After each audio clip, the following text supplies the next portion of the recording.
Hello everybody, thank you for joining me today. We are doing something a little bit different. Today we are just combining 5 different playthroughs I've done recently, just in one long compilation to kind of help you relax, go to sleep, do some housework or whatever it is. So we're playing, the favorites like Minecraft, and then we have some simulation games like a game about digging a hole, as well as Arctic Motel Simulator, and then we have some more survival crafting games like Once Human, as well as Aska. All of these games are absolutely fantastic. You guys are going to enjoy it. But without further ado, I'll let you guys get right into it, and please let me know if you enjoy this kind of content so I can make more of it. Thank you so much. 100 Days in Minecraft. But it's chill.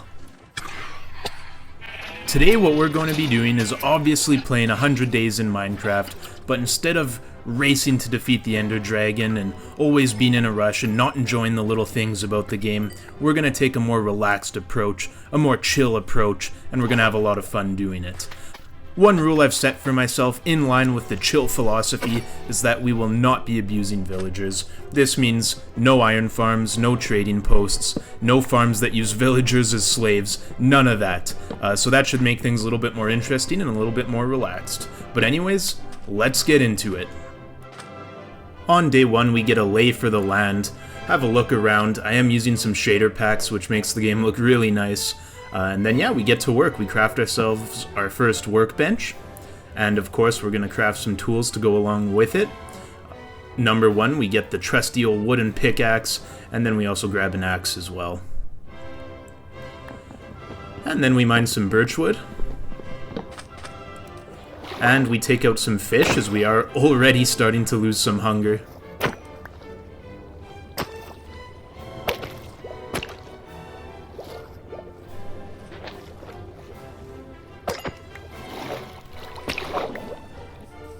I then find a nice plains biome to lay out our base, place a workbench down, and start building a nice noob shack.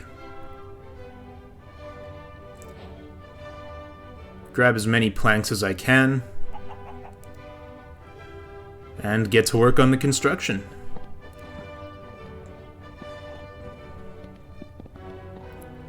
Now, I don't want to toot my own horn, but this might just be the nicest starter base I've ever seen in one of these Minecraft 100 Day videos. But unfortunately, we ran out of materials, so we do go grab some jungle logs.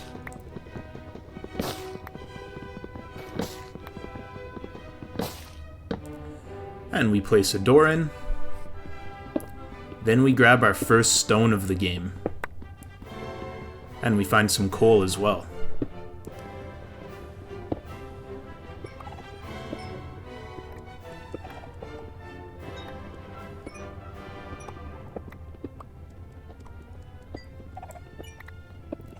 And we keep mining until we use up all of our first wooden pickaxe. We don't like to waste around here.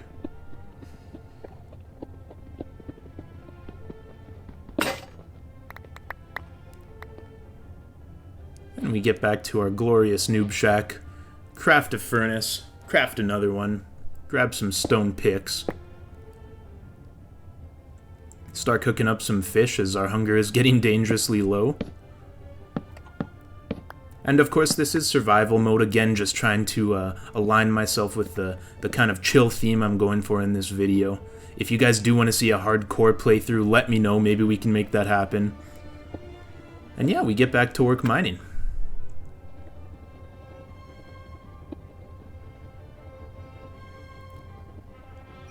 Grab some more coal. And we find our first cave. Now, you guys will not believe what I find in this cave. We're only on day 2 here. Obviously, you're going to be expecting just some coal or iron or something like that, but wait till you see this.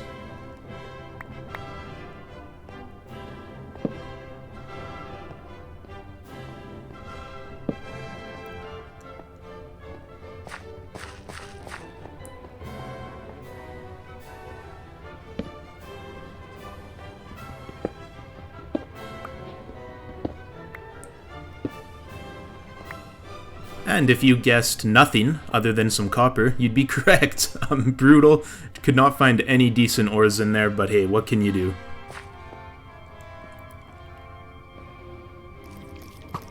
And we run into our first mobs of the game, not prepared to take them out. Our hunger is low, so we make a run for it and get back to the safety of our noob shack. Craft a couple chests.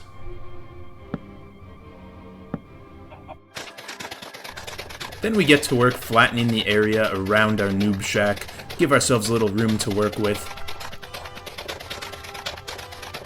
And head back into our mine so we can keep gathering resources. Luckily, I do find quite a large vein of iron here. Absolutely fantastic. This allows us to craft an iron pickaxe, as well as an iron shovel. And again, struggling with food, we go out and hunt some fish.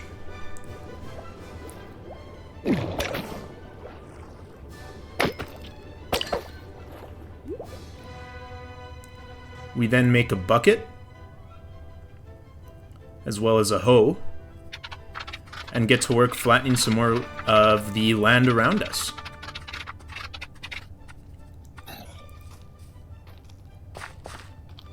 Test our combat skills on a couple of zombies. This one had an enchanted shovel, but unfortunately he did not drop it. And just keep flattening the area. And after some flattening, we place down a couple spots of water. Make some building blocks.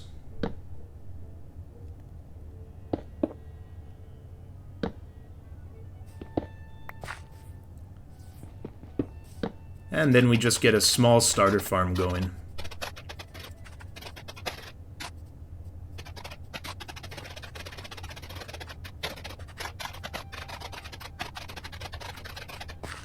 And we plant down the little seeds we have. Then we go out and grab some more seeds.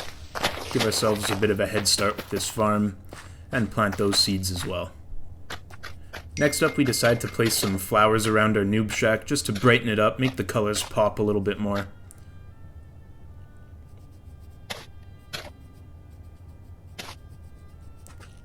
And it's looking absolutely fantastic. Don't worry too much, guys. I do improve my base quite a bit as this goes on, so jokes aside, we do have a nice base by the time this thing is over. Make sure you stick around to see how nice it looks in the end. But yeah, we end up finding some lapis, and we find another cave that has some iron and other goodies inside of it as well. A little bit more lapis there. Some redstone. So yeah, we get to work mining the different ores that we had found. And we stumble across a creeper.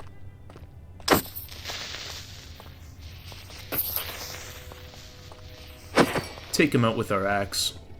And get to work mining all the iron in the area.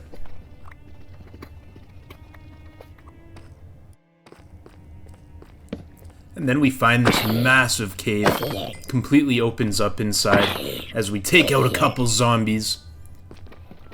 Grab some more iron. Take out another zombie.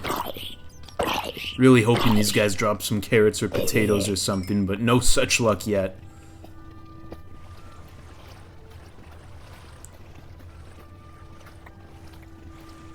And this iron vein was absolutely massive, which was fantastic.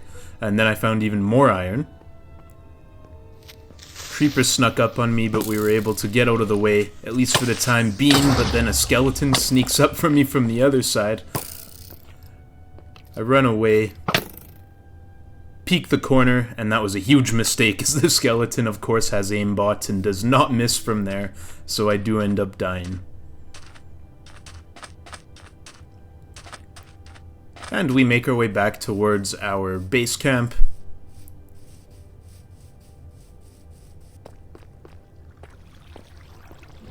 Then we get back to the cave, but I only have half a heart left, and again get aimbotted by a skeleton. I was getting pretty frustrated here, but what can you do? This time I was going to be a little bit smarter about it, so I grabbed some melons on my way back to my base.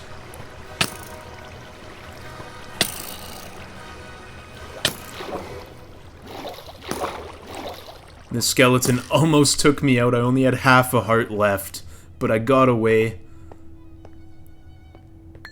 got back to my stuff.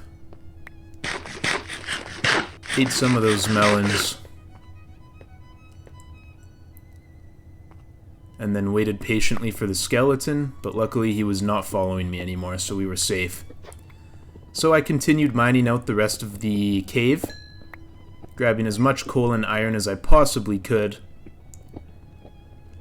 Now, I haven't played Minecraft for a long time. There's a lot of new updates, and even Deep Slate is something that's new to me, so I was very surprised at how hard it was to find coal. You used to be able to find it everywhere on the same level as diamonds. Now that's definitely not the case, so coal was definitely a little bit of a grind for me. I actually ended up making a lot of charcoal in this playthrough.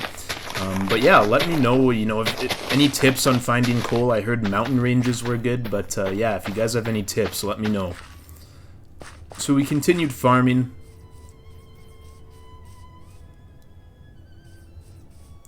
Our base is looking really nice. Go out and hunt some more fish.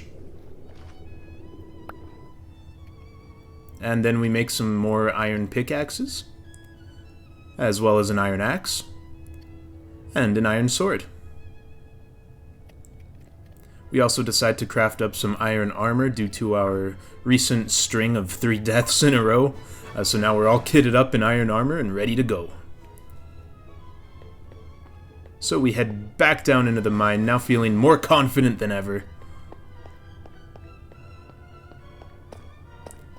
And we find another cave.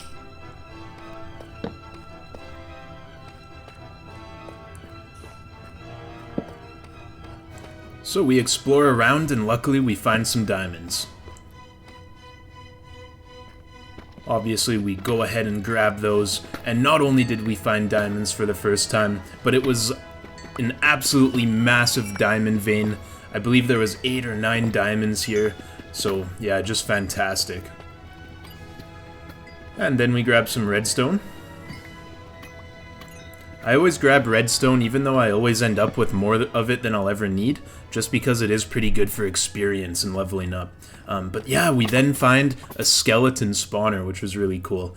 But I was terrified of these skeletons after those deaths I had earlier in the video, so definitely took my time with it, made sure I was somewhere where I had quick access to cover, made sure I was eating. But yeah, eventually we worked our way through the skeletons, and we got ourselves a golden apple, some wheat, some gunpowder, some strings, and the second chest had some gold, some iron, a saddle, some horse armor, as well as a CD, which was awesome. And then we find some more diamonds, and some more diamonds, and some more diamonds.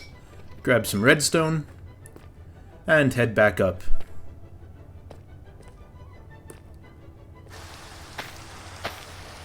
And today it was raining outside. We worked on our farm, planted down some pumpkin seeds we had got from one of those skeleton spawner chests. I then made some cobbled deep slate walls and worked on setting up an area where we could have a couple of animals. So yeah, just created a couple really small animal pens for the beginning here, just something to get us started. Then made a path between our animal pens and our farm.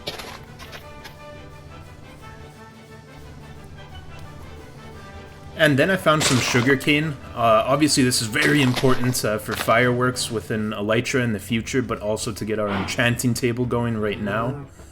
And then after that we did find a group of 4 cows, so we pull out our wheat and tempt them over to our new cage.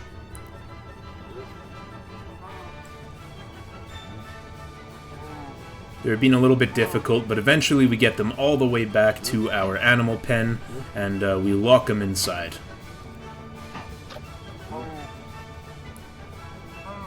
It's also very difficult to get this last one through the door. He did not want to come no matter what I did, but eventually we convinced him to get inside here. It was a little bit annoying, but finally he does come through. Although it definitely takes a long time. I was getting really frustrated at this point, as you can imagine.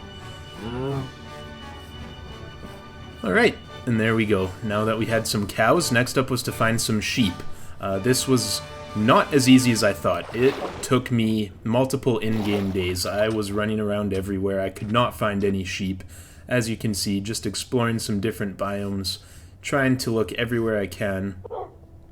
I do find some dogs, which was cool. Some wolves, I guess, until they're tamed. So yeah.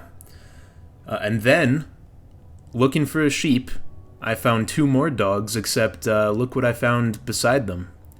Yeah, considering I had just spent a couple in-game days looking for sheep, that was about the most frustrated thing I could have seen, but what can you do? You know, sometimes it's just not meant to be. And then we found a baby drowned with a trident. I didn't even know that baby trident drowns were a thing, to be honest, but quickly learned. That is for sure, as he did kill me. But the good news is, on my way back, I did find out where I could grab a sheep. So we found not only 1 sheep, but a second one as well. And using our trusty old wheat, we coax them back to our animal pens.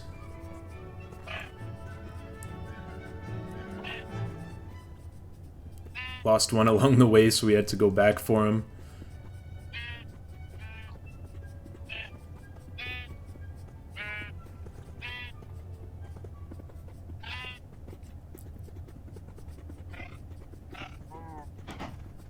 And we get them back to our pen. This one also did not want to come inside, just like the cow, so eventually we do figure it out and get him inside. Then we let him breed, and start getting some baby sheeps on the way. Next up, I create some shears. This way I can grab the wool off the sheep. And using that wool, I do create a bed.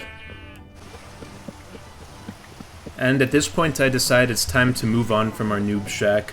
We need something a little bit more sizable, a place where we can store all of our items, and something that might look a little bit better as well.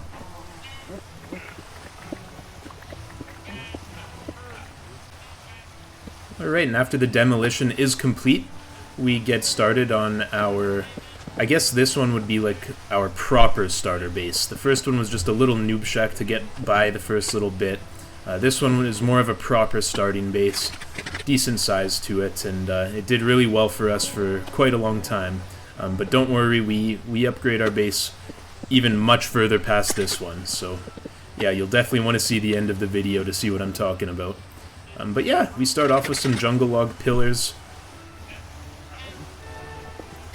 and then we make some stone bricks and use those as the lining along the bottom. I had misplaced a couple of these pillars, so I quickly fixed that. And we continue placing the stone brick around the bottom as the foundation.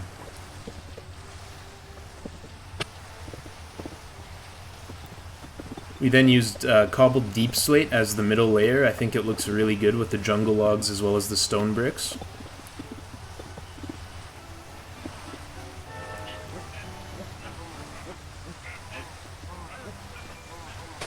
We then make some stairs out of cobblestone.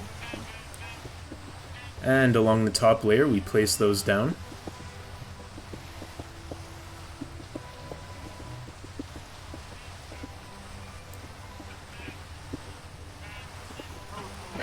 And as you can see, the shape is definitely starting to come together.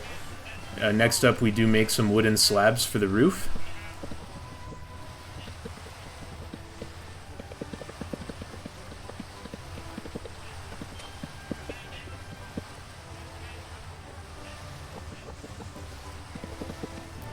And then we make a little pattern on top and fill in the rest with slabs made out of deep slate. We make a little design in the middle that allows us to place some torches on top so we don't get any mobs spawning up there. We then light up the inside.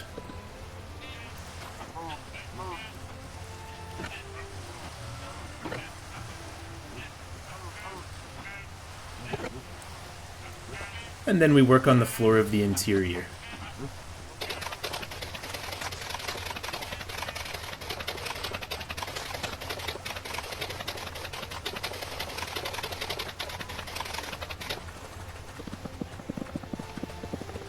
Now, one mistake I made here is I decided it would be a good idea to use some wool as part of the floor on the inside, but my sheep were not producing wool fast enough, so I did have to go floorless for a little bit.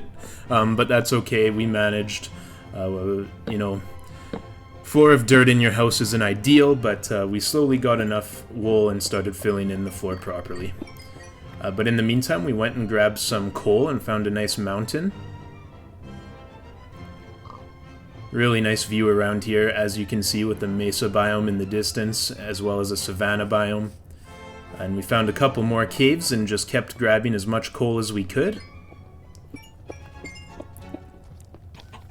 And we then had to take care of some zombies.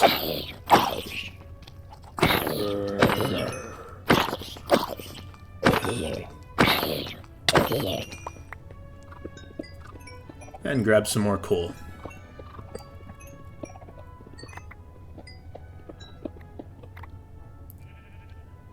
When we got back to our base, we ended up crafting our first diamond pickaxe. And of course, we wanted to test it out, so we go down into the mines. And then we find a cave. Grab some redstone, grab some diamond, grab some iron, some more diamond, some more redstone, a little bit of gold, even more diamonds. As you can see, this was a very successful mining run here. I also found a spawner. I believe this one was a spider spawner. Got some iron horse armor, a little bit of coal, and a little bit of redstone. This might have been the easiest spawner I've ever had to worry about, as the spiders just seemed to want to stay up in the corners and didn't really pose a threat at all. But yeah, I'll take it. Makes my life easier. So we took out the dumb spiders, and we headed back up with all of our newly found loot. The next morning we wake up, we're able to finish off the floor of our second starter base. We then decide to dye some of our sheep, and we work on expanding our sugarcane operation. And then we start flattening out even more of the land around our base.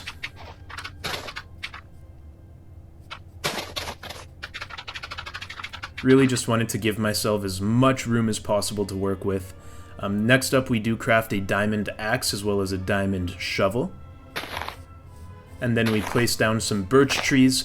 When it comes to harvesting wood and farming trees, I always like to use birch because oak and jungle and all the other types of trees, they can just grow so tall with logs going in different directions. Birch, it's always, 5, 6, 7 blocks tall. You can always reach the top one, and they never branch out a million different directions, so it's super easy to harvest. So yeah, that's why I was using birch. We light up our base and then get to work farming.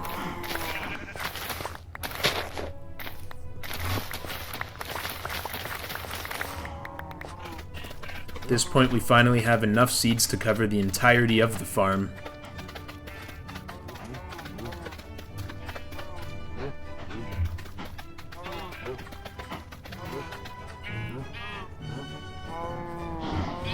And now we get to work breeding our sheep.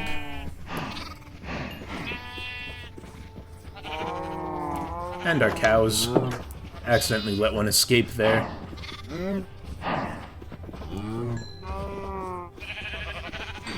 And unfortunately for him, we have to prove a point to the others that escaping is not okay. We then make some bread. And we go back into the mines where we find even more diamonds. We then start working on a 3x3 mineshaft area. Just a nice long 3x3 tunnel where we'll be able to branch mine off the sides of it. So that's what my game plan was with this. So as you can see, we've cleared out a nice little bit of space here. And the birch trees have now all grown, so we go ahead and harvest some wood. A lot of the materials I like to build with do require coal to be cooked down. So I did end up converting a lot of these birch logs into charcoal to help with that. Back inside of our base, we decide to add a second layer of workbenches, furnaces, and chests.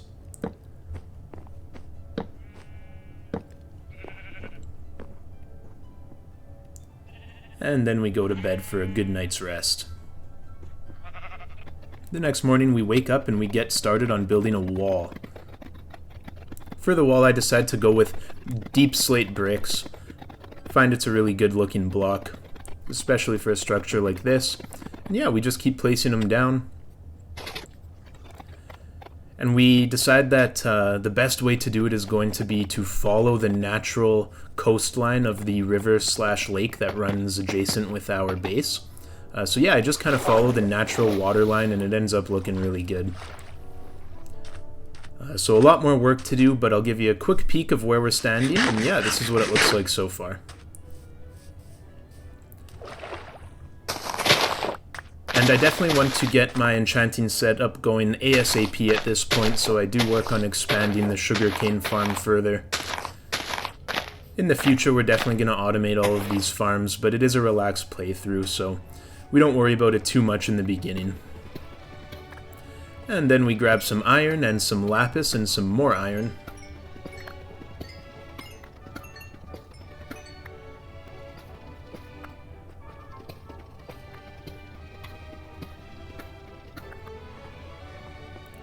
And then the cave opens up. This is the same area we were in before where we had unfortunately died a couple times, and these aimbot skeletons were still there, so as you can see, just got absolutely sniped. So I respawn in my bed, and I head back down to the mines to get my stuff. I am able to get my stuff, but I don't last very long and end up dying again. So this time, I decide I have enough diamonds, it's finally time. Let's make ourselves a proper set of diamond armor. And that's exactly what I do. Looking spiffy in our new blue gear, we head back down, and this time with the help of the iron armor, we are able to retrieve our items and take out any skeletons and zombies that come across our way.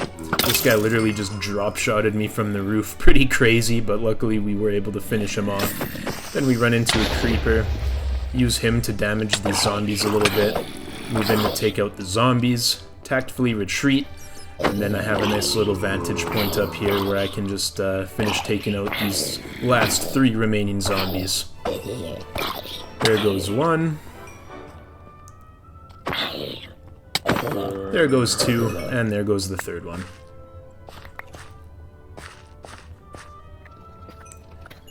And then we continue mining, and we do find some more diamonds. And some more diamonds. At this point I make a fatal error. My pickaxe breaks, and now these 2 diamonds are trapped, so unfortunately, you know what that means. I have to stand here and break this with my fist for about, well, it seemed like hours. But we finally break through and retrieve our diamonds. And we go ahead and build ourselves a replacement pick.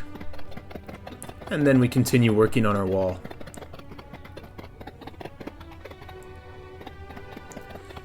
And this takes us well into the night.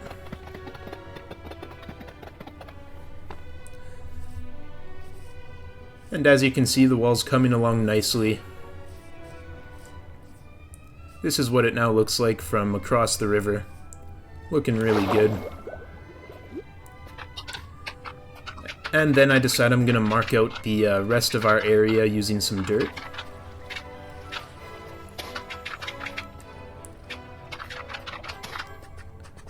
So as you can see, I now have a perfectly good idea of exactly where my perimeter is going to be. I do plan on flattening it all out and that sort of stuff, so you guys will see that as we keep moving forward here. But in the meantime, I keep working on that wall. And then I decide to take out our little birch forest we had made. Can never have too many logs, that is for sure, especially when you're playing Minecraft. Then harvest all of our wheat and replant all of the seeds.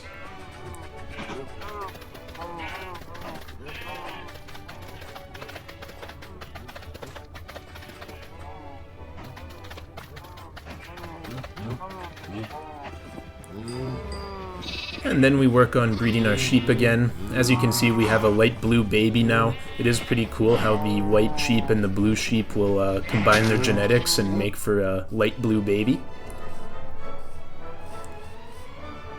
And I then find this cool-looking wolf that I decide to make my buddy. Feed him some bones until he falls in love with me. And we find a friend for him as well. We then decide to test out the power of our new friends. And yeah, they are... well, they're definitely doing their job, unfortunately for those little chickens. So we bring them back to camp, put them inside where they'll be nice and safe. And as you can see, we have quite a few baby sheep at this point. The cow population is also doing really well. And we go back into the mines where we find even more diamonds. At this point, the diamonds are just flowing in. We also got a bunch of deep slate, which allows us to keep expanding our wall.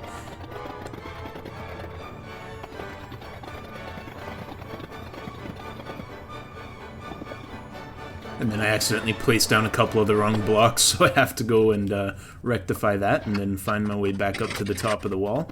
But eventually we figure it out, get back up there, and yeah, the wall is now finished, at least the exterior part. So yeah, as you can see, it just, you know, goes right with the water line. I followed the water line all the way around, and it looks really good. Now, I know it is really flat and kind of uninteresting, but don't worry, we're going to rectify that in the future. But yeah, next up we get to work flattening out the inside.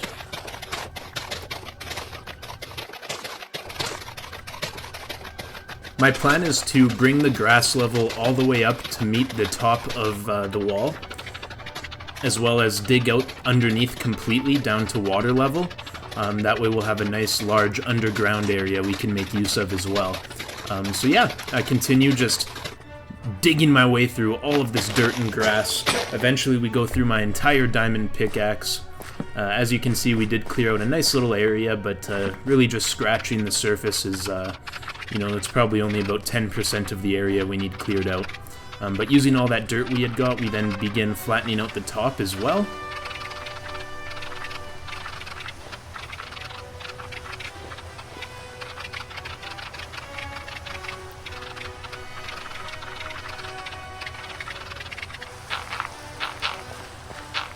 And we place down our last 3 dirt, and as you can see, we've made quite a large flat area now. But again, only probably about 15% of the area is covered, as you can see once we round this corner. There's a lot of work yet to be done. So we get back to work, mining even more dirt. Or I guess it would be digging dirt, not mining. And yeah, we just continue that well into the late hours of the night. And now you can see we have a pretty decent sized flattened area down below, as well as lots of dirt to continue flattening out the surface.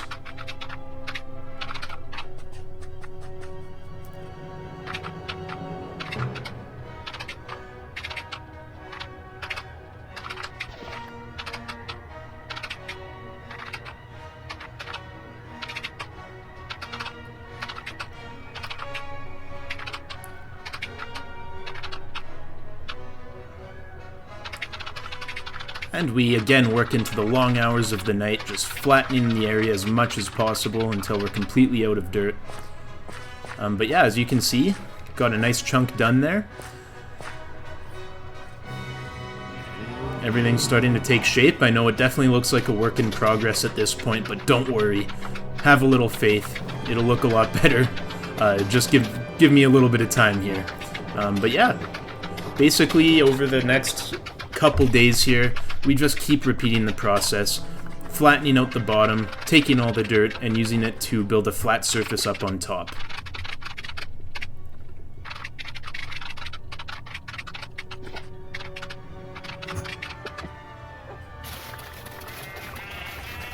And in between, you know, digging and placing, we do make the occasional stop to breed our animals and farm our wheat, of course replanting every time.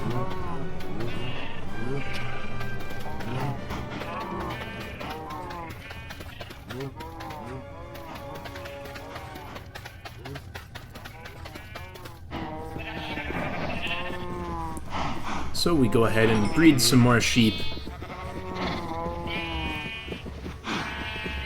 And we don't forget about the cows either. Make sure that we're breeding them as well, but I accidentally opened the door. Then decide to color the collars on my dogs blue.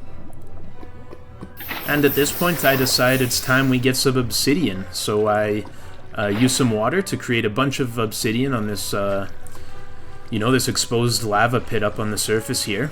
And then I place down more water. That way the second I mine obsidian, the lava below it turns to more obsidian, and I don't damage myself or any of the obsidian blocks that I am mining. Really love the way the water looks in this texture pack as well, with the shaders I have. Looks just absolutely awesome. Right, and then we get to work even further expanding our sugarcane farm, as now with the help of the obsidian we had just mined, enchanting will be just around the corner. So of course, we make a book, actually 5 of them. That way we are able to make our enchanting table. We then place it down and had enough books left over for 1 bookshelf for now. We'll work on expanding that soon. But first, I had accidentally made a monster spawning zone right under my base.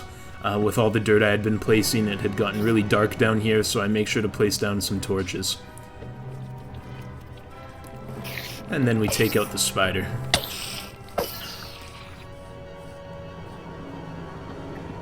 Next up, we get to work chopping down some birch trees. Again, logs are always needed, especially because I was using them for charcoal as well. And after that, we get back to work mining out all of the dirt. We then find a zombie. Looks like a villager zombie. Take him out. And get back to work just shoveling away.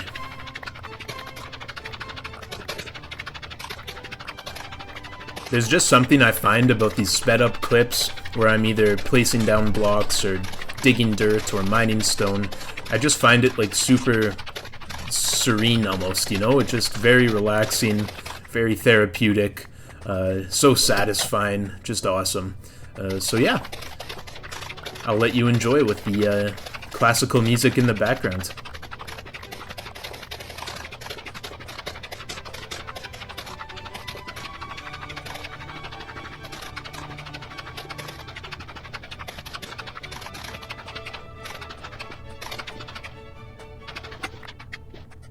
And we did use up our entire diamond shovel, so we then go to work using all that dirt we had just dug up to flatten out our area even further.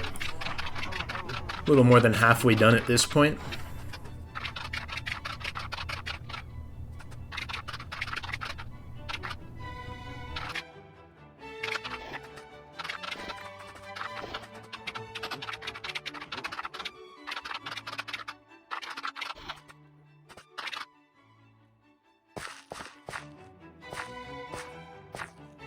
And as you can see, we are almost done flattening out this top area.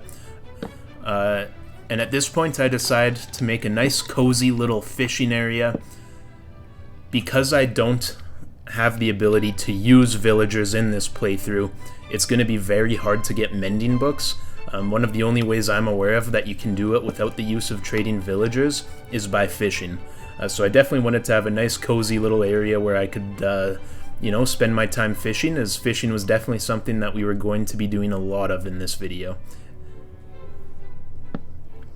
And place down a chest where I can put down all of the resources I do get from fishing. And then I place down a second little bench area. I fooled around with trying to get the design right quite a bit here, but couldn't really find anything I liked a lot, so eventually just settled for a nice basic kind of bench.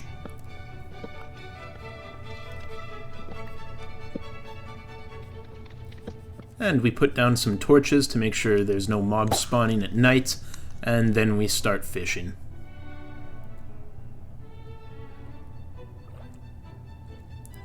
Things are really starting to look nice here with our cozy little fishing spot and the wall that goes along the water line. Just a really cool place to fish. It looks absolutely gorgeous.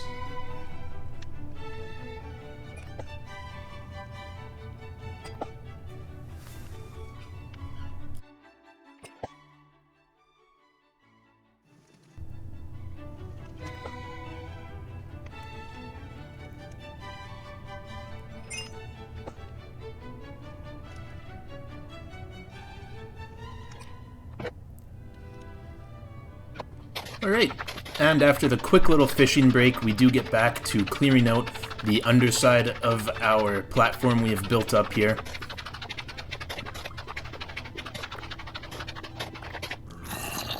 I then find an absolutely massive horde of zombies. Debated taking them on, but then I got shot by a skeleton from behind and creepers were spawning, so I decided to tactfully retreat.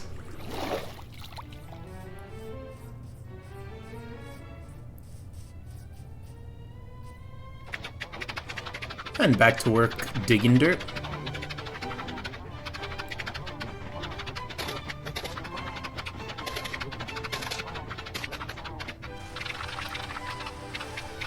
And then we get back to work placing all that freshly dug dirt.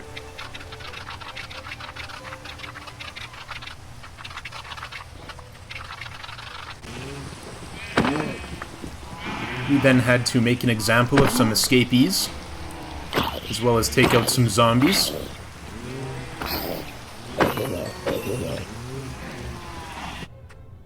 Alright, and now we are down to just the last strip before our entire top level is completely leveled out and finished. Last few blocks here, and just like that, we have an absolutely massive area to work with. I do have a lot of plans for this area, some of which we get to in this video, but we may need to do a 200 days video to complete it all, so if that's something you'd like to see, let me know and let's make it happen. But yeah, then something happened to my cow population. I'm not sure what it was. Perhaps it was overcrowding, or maybe a disease went through the cows. I'm not sure. But yeah, a bunch of them ended up dying. I have no idea how. But the good news is, because of that, we did get a lot of leather, which allowed us to make a bunch more bookcases, which we then used to increase the power of our enchanting setup. I definitely wanted to get some good enchanted tools, especially because we had so much area under our base to dig out still. This one we did get Silk Touch as well as Efficiency 2. Didn't really need Silk Touch on that, but I guess having some grass blocks around is never a bad thing. Next up, we do work on taking out our little bit of birch forest that we had constructed, and trying to blend in with the birch trees. This guy thinks he's camouflaged, but this escapee was not going to escape from me. I tracked him down. I saw him through his camouflage and took him out.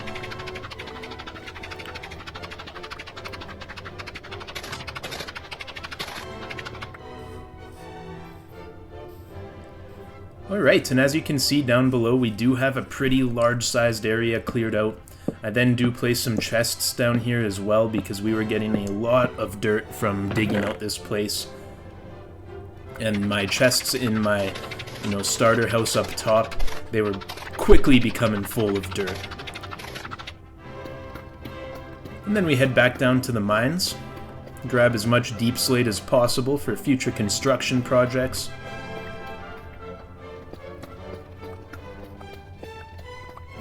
We also find some diamonds while we're at it. And some more diamonds. And a spider. And then we find another spawner.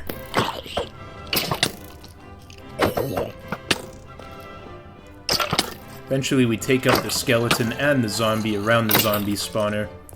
We then light up the area as another zombie comes and tries to get vengeance for his buddy. Unfortunately for him, it did not work out. And inside of the chest, there's a little bit of bread, some iron horse armor, a saddle. Nothing too good, but what can you do? Then found some more diamonds. A lot of single veins of just one, but that's okay. The next day, my dogs were giving me a very funny look. I'm not sure what happened there, but yeah, they were definitely questioning the way I looked. Maybe I'd forgotten to shower.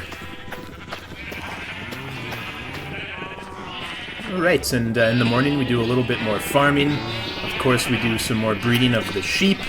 And at this point I decide I'm going to start shearing the sheep for their colored wool. I was planning on using this colored wool for a future project and figured I should probably start collecting it now. After that, we head back to the cozy fishing spot where we continue fishing.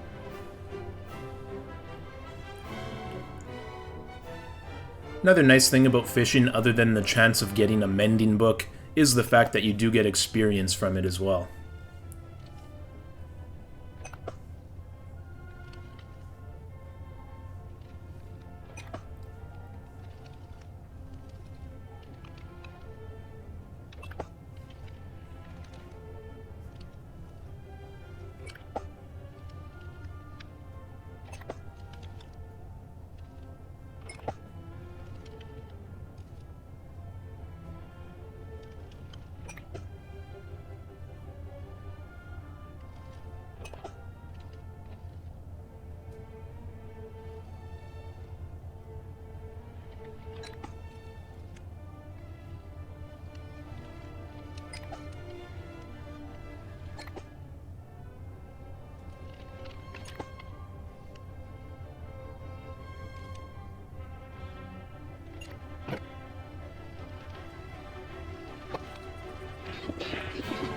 And then I decide I'm going to expand my mine shaft, give myself a little bit more room to work with, so that's what I do over the next couple days here.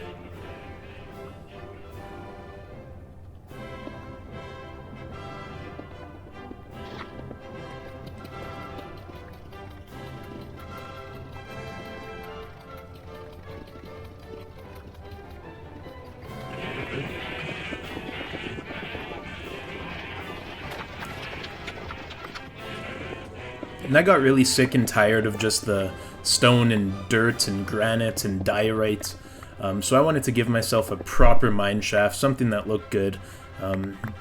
But as we expand the mine shaft, I actually come across some diamonds and gold. Definitely a nice little surprise there, especially this high up. We weren't even low enough to be in the deep slate area. I didn't even know you could get diamonds this high up in this new update, so that was cool. But yeah, after that, you'll see we have a nice expanded area to work with. So next up, what we're going to do is we're going to work on renovating this area and making our mineshaft look a little bit better. So we get back to base, and storage is becoming tight, so we expand our furnaces, workbenches, and chests to a 3rd level.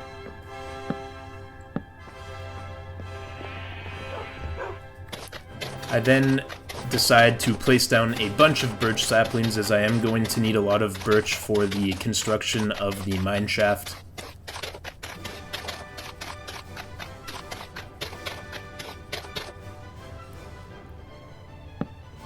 And the first block in the construction of the mine shaft gets placed down incorrectly, not the start I was looking for, but we make up for it with, you know, barely any mistakes the rest of the way up with placing down these stairs. And then we start to fill in the walls as well.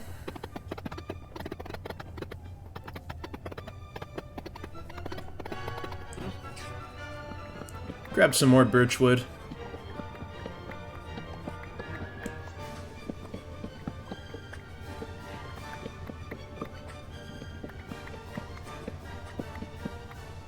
And then we continue placing down the birch stairs inside of our mine shaft. And we also place upside down birch stairs along the roof.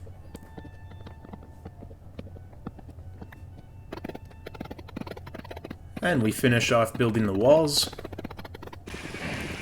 Alright, and now it's officially finished. Nothing too crazy, nothing too fancy, but it looks a lot better than it did, that is for sure. I did like the texture in the roof as well. I thought that was a cool little touch. Yeah, and then all these doors are going to lead to mine shafts, so now we have a place to do some strip mining.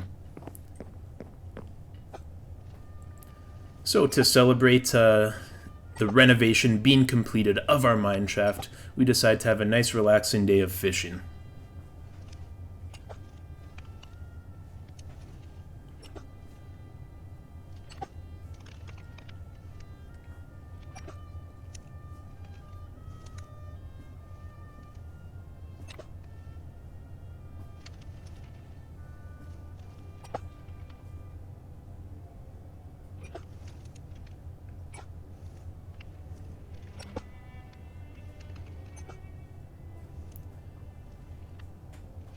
And as the sun sets, we decide to store all of the items we had gotten from fishing and go do some enchanting.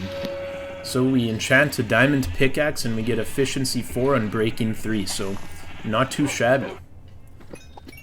With our new and improved pickaxe, we head back into the mines and grab some redstone.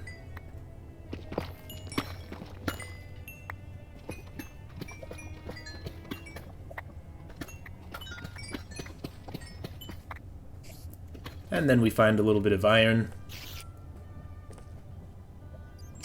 as well as a spider spawner. I tried to sneak under this spider, but he was smart enough to jump down. So we take him out quickly, finish off his buddy, make sure we light up the area. We then open the chest to find a music disc, some gold, some beetroot seeds, and a little bit of other junk. We then grab some iron, and then we find a cave spider that almost is the end of me. I get down to half a heart, so I run away as fast as I can, make sure to eat a bunch of steak, get that health regenerating, and keep running away. Eventually we do heal enough health, and he was actually only one hit, so I probably should have just finished him off earlier, but what can you do? We then find some more chests in an abandoned mine shaft and grab some rails and bread and other sorts of stuff. A little bit of iron in another chest that we find. I then find a diamond behind a fence in an abandoned mine shaft. Unfortunately, it was only one, but that's okay. We then find a Luck of the Sea enchanted book. Nothing special there, but what can you do? And then we find another diamond. And actually it is a vein of 3, which is awesome. Then we light up a cave spider spawner so it doesn't spawn any more cave spiders on us. Find another diamond. And at this point we decide we're going to try and take on our first Enderman. Luckily we were able to take him out very efficiently, and he did drop an ender pearl, which is awesome. So we find some more diamonds, grab those, and then we mark our mineshaft with some redstone just so we know that that one has been completed. Once we get back to base, now that we're level 30 again, we enchanted another pickaxe. This time we got Fortune 2, Efficiency 3, as well as Unbreaking.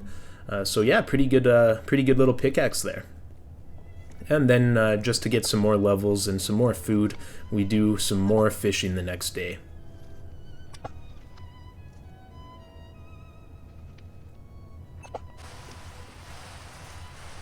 And it starts to rain, but that's okay, because I've heard that rain actually makes the fish more likely to bite, and it seemed to work for me. We got quite a few fish there. And then we decide to enchant a diamond shovel. Again, we got Silk Touch on it. I would have preferred Unbreaking and Efficiency if I had a choice, but what can you do? So we get back to work, clearing out even more of the dirt underneath our base.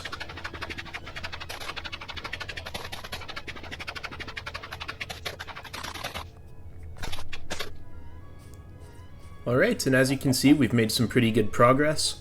It's starting to become a lot of room down here, and yeah, just look at all that dirt that we've dug up, and that doesn't even include all the dirt that we've placed above.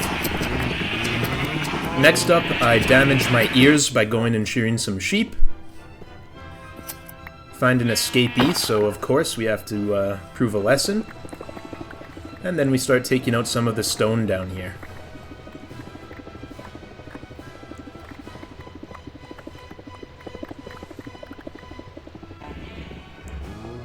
Alright, and yeah, as you can see, we're making good progress. We now have a lot of cobblestone as well as the dirt, so definitely racking up a lot of nice building resources too. And then, back when I played Minecraft, you needed an apple to tame a horse, or sometimes multiple apples. So I wanted to take out some oak trees in hopes of getting some apples to tame a horse. Little did I know that you actually don't need apples anymore, but they still do help, so it wasn't a completely lost cause. And then I decided that our cows and sheep, you know, they need a little bit more room to work with here. They were definitely a little bit cramped in their current setup, to say the absolute least. So next up, yeah, we do make a nice, much larger couple of pens for the sheeps and the cows.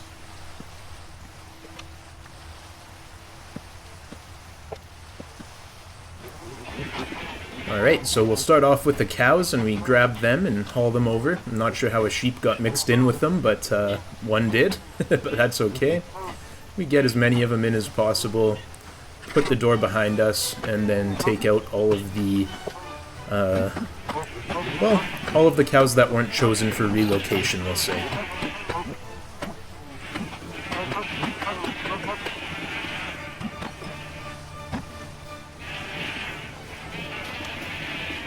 And then we repeat the process with the sheep.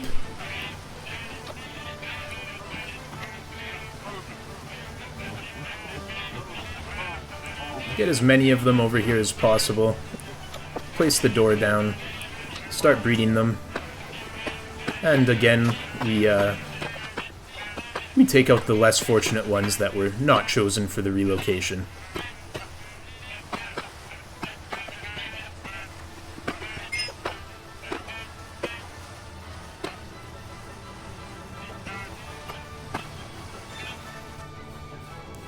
Alright, and using our apples that weren't necessary, we go and we tame our first horse. I guess the way it works now is you just try and ride it as many times as possible, and eventually you'll break the horse and he will become yours. So that's what happened, and we put some iron horse armor on him as well as a saddle. Unfortunately, this horse was pretty slow, but what can you do? We got him back to our pen. And then in our other open pen that was now vacant from relocating the sheep, we decided to throw some eggs and get some chickens going. But unfortunately, out of all the eggs I threw, only one chicken had spawned. So we decided to go and tame another horse. Hopefully this one's going to be a little bit faster for us. And luckily he was, so we equip him with some iron horse armor as well as a saddle and get him back as well. We also found 4 more eggs on our journey, so we were able to get a second chicken going in our chicken coop. I then decided to name some of our dogs after some of our subscribers. So Kylie, Carl, decided to go with the K theme for this episode, but thank you guys so much. Your subscription is very much appreciated. And we continue just mining away at all the dirt and stone underneath.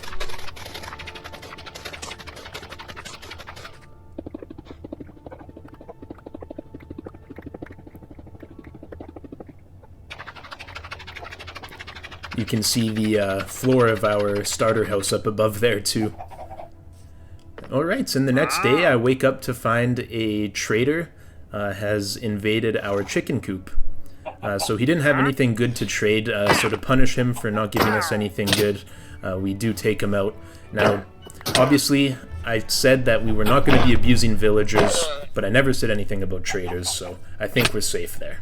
But yeah, I was going to keep the llamas, they're already in my pen and everything, but unfortunately they kept spitting at me, so had to take them out as well. I then made the mistake of letting a chicken out, but that's okay. With some seeds we were able to lure him back in, and we bred the chickens. Alright, and then, yeah, we found some pillagers who definitely made me familiar with their crossbows as soon as I got close, but that is okay. They were no problem for our diamond axe and diamond armor. Do a nice jump shot on this guy, jumping from above down into the water, and finish him off. And then we take out the last one. They did drop an ominous bottle. That is a new item. I'm not sure what that does. If someone could let me know, it would be much appreciated. Yeah. We then placed down the banner of a signal of our victory, and to hopefully scare off future pillagers from raiding our base here. And then we decided to take out some phantoms for the first time. After killing the phantoms, we did go back to clearing out the underside of our base.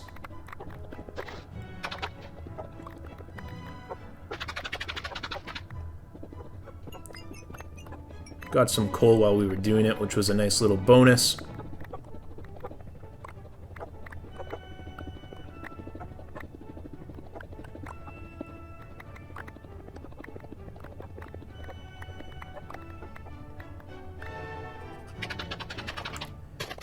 And then it was about time to replace these dirt walls with something that looked a little bit better. So that was our next project, and I started to remove these walls.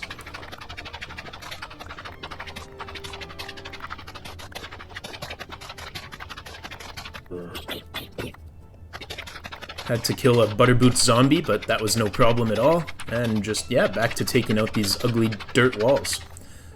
Alright. Now there's just a little bit of stone left.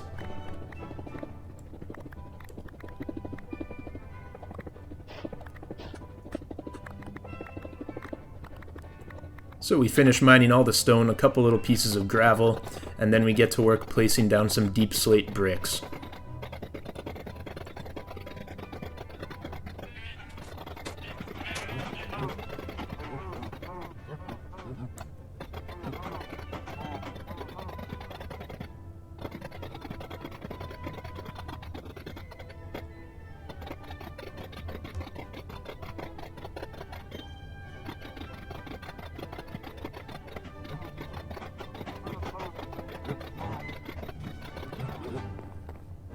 And we ran out of deep slate, so that means one thing.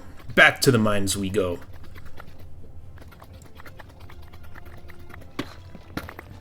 And luckily we do find a diamond, except I'm an idiot, and I destroyed the block below it, and there was lava, so yeah. Oops. Luckily we do find some more diamonds, and this time I do manage to collect them.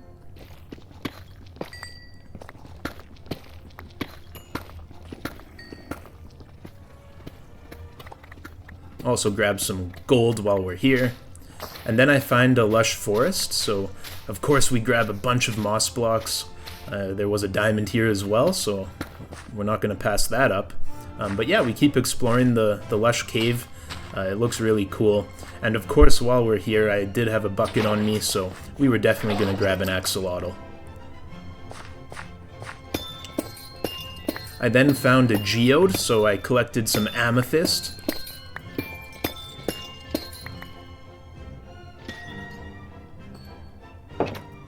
Alright, and then we mark off this mine shaft, as we have now completely explored it. And now that we have some more deep slate, we are able to finish putting down that wall. Alright, and as you can see, everything's starting to look really good from up above here. We have a nice, huge, green, grassy field on top. And you'll see as we go underground, we just have a massive space underneath to work with as well, which I have a lot of plans for. I don't want to spoil anything, but yeah, definitely have some plans for this area that you will be seeing very shortly here. So we go back up to the surface and get some more ear damage from the sheep. Alright, and then we start working on a design for the floor of this underground area we had cleared out for ourselves. I elected to go for some deep slate tiles as well as some chiseled stone bricks. And then some blue and light blue colored wool in the middle.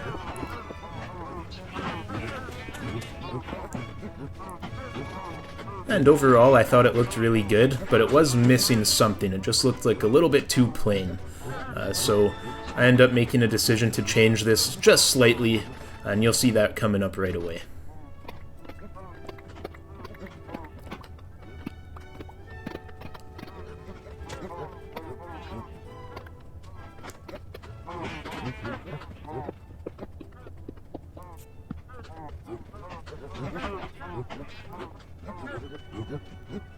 So my idea was to inverse the middle block of each of these 3x3 wool tiles with the opposite color. And after having a look at this, it gave the pop I was looking for, so I was really happy with the design there. I then enchant a pickaxe and a shovel. We got Silk Touch on the pickaxe, which will be useful later on. And we head back into the mines to collect some more deep slate, as well as grab any diamonds we find. And we definitely did find some diamonds.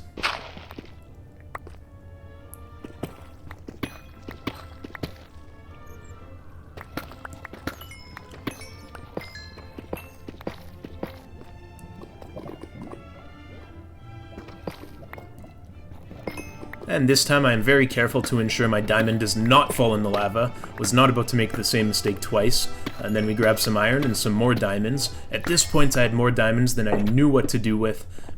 but I don't think you can ever have too many diamonds. Maybe we'll need them for a beacon. I also wanted to get a full set of really good enchanted diamond gear, and sometimes you can get a little unlucky with enchanting, so having, you know, some extra diamonds laying around is never a bad idea. But yeah, we continue out just building out the floor of our underground area here.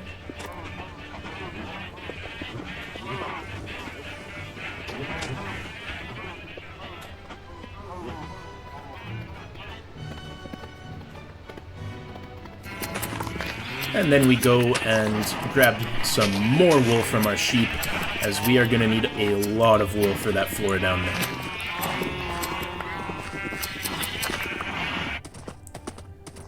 And then I decide to take my horse on an adventure, do some exploring. So we do come across this abandoned nether portal. I grabbed the obsidian and some other stuff out of the chest. I then found this mountain range, which had emerald, so of course I'm going to grab the emerald. It's our first emerald of the game.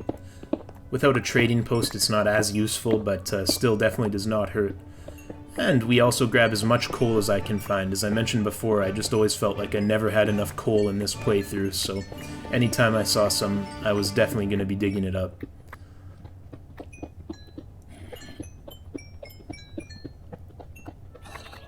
We then make our way to the top of the mountain for a nice overview of the area around us. As you can see, it looks absolutely gorgeous. And we then find a village not far from the mountain. So we go ahead and we grab some loot. In this case, some bread and a horse saddle. We then find another abandoned nether portal, actually within the border of the village itself, so that was pretty cool to see. I then steal a brewing stand, as well as a cartography table, and loot a chest. And then we head back to base after our adventure. Back into the mineshaft we go. I need so much deep slate for the construction of this place, so I felt like I was constantly mining, but that's okay, it's going to set us up well for the future of this series. I then found clay for the first time, so I wasn't going to pass up that opportunity.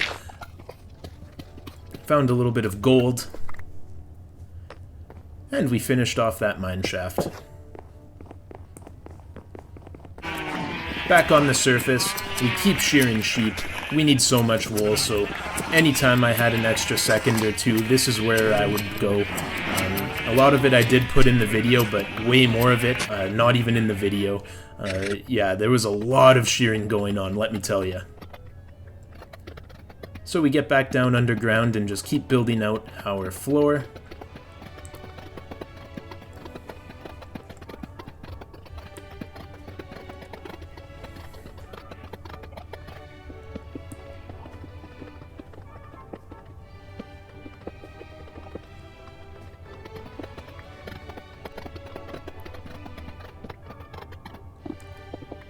And as you can see, we are now on day 69.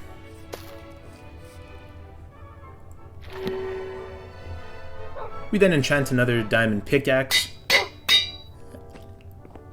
And then we combined it with our fortune pickaxe to make one really good pickaxe. And we put it to use by mining up some diamonds, and yeah, it definitely worked out nicely for us. Grab some more diamonds. And we grab some gold while we're here as well.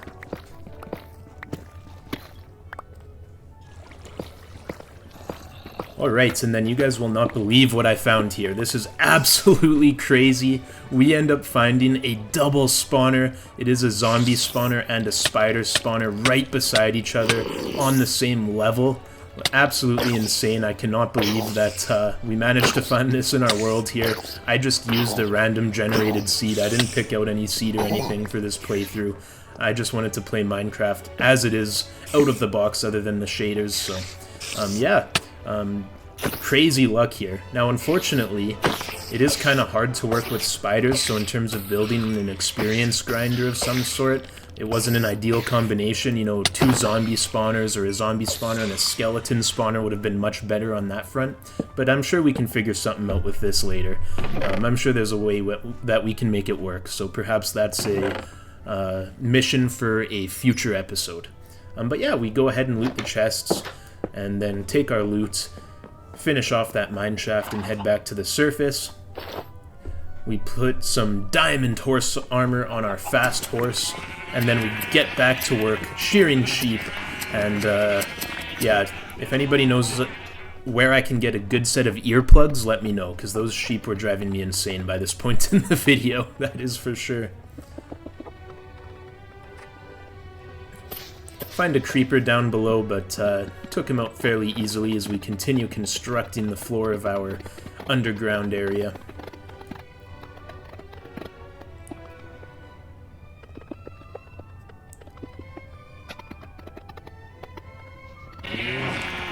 And back on the surface, we do shear some more sheep. The amount of wool we need for this floor down below is absolutely insane, so lots of shearing.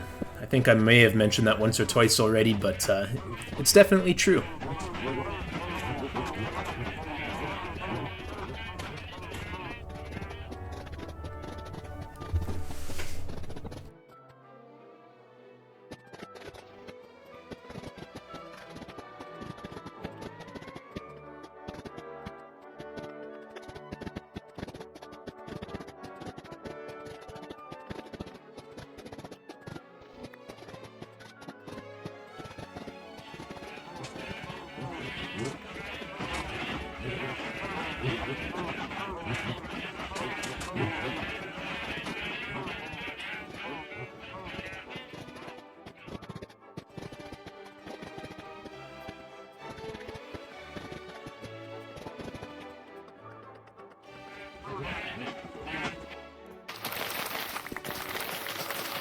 And we decide to break up the construction of that floor down below with a little bit of farming.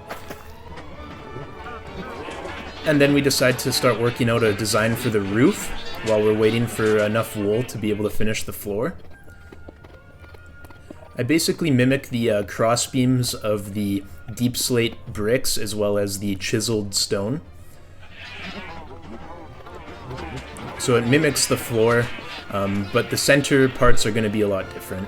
I wanted to use half slabs on the roof to give us as much verticality as possible, as it was starting to feel a little bit cramped down here, and I wanted to, you know, give us as much space as possible.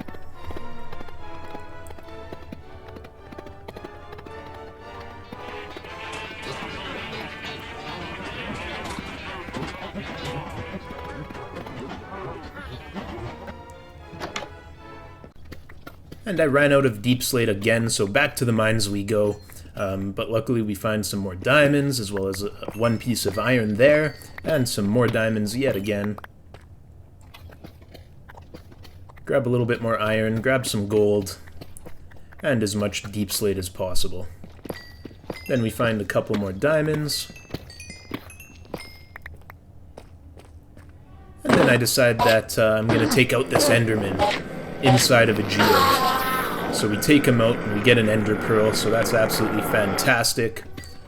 Find some more diamonds. As you can see on this little mining run alone, we're already up to over a stack of diamonds. Absolutely crazy how many there were. And we get back to the entrance of our mine shaft, mark it off with the redstone, and head back to the surface. On the surface, you guessed it, we're doing some more shearing. And then back down underground to keep working on the construction. I can't wait for you guys to see how this all looks when it's finished.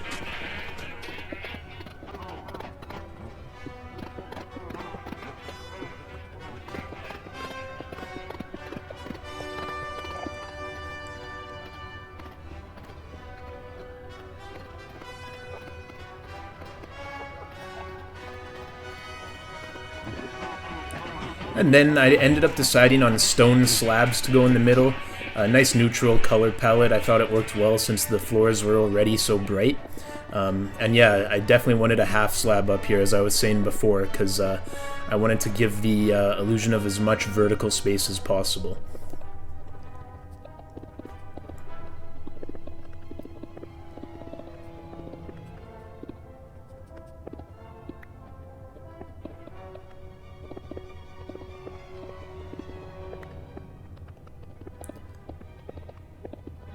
Another nice thing about the half slabs is that they added some depth to the cross beams, so just kind of made the build have a little bit more, you know, detail to it as well.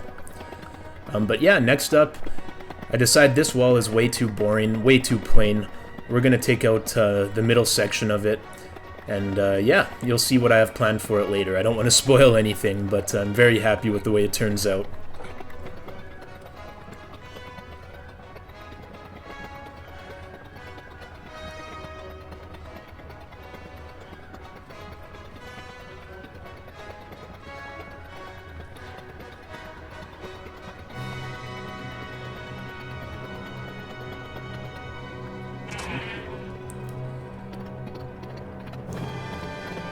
And back to work constructing the roof.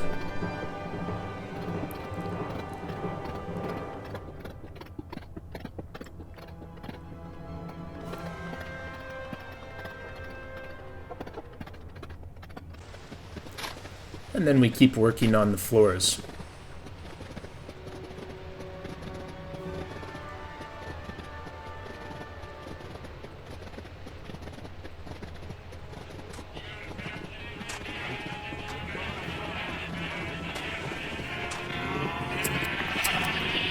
And I just could not get enough wool for the life of me, so just constantly shearing anytime I could.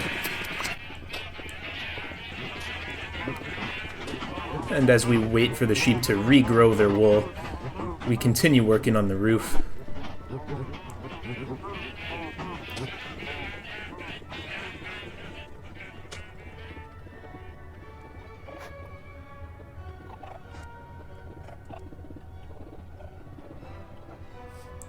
We then find this Enderman and decide to kill him in the most inefficient way possible, just jump-shotting him.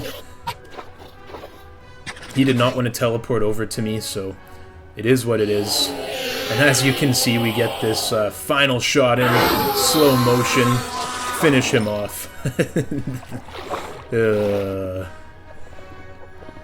Yeah, that was a little ridiculous, but hey, you gotta have some fun sometimes, right? But yeah, after that little bit of fun, we get back to work, grinding away on this roof. This was definitely a grind, but in the end it is worth it. I love these larger scale builds, and I know this isn't anything super massive compared to, you know, some of the videos that are out there, but for me it was very impressive, especially not playing Minecraft for so long. I was very happy with the way it turned out. And then one of my sheep decided it would like to now identify as a cow, which was fine by me. And we get back to work just placing down these wool floors here.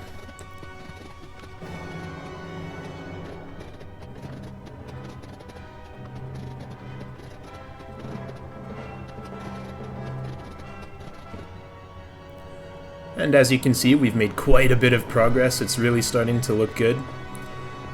But we did run out of materials yet again, so back to mining we go. Grab some lapis. Grab some gold.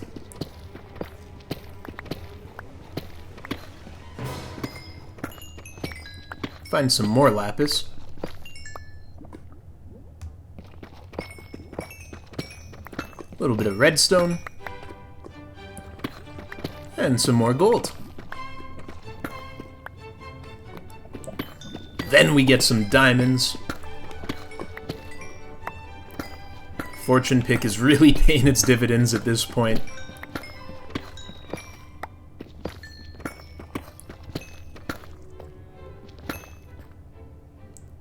Alright, mark that mineshaft off as being completed, and back to the surface we go, where we continue the construction of the roof.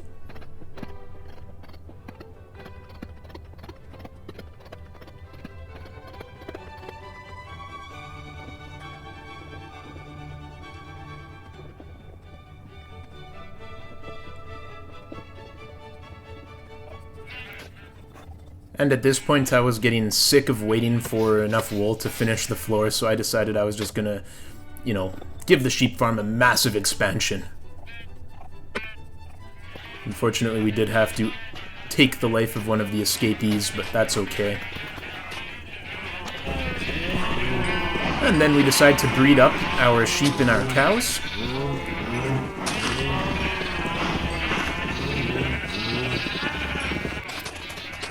and then get back to shearing.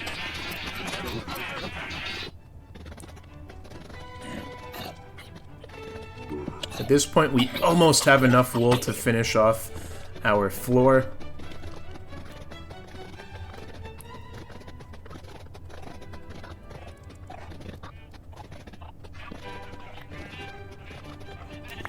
But unfortunately, we didn't have quite enough, so we had to do another round of shearing.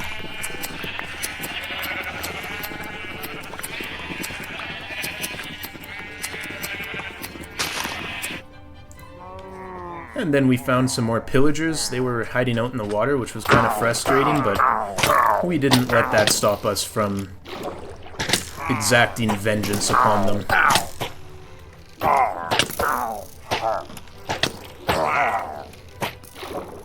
Really wanted the banner the guy was holding just so I could have two banners in front of my starter base there, just to make it symmetrical.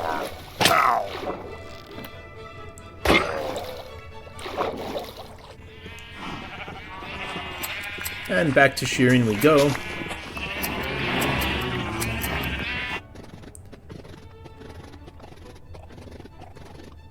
And with all the freshly sheared wool, we get back to carpet installation.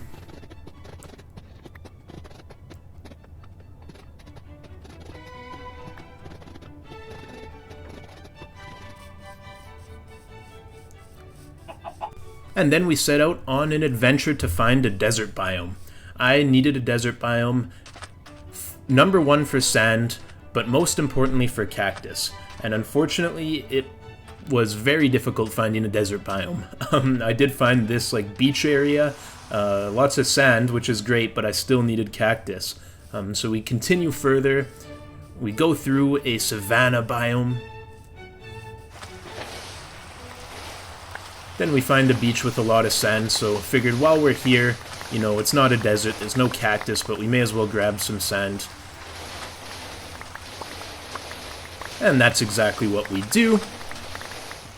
Nothing is more satisfying than digging sand with an enchanted shovel, oh my goodness. But yeah, then we found some cherry blossom trees, and of course we took out a couple of those so we could get some saplings to bring back home.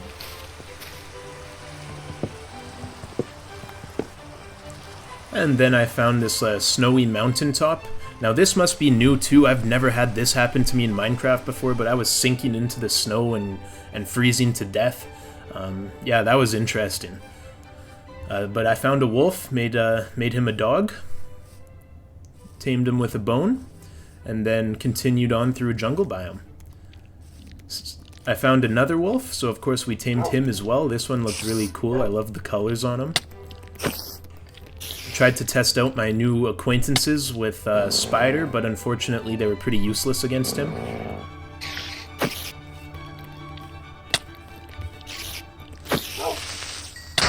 And a creeper snuck up behind me, but luckily the diamond armor protected us well. So we get back to base. Unfortunately never found a desert biome, but at least we picked up a couple new buddies for our base. So we then decide to go out during the evening and shear some sheep. Blah! Apparently I can't talk anymore, just too much sheep, too much shearing for one video. But the good news is, despite not being able to talk anymore, I was finally able to find a desert biome.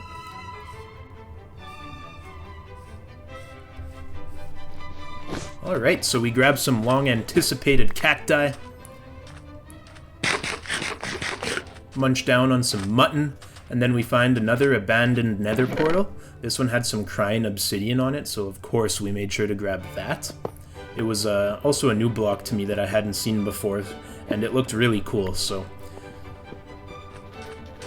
I then found an enderman, and wanting his ender pearls, I decided I would axe him to death, but got a little bit too close for comfort.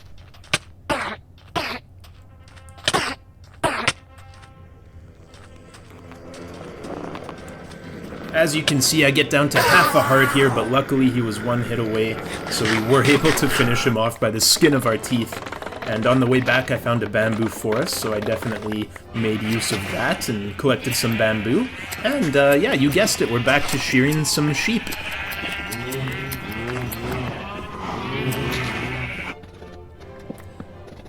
And at this point, I'm very close to having enough wool to finish off the floor. I believe I actually do have enough wool now.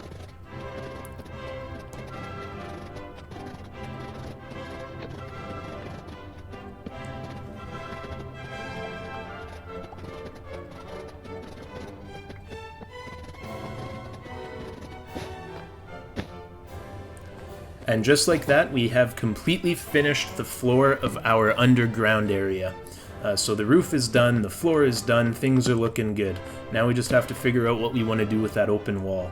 And I have just the perfect idea. With the help of the cactus, we are able to make some light green dye. And we use that to stain some glass. And then we turn it into glass panes, and we get to work placing down the glass.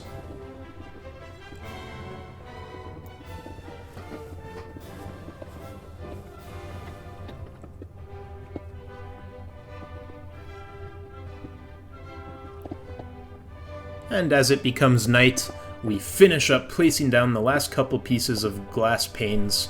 And yeah, overall I think this looks really cool. We now have a nice view of the river from our underground base.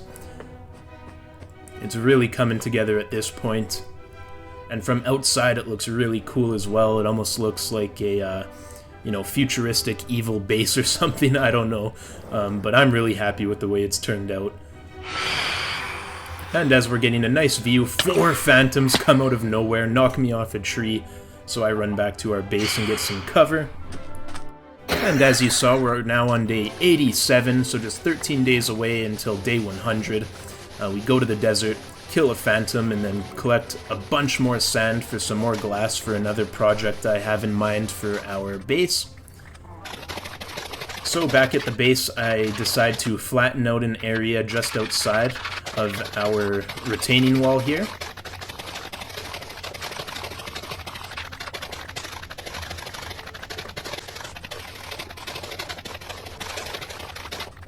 Alright, and then we get to work crafting a nice large staircase as an official entrance to our base here.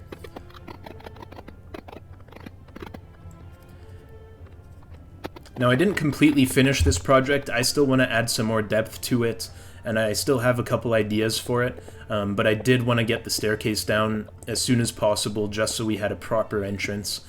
So don't worry, it's a little bit lacking on detail and that sort of stuff, but we'll amend that in the future in the 200 days episode if you guys enjoy this one. Light up underneath the staircase to make sure no mobs spawn underneath, and yeah, there we go, we have a nice functioning staircase now.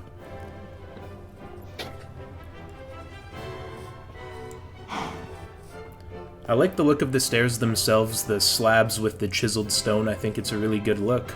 The walls could definitely use a little bit of depth, but like I said, we'll work on that.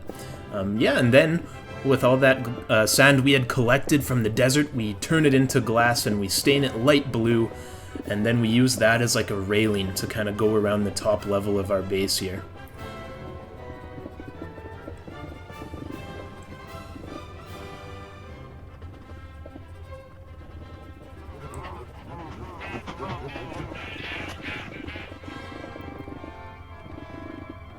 Alright, and after we finish placing down the glass, we'll have a bit of a look around. I think it looks really good. Let me know what you guys think in the comments. But yeah, especially from this angle, I think things are turning out really well.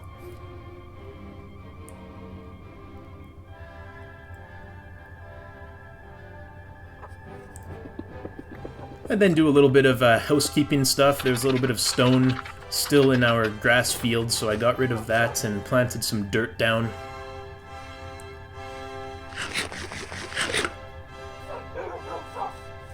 Enjoy a nice piece of mutton and the view as the sun goes down. Alright, and then I decide that it's time to work on a proper storage area for our base. I was sick of just the 6 chests in that starter base. I wanted a proper storage area, so that's what we work on here.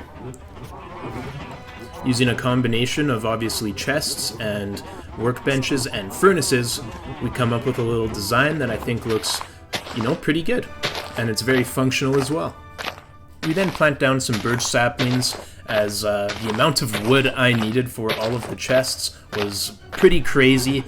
Basically, it works out to 4 logs per double chest, and I had a lot of double chests to place down, so we were going to need a lot of wood.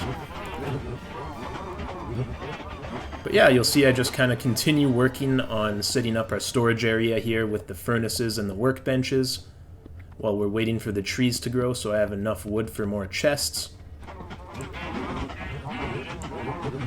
And we go grab some more wood once some of the birch trees have grown. Of course, we turn that wood into chests, and then we head back underground to continue building out our storage area.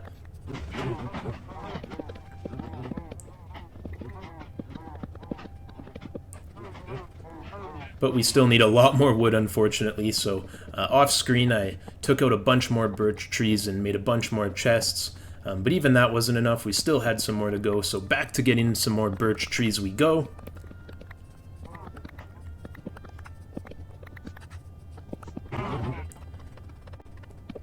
And we finally have enough chests to finish off the storage area. Overall, I think it looks really good. You may have noticed that my chests in the starter base were very unorganized. I wanted to rectify that, so I put signs on each chest to sort out which items would go where. And after this is the final result. I have a couple extras left over in case I forgot anything, but yeah. I then find an Enderman underground here. Not sure if he wanted to be our friend and join us in our base, but I needed his ender pearls, so I took him out. But unfortunately, he did not drop any pearls. That said, I then decided to move our enchanting table down here as well as our anvil, so we created this nice little sunken-in enchanting room. And then I decided it was time to move the hounds over to our underground base as well. So Carl and Kylie and the rest of the gang followed me down into the underground area.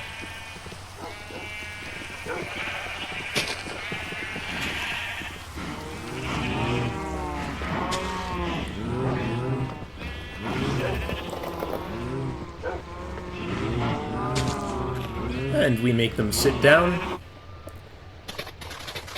And then we get to work on a proper entrance to the underground area. I was sick of using that little dirt staircase off to the side. I wanted a proper staircase going down into the underground area as it was going to become the main part of our base moving forward.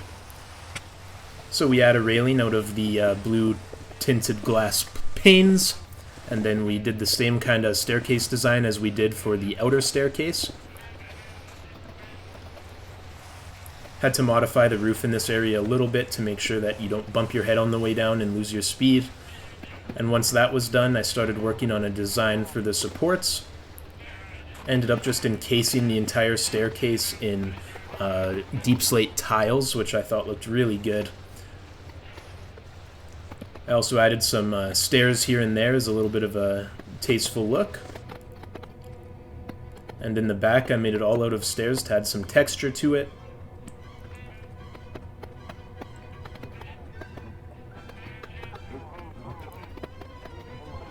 And I thought it looked really good, but we needed to adjust the corners to be full blocks. That made it look a lot better. We also added some more stairs on the front here, as well as a nice little place where we could put down some lanterns in the future. We then got rid of that abysmal dirt staircase now that we had a proper one. And yeah, as you can see, it's looking really good. Very happy with the way that turned out. Next up, we craft a bunch of lanterns. Place 2 of them down on these little stands I made on the end of the staircase. And then place a bunch down in front of our storage chests, so it's always nice and well lit and you can easily read the signs. Eventually I want to replace all the torches down here with lanterns, but yeah, that's going to require a lot of iron that I just don't have, especially without the ability to make an iron farm since we're being nice to villagers in this playthrough. So yeah, it's going to have to wait, but we put down as many as we could for the time being. And then we decide to adjust how our mine entrance works. I didn't like the fact that it was just running right through the middle of our underground base area, so we rectified that, cleaned up the roof, and then we started to work on how we were going to lay out the floor so it would look good.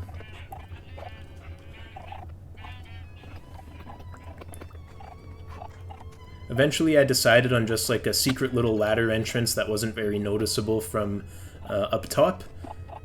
Just keep it nice and hidden and tucked away so it wasn't interfering with the nice floor design we had come up with. Make some adjustments in the mine shaft, and yeah, it's looking good. From a distance, you would never even know it was there. And then we decide to break up the day a little bit by going and fishing.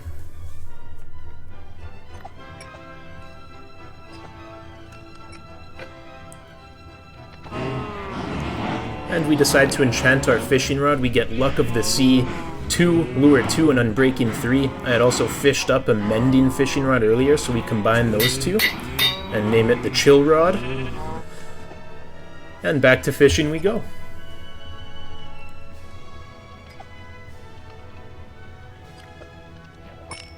And we get our first enchanted book from fishing right there, and you guys won't believe this, but this book has Mending on it. How insane is that? What are the odds? The first book I get from fishing has Mending on it. Absolutely fantastic. I'll definitely be saving that for our elytra.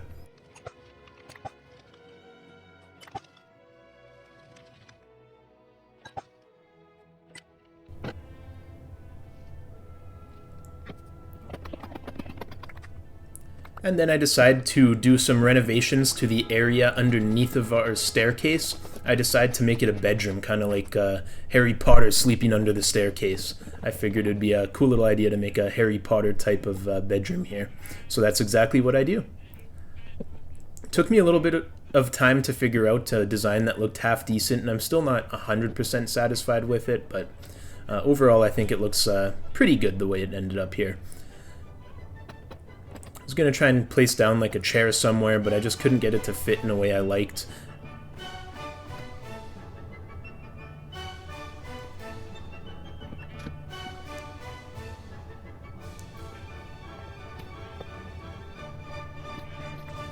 So just kind of continued messing around with things until I found something I was happy with.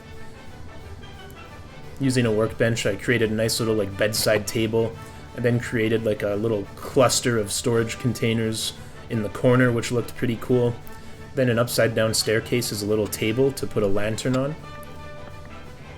Got rid of the torches, and yeah, put some fences in the corner just to make it feel a little homey, and then put some more fences down to make it look like they were holding up the shelf over on the side there. But yeah, in the end I think, you know, it looks really cozy, really nice. It turned out pretty good. I then decide I want to add a little bit of greenery down here. Give the place a little bit more life.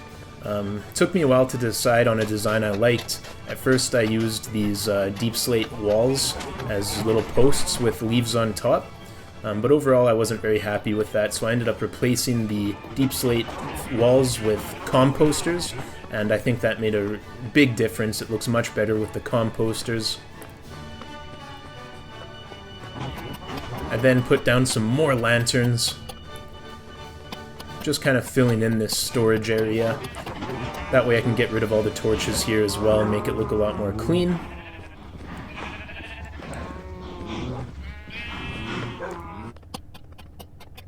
And we place down 2 more rows of lanterns.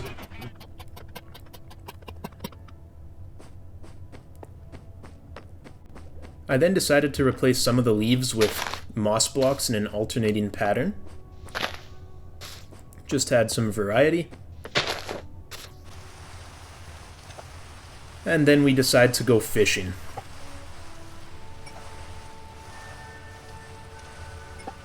Nice rainy day for fishing. They do say fish tend to bite in the rain, like I was mentioning before, and you know, it seems to be true for me.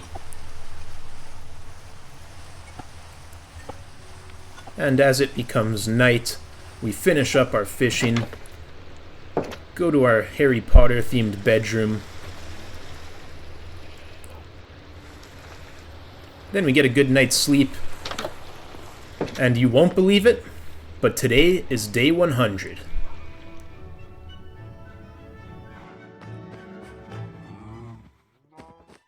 So for day 100, what I wanted to do was I wanted to just kind of give a quick tour of everything we had completed during this first 100 days in Minecraft as a chill playthrough. Obviously the underground area is absolutely gorgeous. Look at all the sheep we have, just a crazy amount of blue and light blue sheep.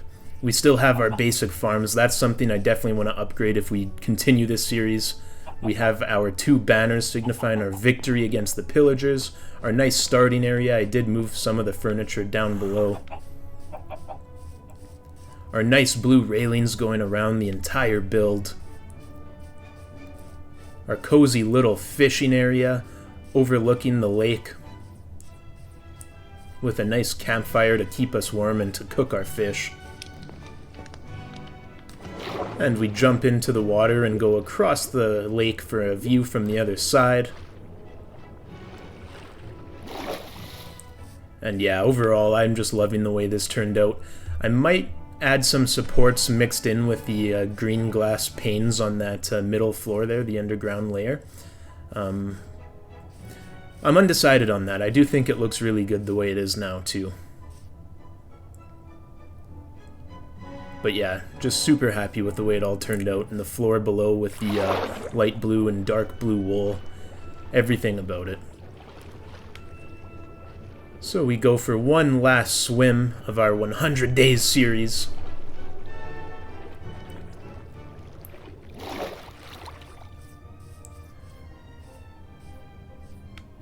And as we head up our staircase for one final time, I just want to say thank you guys so much. It means the world to me that you guys are here right now. And make sure to comment, like, and subscribe if you enjoyed it. Let me know if you want a 200 Days series, and let me know if there's any other games that you'd be interested in seeing me play. Okay, thank you so much. We'll see you guys in the next one. Thank you for joining me today. Grab some snacks, get a cold beverage, sit back, get comfortable, and let's all have a chill. Today we're going to be surviving over 100 days in Aska. This includes gathering resources, building, taking on all 5 bosses, and much more. Our goal today as we survive over 100 days in Aska is to take on all 5 bosses and beat the final boss. It's not going to be easy, I'm not sure if I can do it, but stick with me and let's find out if we can make it happen. Before we get into it, I want to take a moment to thank each and every one of you that's currently watching. It is greatly appreciated. I would also like to take a moment to ask you to like and subscribe, as I'm extremely confident you're going to enjoy this ride as we take on Aska. Please enjoy the intro, and I'll see you guys on the other side. Let's go! In the days before, the gods gave us the spark of ambition, which lit the fires of creation. They gave us a world of our own, a home. They made us builders, warriors, legends. They gave us everything. But our hubris overcame us. We thought ourselves to be gods instead. We tore apart their memory, and so we were punished. Everyone, everything cast into the fire. Yet some of us were spared.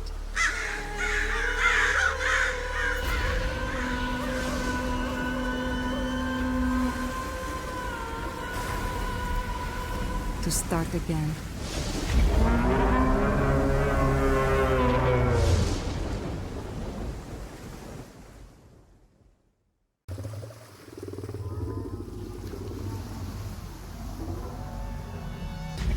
Alright guys, let's get into it here as we begin our journey. How awesome was that intro? Obviously a super sweet intro. This is going to be absolutely fantastic. I can't wait for you guys to enjoy the ride with me. And yeah, as we start out here on day 1, you'll see we start on a crashed ship. Obviously our Viking ship crashed ashore and we're now all alone on this mythical island. We do start off by grabbing some Jotun blood, which is going to be an extremely important resource as this game goes on. And let's take a moment to just enjoy how gorgeous this game is. It looks absolutely stunning. Next up, I do collect some mussels, as I know hunger is going to be a major factor in this game, and we want to make sure we are well fed at all times, as it does give you a stamina boost. Next up, we take on our first enemy. These are called wisps. All I have are my bare fists, which aren't very effective at this point, so bear with me as I punch this thing to death. And there we go. It does drop fiber, which is also a very important resource in this game, so take on a couple more wisps.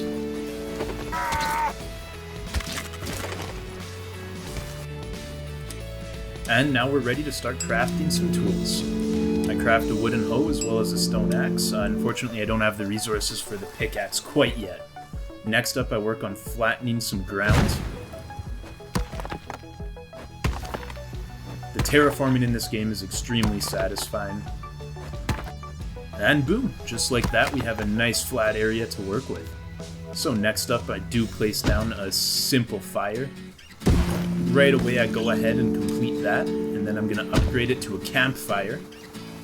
Unfortunately, I do not have all the resources needed to upgrade it to a campfire yet, so I'm going to go out and collect the stone I need, but as I do so, a pesky wisp interrupts me, so I take him out real quick. Get back to the campfire and finish upgrading it. Then I place down my first shelter.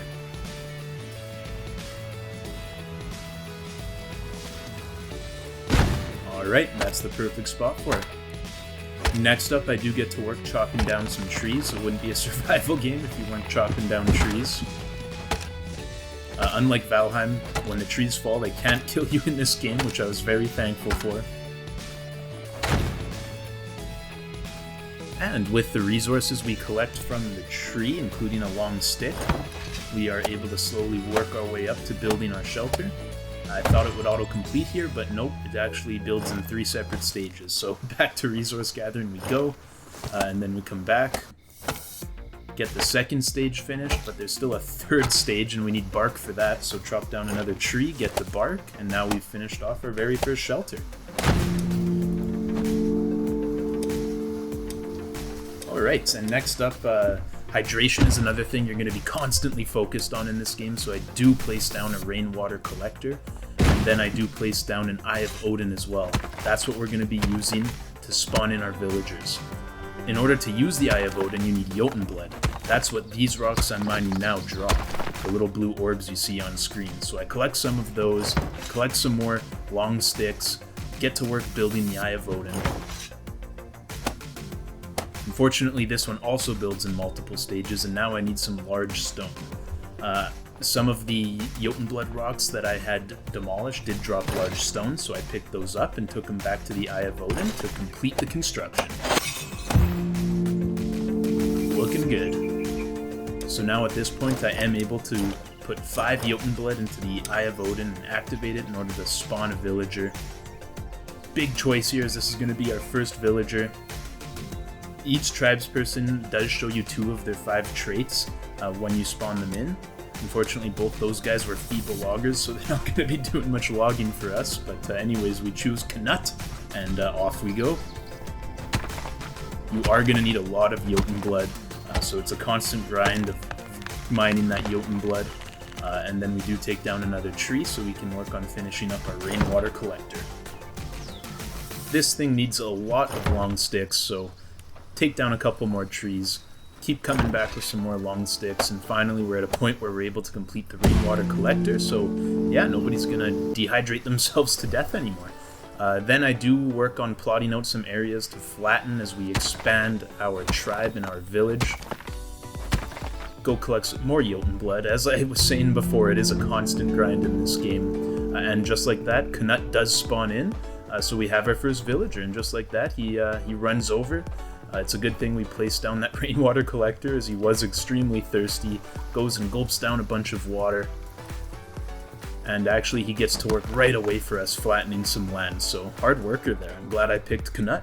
And then we work on getting our second villager. This time we do end up choosing Siv, and we can only hope she's as hard of a worker as Knut is, so let's keep our fingers crossed and hope she is also a hard worker. Alright, and we are going to need some more spots for our villagers, so we place down another shelter, then get to work mining some more Jotun blood, as we have completely survived day 2. I then work on placing down even more shelters, as we are looking to rapidly expand our village. I want to get as many tribes people in here as possible and keep expanding the tribe. So yeah, I place down some more shelters, and then I actually work on flattening a second piece of land. This is where all of our gathering buildings are going to be going. And like I said, I do want to rapidly expand our village, so I do go and grab Jonte, get him spawning in. It does take 10 minutes for them to spawn, so keep that in mind. Yeah, and then I start placing down the gathering buildings that I was mentioning before, including the gathering hut. This is now the woodcutter's hut, and then last up we have the stonecutter's hut. I decide to let my villagers take care of working on those, as I build a nice little path connecting our residential district to our gathering district. Again, the terraforming in this game is really satisfying. And with that out of the way, we do go and mine even more Jotun blood. You're going to notice that's a bit of a theme in this video. Yeah, it is definitely a grind. Have I mentioned that yet? And I keep swinging my pickaxe.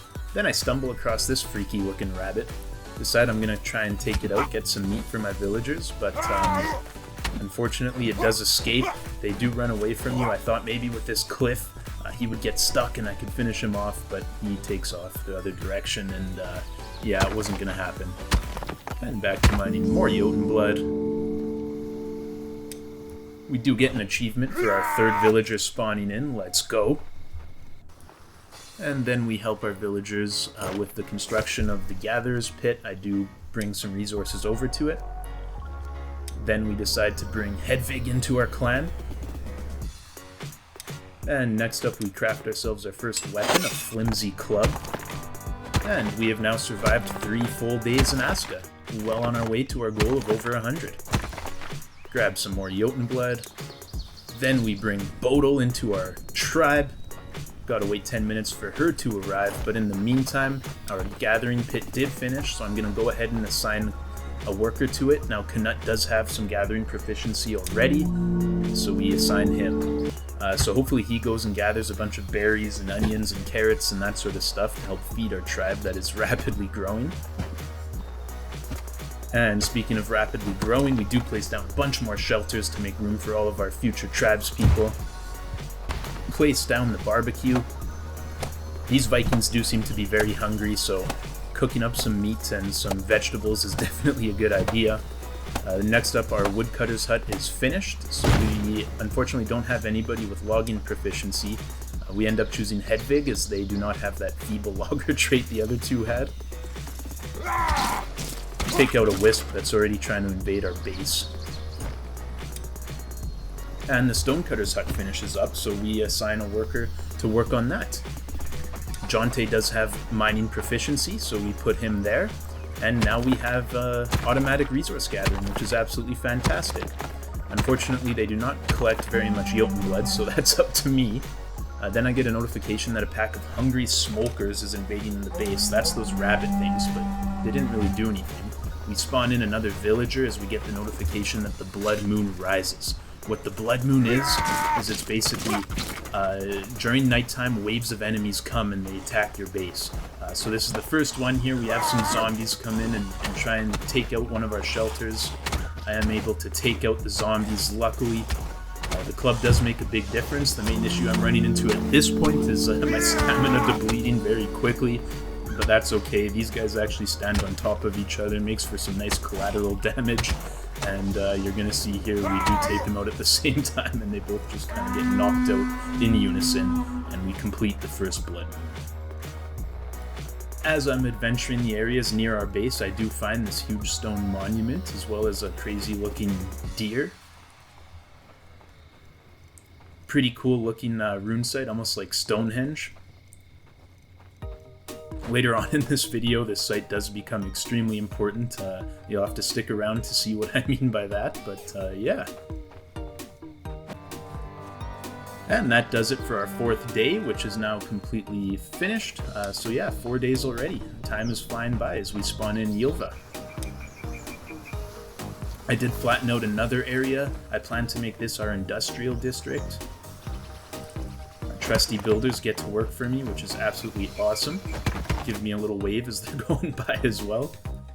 And then I get back home to find out our workers have completely flattened out our future industrial area. It's looking really good. So with that done, I place down a workshop pit, and then I get to work doing some more terraforming. Again, I really love the terraforming in this game. There's something about it that's just so satisfying. It's really awesome. And with the path made connecting our industrial district to our residential district, everything's looking really good. Got a couple more shelters to finish up, as you can see there, and they're still working on the barbecue, but things are coming along very nicely at this point. And as you can see, now we have a path connecting all the way to even the Gatherers district. On the map, it does do a nice job of showing the paths you've created as well, which is really cool. So then we spawn in Thyra, get to work completing some more of those shelters, and the barbecue is also complete, but my builders didn't want to finish it for some reason, so I just decided I'd do that myself. Did I mention that this Jotunblood thing is a bit of a grind and that you are always mining these Jotunblood rocks? Because if I didn't mention that yet, yeah, it's definitely true.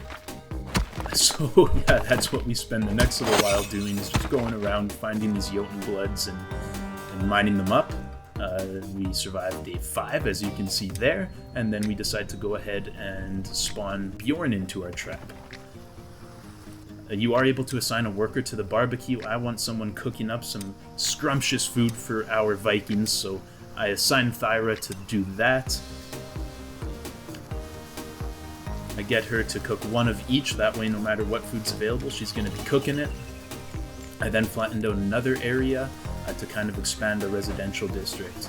And in the meantime, our builders did finish our workshop pit, so now we are able to get crafting. So I go ahead and assign Astrid to crafting, and I get her to craft one of each item. Place down some more shelters. And everything's looking really good. There was one problem with the base location I picked. You do have to find these water sources in order to build a well, and there weren't any that close to my base. I did find this one somewhat close, but not as close as I'd like it. So we place the well down there, then we go back and spawn in Kara. Next up, we work on building a path connecting our gathering district to the well. As we do so, day 6 does finish up. And with the path complete, yeah, you can see we have a nice little path to get all the way to the well from the Gatherers district. I actually really like the way this turned out. It feels almost majestic and like you're on a really cool adventure walking through the trees there. And at the end of the road, there is the well, and one of our builders is working on it, which is awesome to see. And there's the path I had just made in the map, so you kind of get an idea of the layout for our tribe so far. I get back to base and find out our crafter's been hard at work. We do grab the bow. Obviously a very important upgrade. We'll take the arrows with it, but yeah, I end up using the bow a lot in this game. It's really, really powerful. I do take some of the other tools that our crafters managed to craft up, including a torch, as well as a stone knife, which is used for skinning dead animals and that sort of thing. And we do have an extra hammer and a hoe in there as well for when it's needed. Next up, I did place down a warehouse, which is where you can store items. Then you actually have to place down like different shelves and storage items on top of the base warehouse, so that's what you see me doing here. Each one does store different materials, obviously. Collect some more Jotunblood, find our first wolf. Don't think I'm ready for that, so I run away and focus on collecting Jotunblood. And even more Jotunblood. And you may have guessed it by now, but even more Jotunblood. And one more time for good measure. And 2 more times for good measure. Unfortunately, Astrid died from starvation, as you saw there, but we do replace her instead of getting food, I figured it'd be easier just to spawn in a new villager. Might not be fun to live in my village, but what can you do? And then, yeah, you'll see the notification that day 7 was completed. Then we go ahead and upgrade our Gatherer's Pit, our Woodcutter's Pit, as well as our Stonecutter's Pit into the Gatherer's Hut, the Woodcutter's Hut, and the Stonecutter's Hut. We do place down another Rainwater Collector, and yet another one, and another one.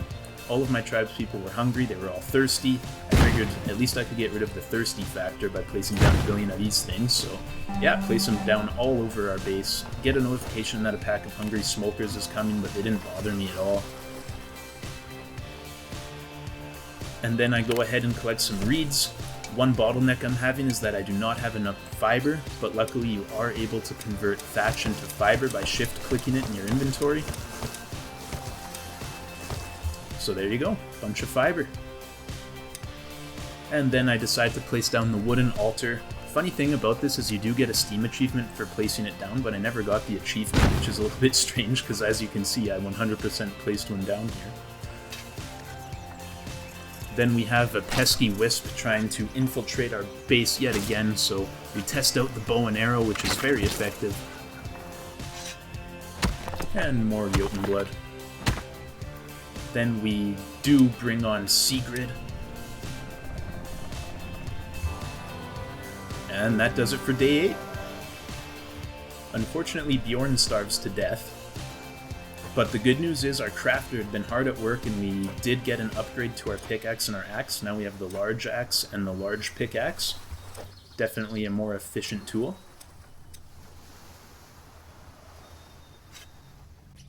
So we take our upgraded axe and we are able to now take out full-size fir trees. Before, with the original axe, you can only take down the small ones, but now I can take out the full ones, and what that does is it actually produces logs.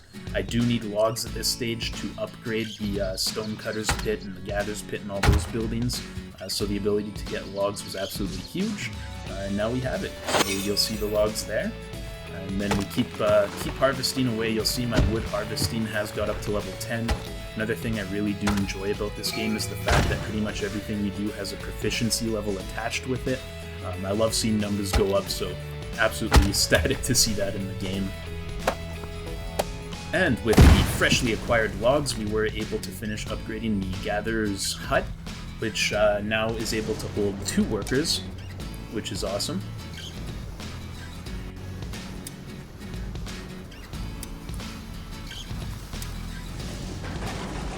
As food is a huge problem for us right now, I decided to place down a hunter's hut as well as a fisherman's hut. Then we get back to work logging in some more. You do need a lot of resources in this game. It can be a bit of a grind, but luckily you do have your tribespeople to help you out, your fellow Viking clan. Timber!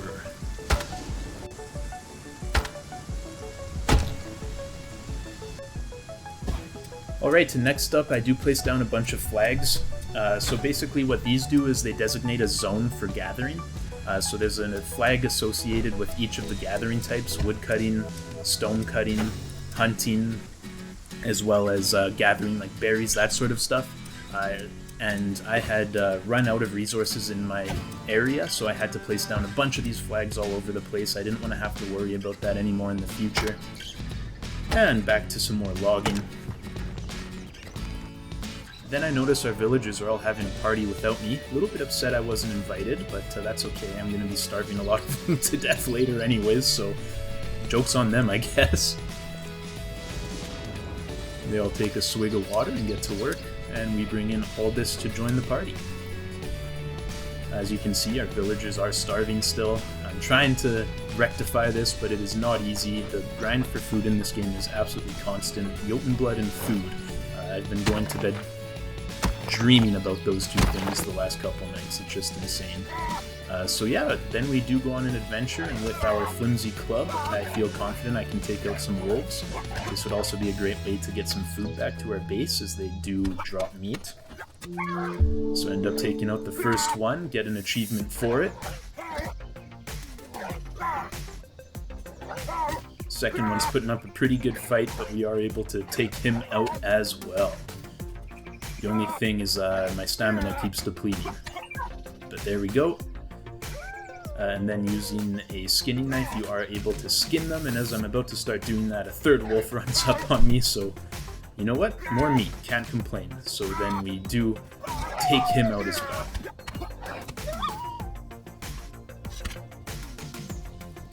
And then we skin them, and as you can see, the meat drops like so.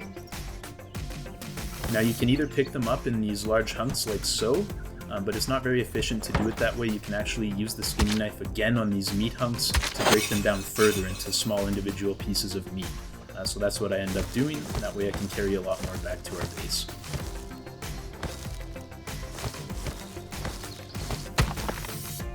And of course we do go and grab some more Jotun blood while we're at it.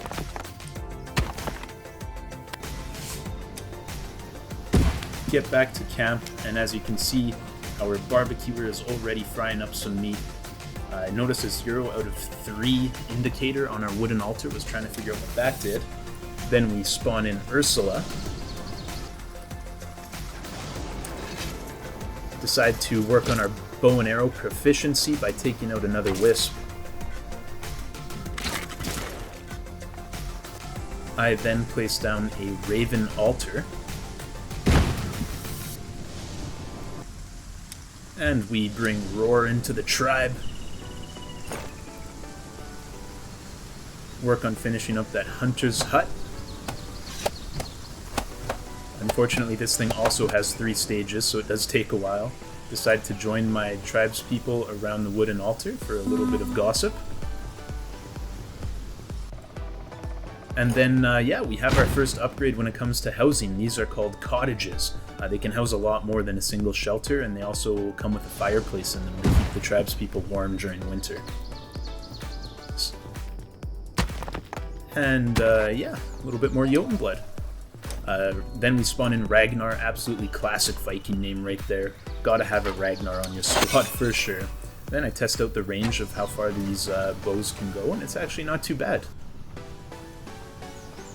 Help bring some logs back to camp so we can get this hunter's hut finished up.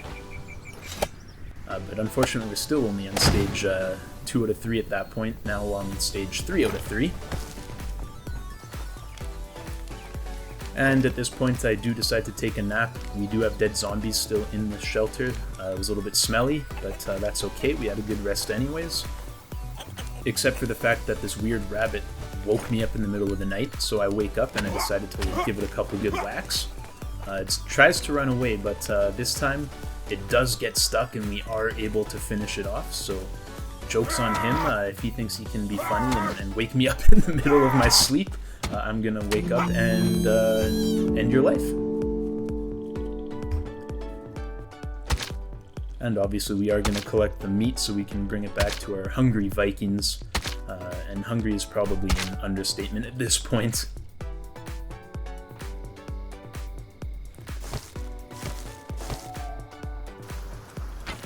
And we do take out another smoker. It wasn't enough just to take out the one who woke me up. I also had to take out his friends as well. Teach him a bit of a lesson that is just not going to fly in the future. And then we bring Anders in. And actually, just kidding, we changed to Enno at the last second. Sorry, Anders. And that pretty much sums up our 11th day. I then flattened out another area here off camera, but you can see the results. Getting a little bit of verticality going for our village, which looks really cool. We have a nice little vantage point of the whole village from up there. Alva starves to death, unfortunately, so we really want to get this hunter's hut done. That way we can assign a hunter to go hunt things, bring us back meat, and make sure we can avoid any future starvation, as yeah, there's quite a famine going on. Not a fun place to live right now, but I'm working on it. And with the hunter's hut all finished up, we do assign a couple tribespeople as hunters. Take out a wisp. As you can see, our proficiency has gone up, so our damage is also going up, which is awesome. We do help bring some resources back to our cottages. Take down a couple trees, and that takes us to the end of the 12th day. And then you'll see our first cottage does get completed here. So of course we go inside and check out our new space. And it comes with 2 beds as well as a fireplace, but what you can actually do is you can place down additional furniture, including beds, and the number of beds is how many villagers that house can house. So you definitely want to place down as many beds as possible. I fit 6 in each one. I do place down some more flags as our workers are complaining that they can't find any resources again.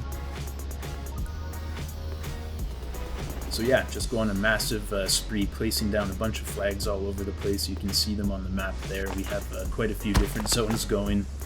And then, have I mentioned yet that the Jotun Blood grind is quite insane? Because, yeah, it definitely is. So that's what we do now. And that takes us to the end of day 13. We decide to bring Hendrik into the fold.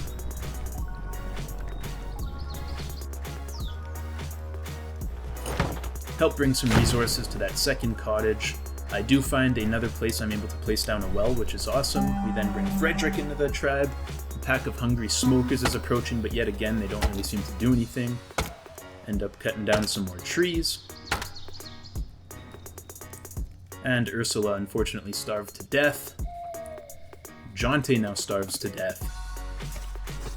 So we go on a bit of a mission to collect as much food as humanly possible. We want to prevent all these starvations. We want our tribe numbers going up, not down. You can see in the top right, we're currently sitting at 10. Grab some carrots, some cabbage, and that takes us to the end of day 14. I get back to base, and what I do is I throw all the food on the ground. These are Vikings after all, they don't use plates, they eat right off the dirt. So I throw the food onto the ground and they all just come running and start stuffing their faces full of food. Hopefully this prevents the starvations for at least a little while. And then we bring in another villager. We go check out our fishing hut, which is now finished. And of course we're going to assign a couple workers to that.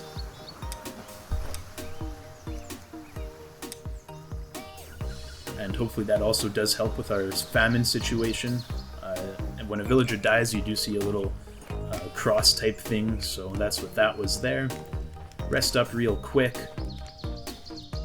Go up to that platform we had flattened out earlier, and we place down the barracks. So obviously what the barracks does is it's a place to train up your military, basically. So awesome to have that going. We do break down some more Jotun blood, and as we do so, we run into skeletons for the first time.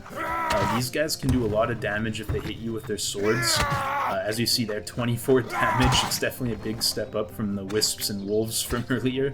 A third one comes in with a bow, and I get myself into a little bit of trouble, so I do tactfully retreat.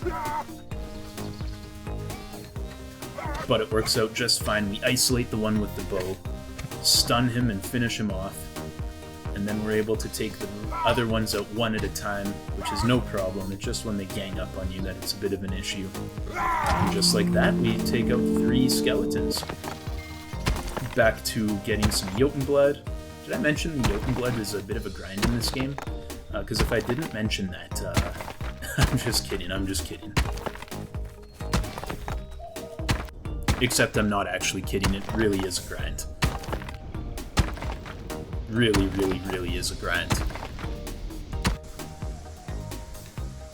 But the hunt for Jotun blood did lead me to find these ruins. Nice, cool looking statue right in the middle.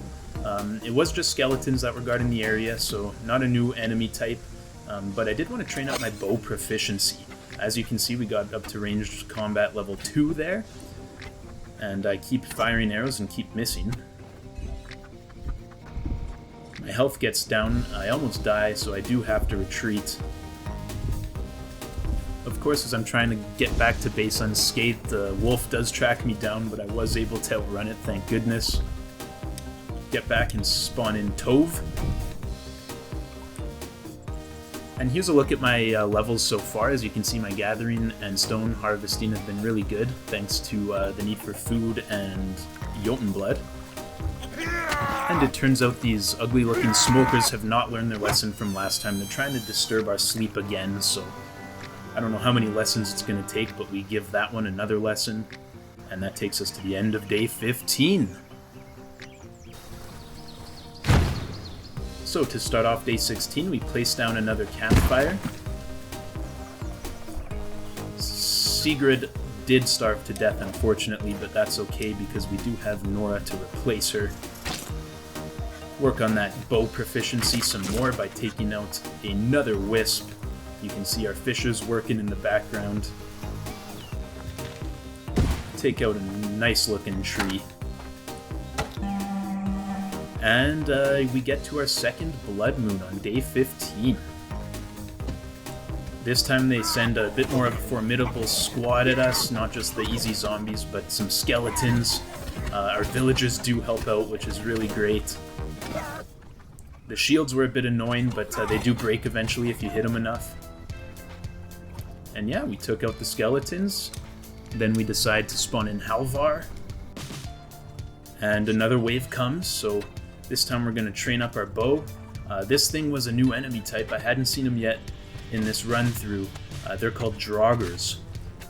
So we work on the skeleton with the bow first, get into a little bit of a long-ranged battle with him, going for the kill. And then we take out the Draugr. This guy can do a lot of damage, so you do have to be careful. I'm not confident right now, so I do draw him back to my villagers and enlist their help. And help they do. As you can see, we took him out pretty quick with all of us in on the action there. And that does it for our second blood moon. The struggle with the Draugr made me realize I really do need to work on my combat, so I do work on getting both my melee combat and my ranged combat levels up, taking out any wisps I can get my hands on. I don't like admitting it, but my aim with the bow probably needed a little bit of work as well, so yeah, this was an awesome way to do that. And now with winter approaching, we do decide that we should probably get some clothes going. In order to do that, we do need to grab the Weaver Edition to the workshop, so that's what I placed down there. It helps you produce textiles and clothes. Then we go back to our barracks, and yeah, just as we get there, it finishes up, which is very exciting. Now we do have a way to defend our base. So you can actually assign villagers to work here, and they will train and gain combat proficiency, as well as defend your base. And you can actually train here yourself as well, and work on building your own combat proficiency. That's what you're going to see me do in 1 second here, as I take out my large club and start hitting the dummies. And you'll see we do reach combat level 5, which is absolutely awesome. Definitely going to need to get those damage levels up if we want to take on all 5 bosses. And then, of course, more Jotun blood. I'm not sure if I've mentioned it yet, but the Jotun blood is a bit of a grind in this game. Definitely going to be spending a lot of time getting Jotun blood.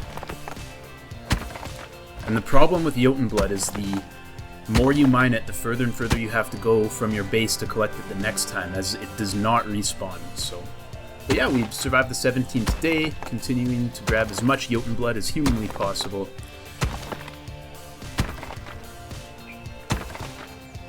And even more Jotun blood. And then we do find ourselves some wolves to take out. Obviously, we want to make sure that we are keeping our villagers well fed, and wolf meat is a great way to do so. So whenever I saw wolves, I definitely spent 2 minutes making sure we defeated them and collected their meat.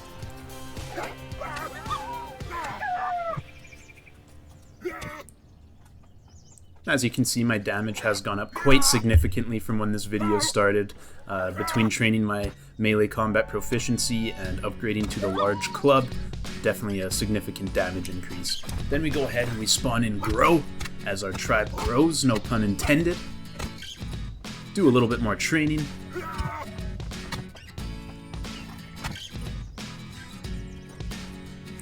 Make sure we stay hydrated, as you do get that stamina buff for being fully hydrated.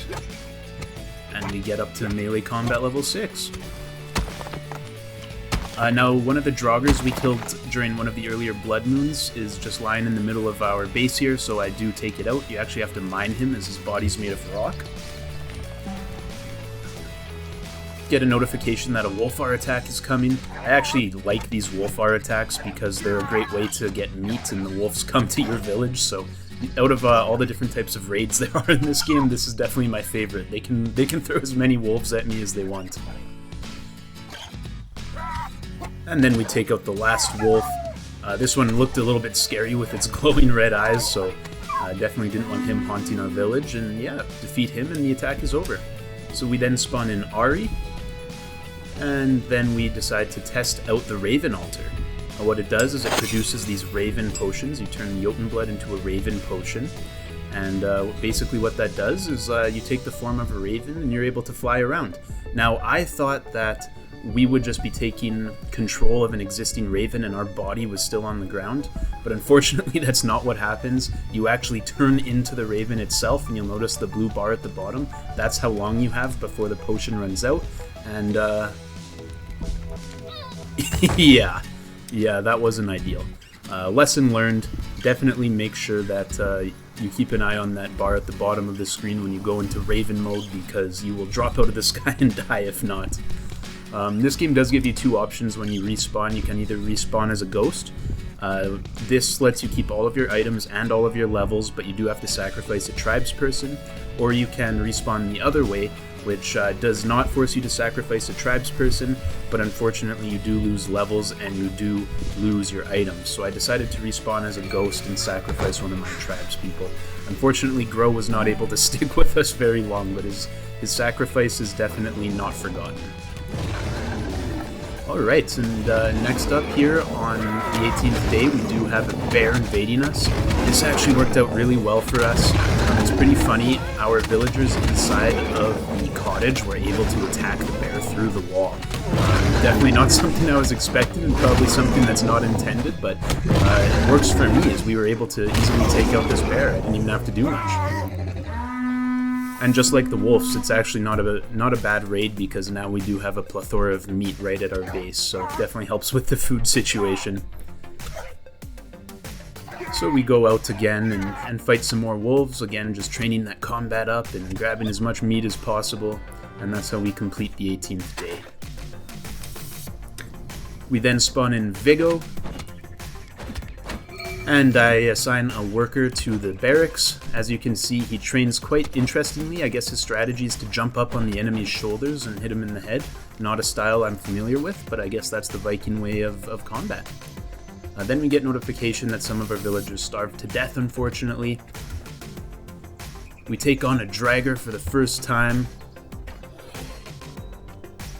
At least a wild dragger, as we did have a couple that came in the raid. But the bow and arrow doesn't seem to be doing too much damage to him, and he is pretty strong, so I do end up just deciding to retreat. Nora unfortunately starves to death, so we replace her with Orvar, and then we go out collecting a bunch of mussels, because we are absolutely sick of our villagers dying from starvation. We cannot let that keep happening.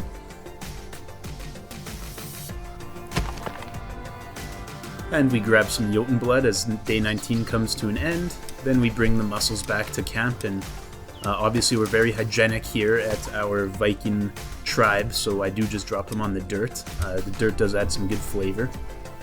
Bring in Lars, and then we bring in Tora as well. Bring in another villager, and then we get to work helping our tribe knock down some trees. And next, with the food crisis that is currently taking place, I decide to place down a farm. These beach rocks that spawn in, unfortunately, there's no way to get rid of them, so yeah, you just kind of have to work around them and live with them. Place the farm down, and then we go back to our warehouse and place down some more storage containers. This time we focus on weapon and tool racks, as yeah, we do not have enough space for all the tools and weapons that we have our guys crafting for us. And towards the end of day 20, we do get a notification that a blood moon rises, so we take out a couple of skeletons. They're trying to take out our Eye of Odin, which would not be good. That is how we bring in new villagers. So we make sure that, while it does get damaged a little bit, it doesn't get completely destroyed.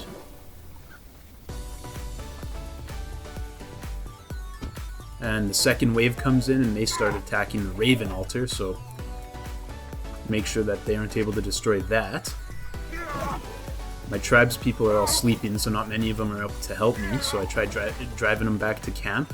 And it does wake up the villagers, and they do jump in and help me, so the plan worked. This guy just has a bow. The guys with the bows are really easy to take out in this game. Glitched through the ground a little bit there, but it's okay. No harm, no foul. We get up and we finish him off. And the last wave comes in. A couple skeletons with one Draugr. Again, they're going for that Eye of Odin. And again, we draw them back to camp, get our villagers to wake up and help out with the battle.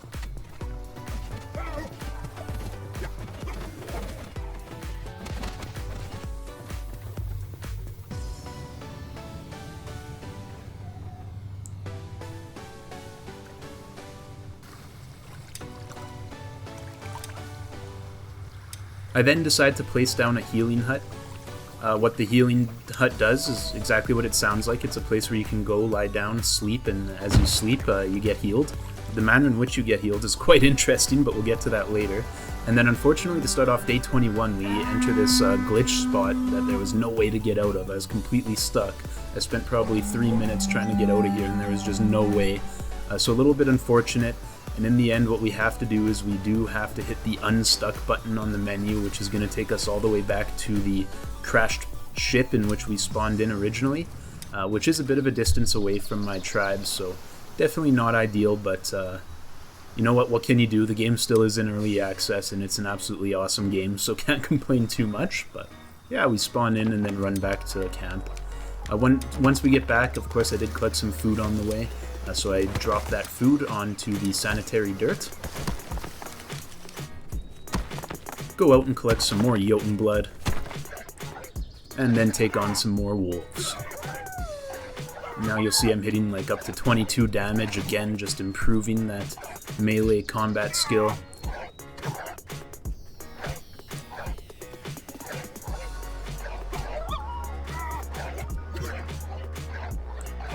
Get hit a little bit more than I like to here, but with these wolves, I don't want to sit and dodge all day. I'm able to kind of just face tank the damage a little bit and take them all out. Bring out the bow to try and get some bow proficiency, and the first shot actually gets me up to level 8, which was awesome.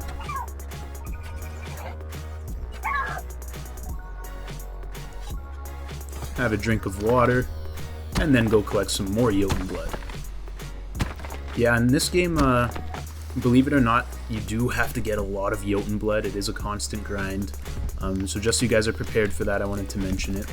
But we make our way back to base, and as you can see, our cottage has a fire lit, as it is starting to get cold out. Winter is definitely approaching at this point.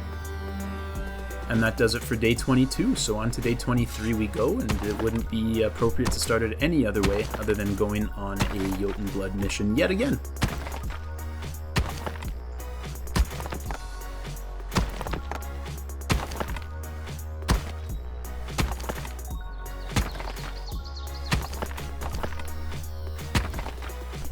And unfortunately, I am a complete idiot. I managed to get myself stuck in that exact same spot again.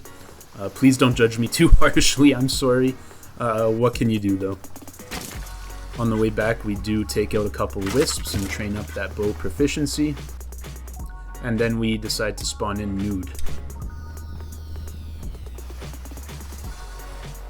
The farm has finished, so what you do is you actually place down the farm crops in a similar fashion to when you're terraforming land. The max size that you can build by my experimenting was a 4x4. So we place that down, and it does need to be constructed even though it's just farmland. Then we go ahead and place down a couple more cottages, as we are running out of housing for our clan and we want to keep growing much bigger than we are even right now. Go ahead and place down another warehouse, and that finishes for day 23. Start off day 24 by going and killing some wolves.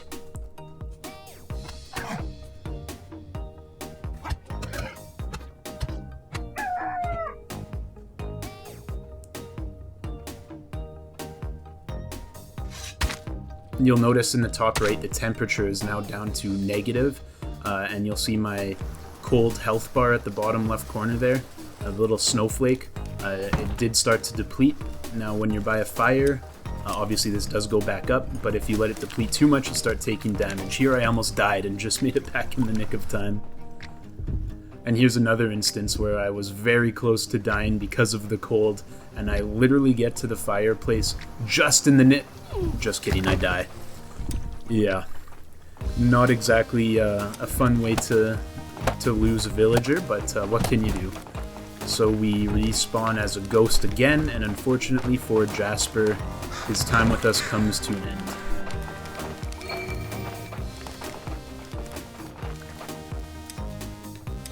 Then we spawn in Claws, grab some meat and bring it back to camp.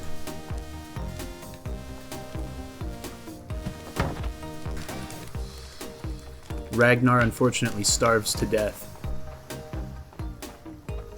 Same with Ilva. And Roar just decides to leave. So at this point I do go and get more muscles yet again, as I want to make sure that I can limit the amount of tribespeople starving to death as much as humanly possible.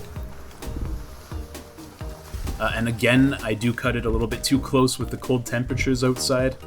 We do almost die a second time, but this time I am able to make it back to the fire just in the nick of time. Look how close my health was to fully depleting there. Definitely a close call. And of course we go out and collect some more Jotun blood.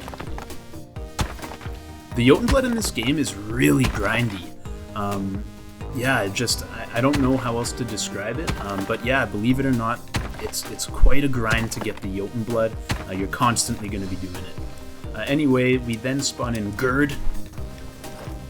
Magnus starves to death. We decide to do some cooking ourselves because our barbecue workers are not efficient, and we want to get these guys fed. I also go and grab a bunch of fish and gut them myself and start cooking up the meat for my tribespeople. Again, just trying to end this famine that's terrorizing our clan right now. And as you can see, by day 25, winter is fully taken over. We're in the midst of a full-on blizzard. The temperature's minus 18 degrees. Our cold bar goes down extremely quickly.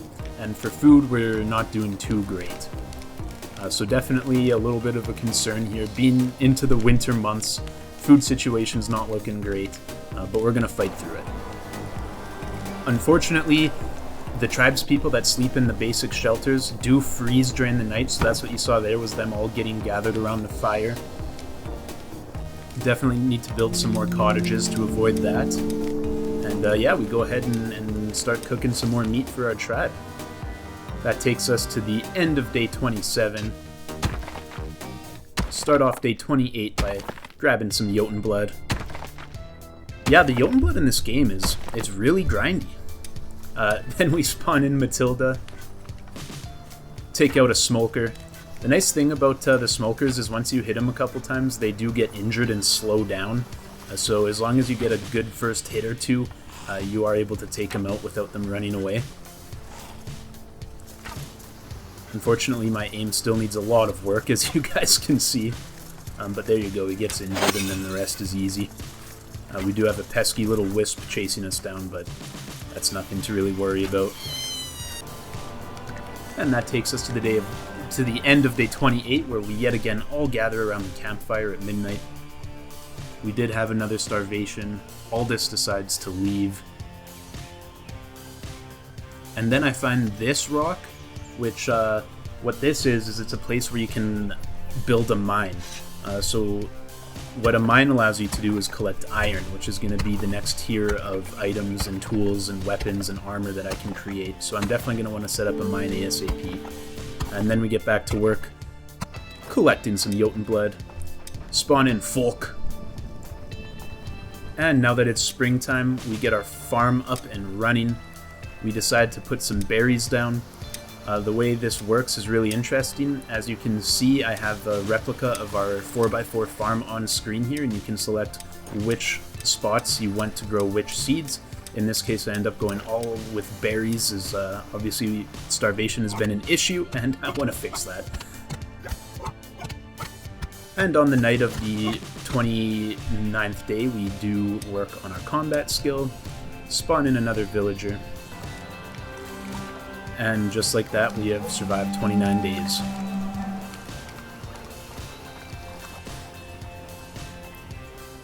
I did build a sled. What this does is it allows you to carry more resources. It does make you a little bit slower and use a little bit more stamina, but definitely useful to have. I was hoping our villagers would actually use it when they were out collecting things, but unfortunately they did not. Collect some Jotun blood. I'm really hoping this sled makes these Jotun blood runs more efficient and needed less often, because, yeah, it's a grind. We then run into a Draugr, and this time, instead of running away, I make the decision I am going to fight it till the end, one way or another. He does block with the shield quite a bit, but again, if you hit him enough, the shield does break.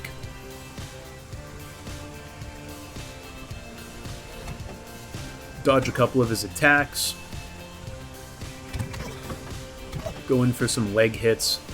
And actually, this guy's shield still hasn't broken. That's not normal, but I guess it can happen. And there it goes. It breaks just in time for him to die anyway. And just quickly grab some berries, and that takes us to the end of day 30. On day 31, we go grab some more Jotun blood. And some more Jotun blood. And we fill up our sled with the extra Jotun blood so we can carry a lot more.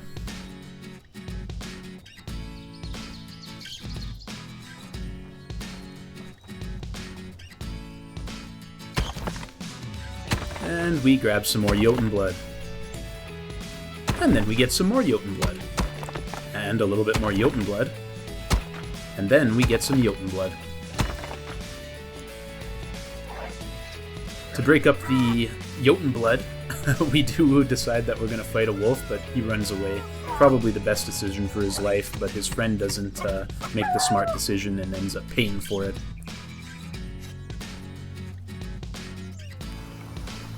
And we get back to base with a full inventory and a full sled full of Jotun blood. Takes us to the end of day 31. On day 32, we place down some more rainwater collectors, as our farmers do use a lot of water. We bring Asmund on board, and we get a Wolfar attack, which again are my favorite type of raids in this game, so no problems here.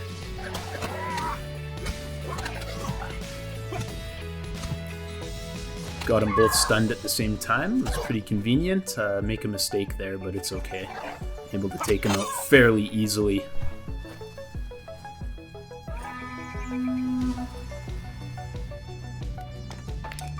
We then bring in Burger. Hopefully Burger can help with our starvation issue. Maybe we can eat him if food sources get a little bit too low. And we then place down a cookhouse where we can make new types of food recipes.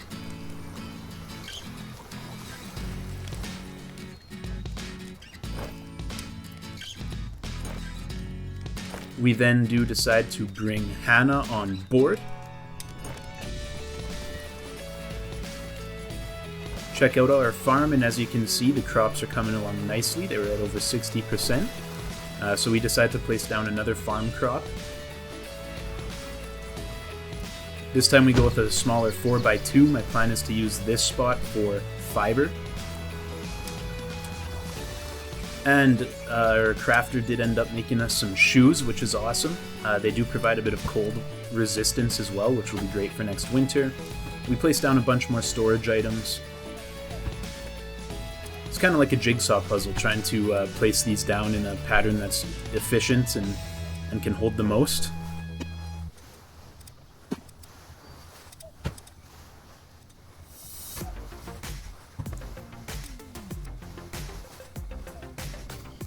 And then we bring in Stig.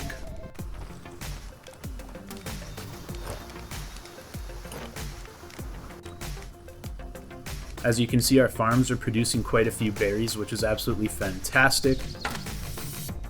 Go help and chop down a couple trees, as we do need all the logs we can get. And then we have a notification that a blood moon rises on the night of the 34th day.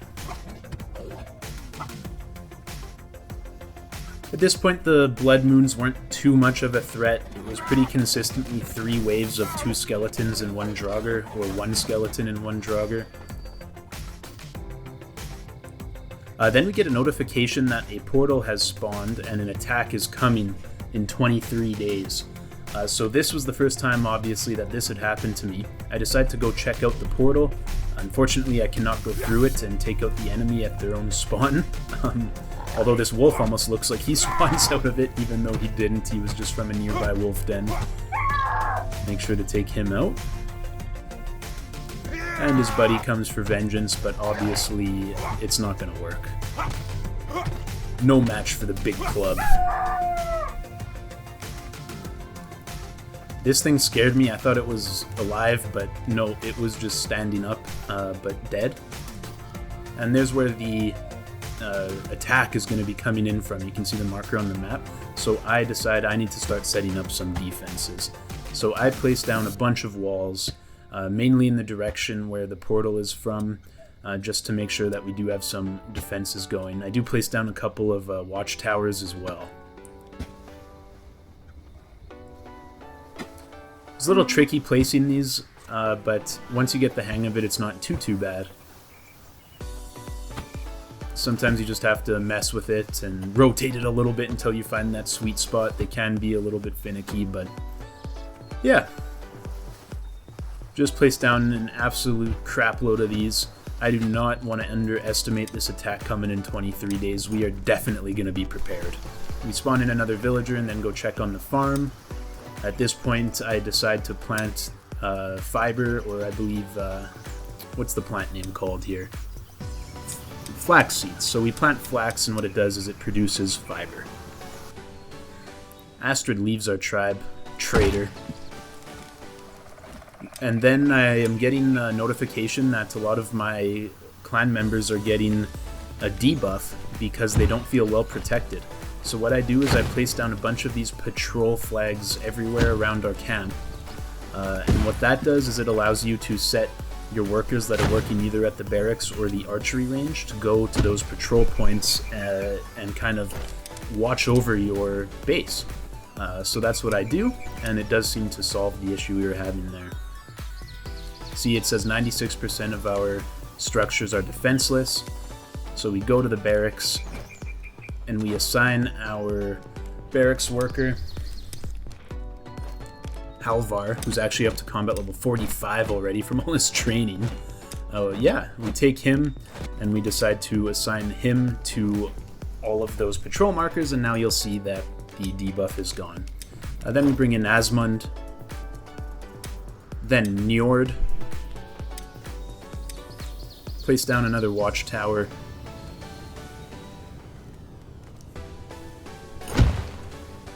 and build a couple more walls as well.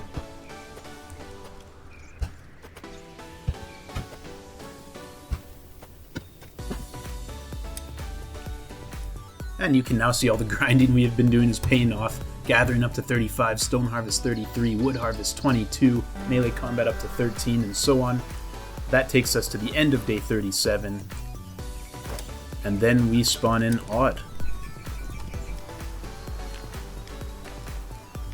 At this point, we do assign a worker to the cooking house. We only have 2 recipes unlocked at this point, but I noticed one of them increases joy in your villagers, so that is definitely the one I went for. Blood Moon rises, so we have to take out a couple of enemies.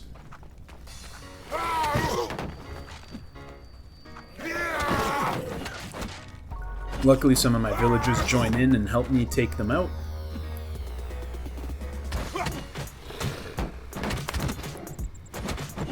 And we send him to Valhalla, or whatever hell is for Vikings. Then we do place down another crop field. Just want to get as much food going as possible, as that is definitely one of the biggest choke points in this game.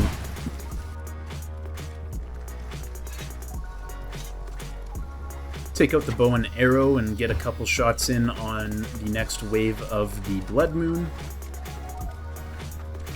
Want to take out the archer first. He lands a pretty crazy snipe on me there. I was not expecting that one, but what can you do? We're still in very good shape, obviously. At this point, my villagers wake up and help with the skeleton, and then help take the Draugr out as well. And the last wave of the Blood Moon comes in. Again, we want to work on training up that bow proficiency, so that's exactly what I do. He lands another couple snipes on me there as I'm trying to find a way down the mountain, but yeah.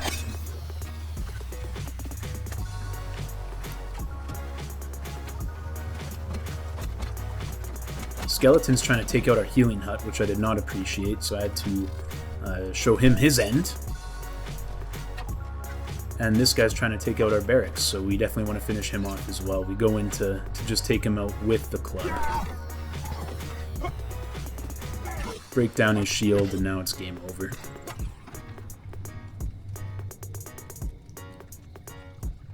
And that pretty much does it for that Blood Moon, as we survive day 38.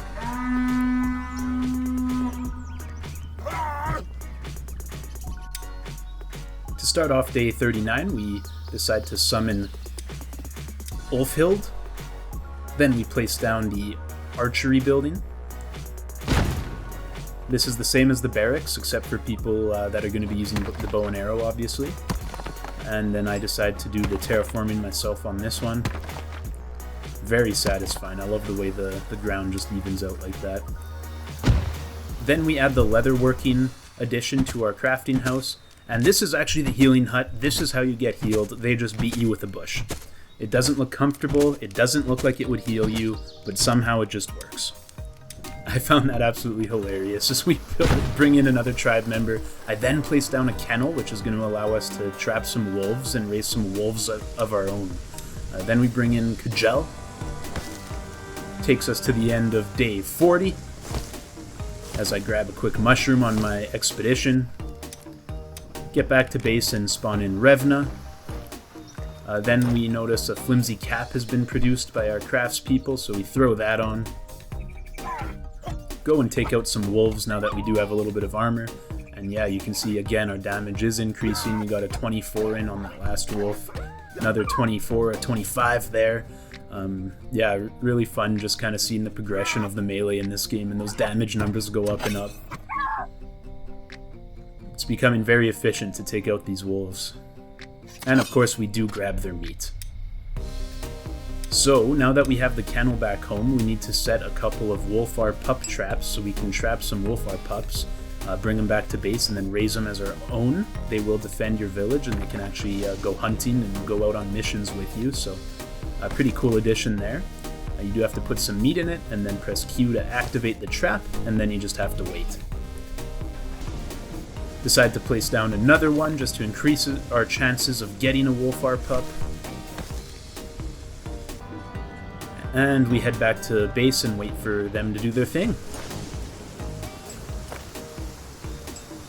Now you're only able to place 2 additions per craft house, so we place down another one as there's a lot more additions that we need to add. And at this point I notice these mounds of dirt that you are able to damage and destroy at the Wolfar Den. So I take it out, and a bunch of red lights come and form the face of a wolf in the air. So I then move on and take out the second one. And I am not ready for this at all, but what this actually does is it spawns in the wolf boss. Fenrir is his name. Alright, and there he is. I think I'm ready for the first boss at this point in the game. So we go at him, we take out the bow and arrow, we hit him with a couple pot shots. His move was very hard to avoid if you didn't time it perfectly, the one in which he jumps at you like that.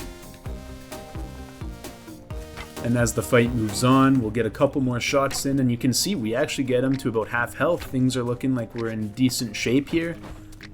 And again, he lands a 38 blow on me, which is crazy. This guy does a lot of damage, and again 20, even though I thought I was able to dodge out of the way. So at this point I say, screw the bow, let's use the old trusty club, and I go in for some melee combat. I was able to do 22 damage, and then all of a sudden he spawns in 4 buddies, and I can't move, I'm stuck, and unfortunately I do end up dying, so we do respawn as a ghost, and we have to choose our next sacrificial lamb so that I may prevail. Unfortunately for Hedda, this time it was she who would be ended. We appreciate your sacrifice.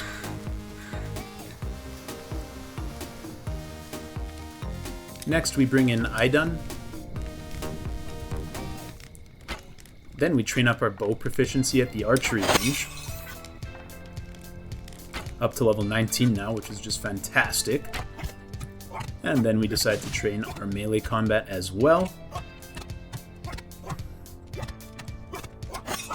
And we get that all the way up to level 16. That takes us all the way until day 43. So now we've got our melee and ranged combat both up to level 20. I'm thinking maybe, you know what? Let's try Fenrir one more time now that we've increased those levels. So we fire a couple of pot shots with the bow again. Have yet to take damage, but when he does strike, he deals 40, and then he quickly pounces on me before I have a chance to run away for another 40 blow. Things are going okay. We're about even when it comes to health at that point, but then he lands a couple more blows and I decide to run away. It's not going to happen for me today. That said, out of pure spite, we do take a couple shots at one of his buddies there. Take a couple more shots at him, but he had recovered quite a bit of his health. And yeah, I just give up at this point. Back to base we go. We get whacked by the healing bush a couple more times. And then I go and steal the Wolfar trap, as it does have a pup inside. Fenrir does not like the fact I'm stealing his babies, but luckily we are able to outrun him. He does get a nice hit in and knocks the pup out of our hand at one point, but I retreat and I'm able to go in, pick it back up, and get him back to base. So it all works out in the end, and yeah, I guess despite Fenrir killing me once, last laughs on him, as I do have one of his children that I'm going to now raise as my own. Can't think of, a better way to get revenge than that. And there's the cute little puppy inside of the cage there. So small, it's absolutely adorable. We get him back to base, throw him in the kennel, and as you can see, he sits patiently and waits to be fed so he can keep growing into a full-grown pup. And as we're chilling with our new puppy, we get a notification that another blood moon is rising. You know the drill at this point. We go in and we take out a couple skeletons and a dragger.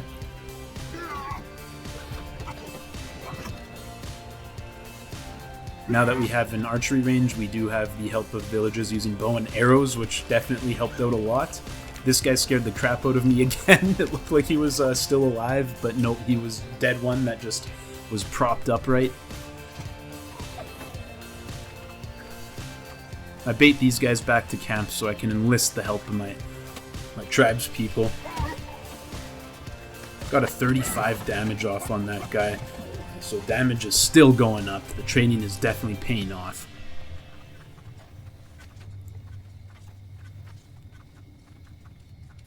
And the last wave.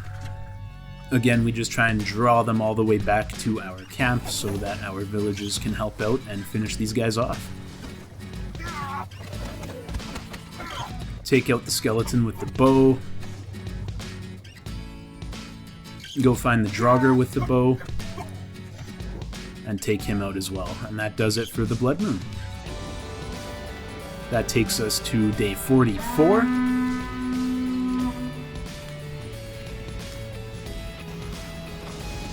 Spend the morning just chilling with my new puppy.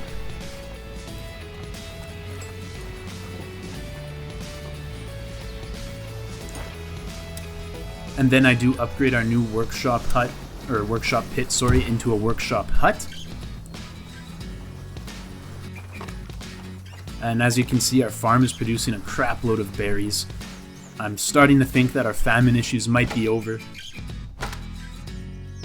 Help out my villagers by taking out some trees, and that brings us to the end of day 44. We start off day 45 by bringing in Yorin and then Marin. We then place down a coal-making pit. Bring in another villager. Now you can see our puppies growing up, definitely getting bigger. And we do some more training. We had another starvation despite all the berries. Not sure why they choose to starve themselves, but yeah, a little frustrating. Not satisfied with stealing one of Fenrir's babies, we decide to take another. Bring it back to camp. Put him into the kennel. And there he is.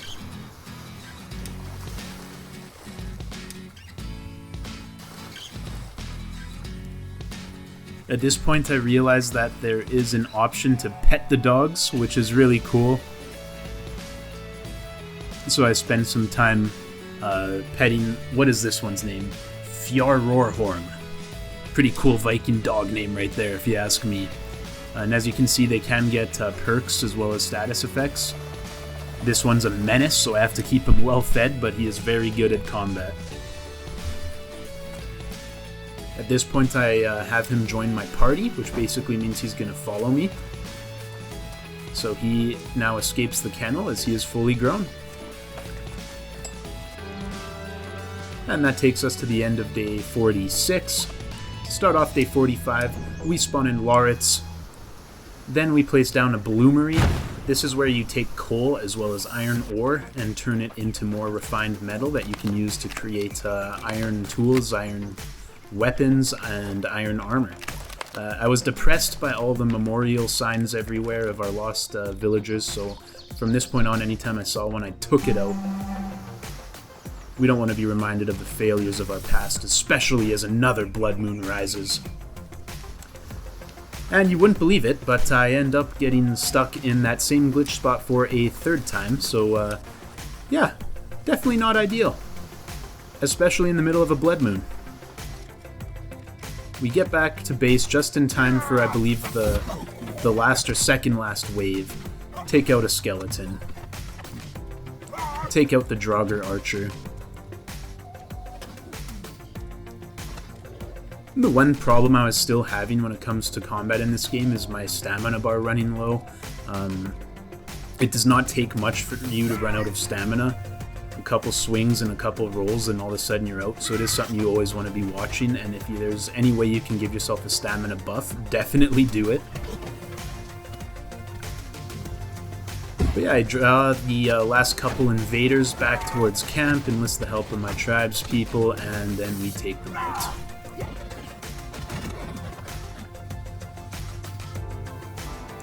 And that brings us to the end of day 47.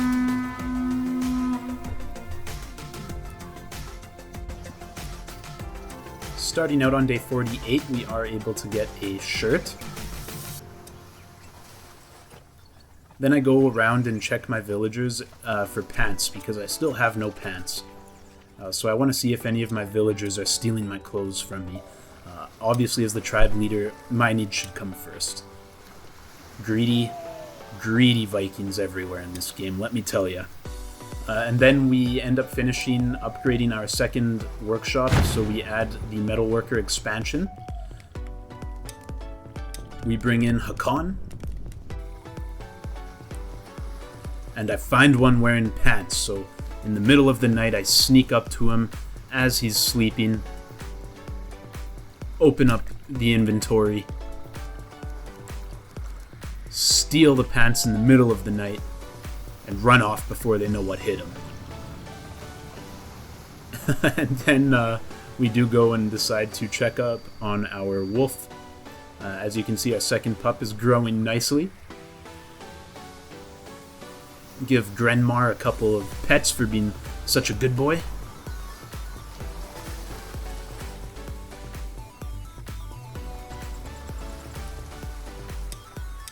And we get him to join our group, and he is now able to leave the kennel as well. So we have 2 fully grown pups. That takes us to the end of day 49, on to day 50 now.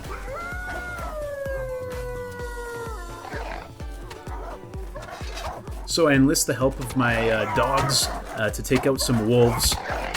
They do a pretty good job taking out these wolves, but the problem is then Fenrir gets a whiff of us and comes hunting us down. And unfortunately, right after our second pup is fully grown, both of our pups do end up dying to Fenrir. He no longer recognizes them as his own babies, but some foul creatures raised by an enemy, and shows no mercy. So now they're doing okay, but for some reason they're stuck in place. They won't follow me anymore, and Fenrir comes back and finishes them off. You'll see after checking my map here, I get a notification that my dogs died. We then come across this new area we've never seen before with these zombie dudes called Whites. We take a couple of them out, and then this really crazy looking guy just comes jumping and limping towards me at a very fast pace. Quite scary. So yeah, I go to work on taking him out and the other Whites that are around as well. You'll see I'm doing pretty well in this fight early on. I'm taking out the Whites, I'm doing decent damage to the big guy there, but unfortunately I kind of get swarmed and I do end up dying.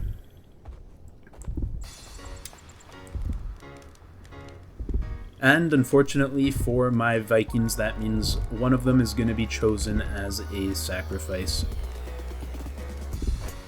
Never fun choosing which one you're okay to part with. Usually I just go with the newest person to the tribe. And unfortunately, Hakon has met his end. So we replace him with Otis like nothing ever happened. And then we work on increasing our combat proficiency, as obviously we've been dying a little bit too much and we need to be getting a lot stronger here. And a good way to train that is going to be to take out a bear. So I didn't mind the fact that we did get a bear attack. Thing sounds absolutely terrifying. Tries to take out our barracks. Land a solid hit on him. Draw him back towards our base. Hopefully wake up our tribespeople so they can help in the fight.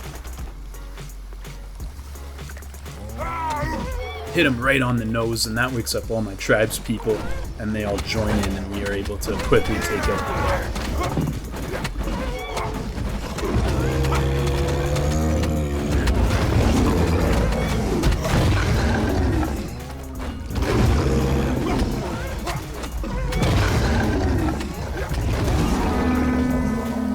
And just like that, he is down. Of course, we do harvest the bear for all of its delectable meat. It does take a lot to skin the bear to death, and unfortunately one of my skinning knives broke in the process, but we were able to replace it and finish skinning the bear. And again, we get back to training. That takes us to the end of day 50, halfway to 100 days. And we continue training into the morning of day 51.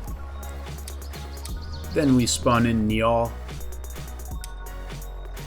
And then we build the cave entrance, basically a mine.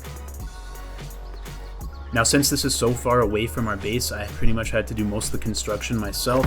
I did have a couple of my clansfolk come out and help me towards the end, but it took them a long time to get there as we are pretty far away. So I do a lot of the construction and gathering of resources myself. Luckily, everything we need I was able to find within a relatively small radius around the cave.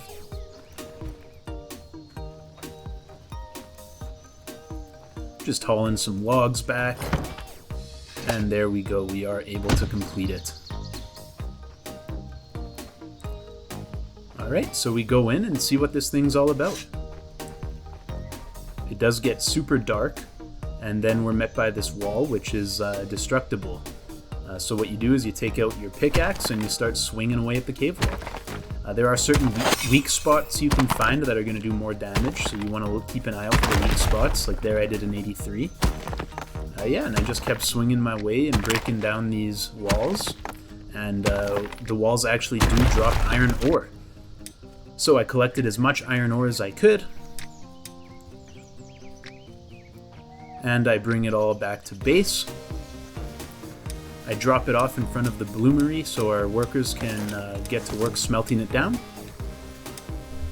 Then I tried to place down the carpentry expansion for our workshop, but it was too large for this spot. I was a little bit annoyed because when I first placed down the workshop, it was all green and showed like it should easily be able to fit 2 expansions, but it did not happen, so I placed down another workshop so that I can eventually build that expansion. We then spawn in Sven, go back to the mine to collect some more iron ore.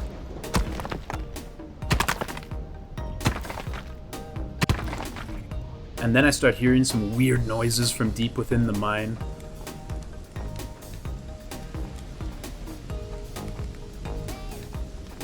As you can see, it opens up and goes a couple different directions the deeper you go. They do become a bit of a maze. But we did collect all the iron we could hold, so we make our exit and head back to camp. As we're approaching camp, we do get a notification that a wolfar attack is going to be happening imminently. So we track down the wolfars and we take them out very swiftly. They had absolutely no chance. And that takes us to the end of day 52. At the start of day 53, we go on a bit of a hunting mission to try and bring back some fresh meat for our villagers.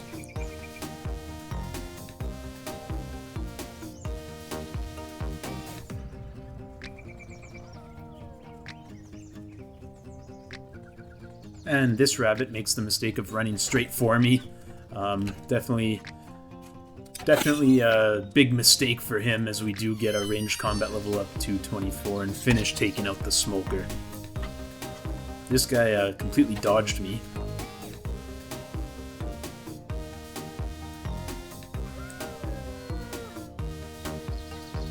And now I switch my attention to some wolves as Hannah leaves her tribe. Taking out wolves has become extremely efficient with my increased damage and this big club I now have.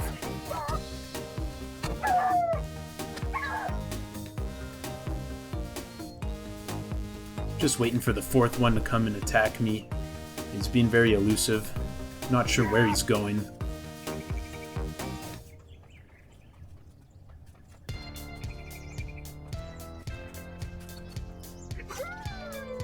At this point I decide to take out the bow, as he just does not want to engage me directly, so we take out the bow and we are able to take him out. And finally the last wolf, same thing, we take out the bow and pepper him with arrows. And just like that, we have a bunch of meat for our traps people. I then build a couple of wolfar pup traps.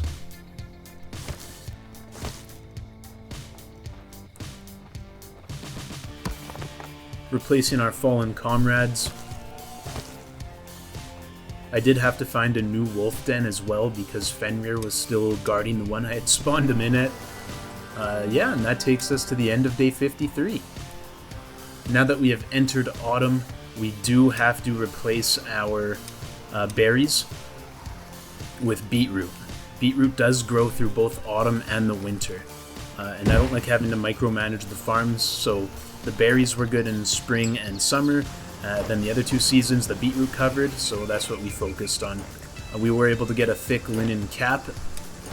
And earlier there, you probably noticed we did place down the carpentry addition to our workshop. So we are now able to produce hardwood items. And then we go train up our melee combat level some more, get it up to level 35. That takes us to the end of day 54. Day 55 starts off by Revna leaving us, then Stig leaves as well. A couple traitors there. We don't want them anyway. So I go take out my frustration on a wolf. And of course we do grab some meat. Then we spawn Freyin, and that takes us to the end of day 55. To start day 56, we start working on flattening out some more land, as we do want to expand our residential district.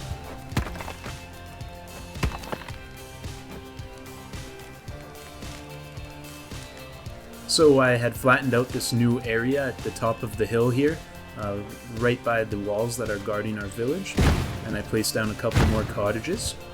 Of course, a rainwater collector to make sure they do have easy access to water, and then we bring in Liv as the snow starts to come down.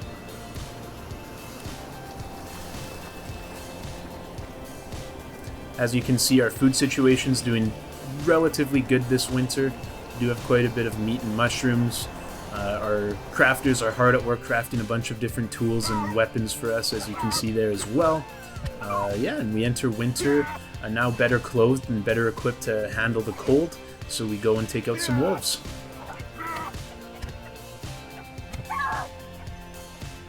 And one of our traps did activate, and while I was taking out the wolves, the second trap activated as well, so we grab one of them, and we take the Wolfar pup back to camp.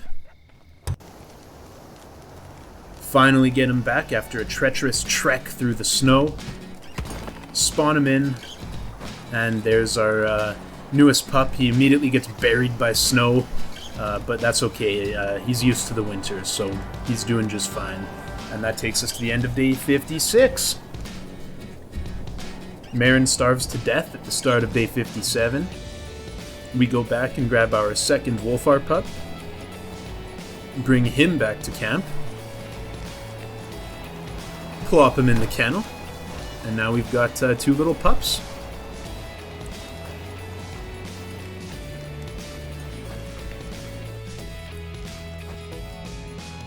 And as you can see, in preparation for the attack, which is now only one day away, our walls have all finished constructing.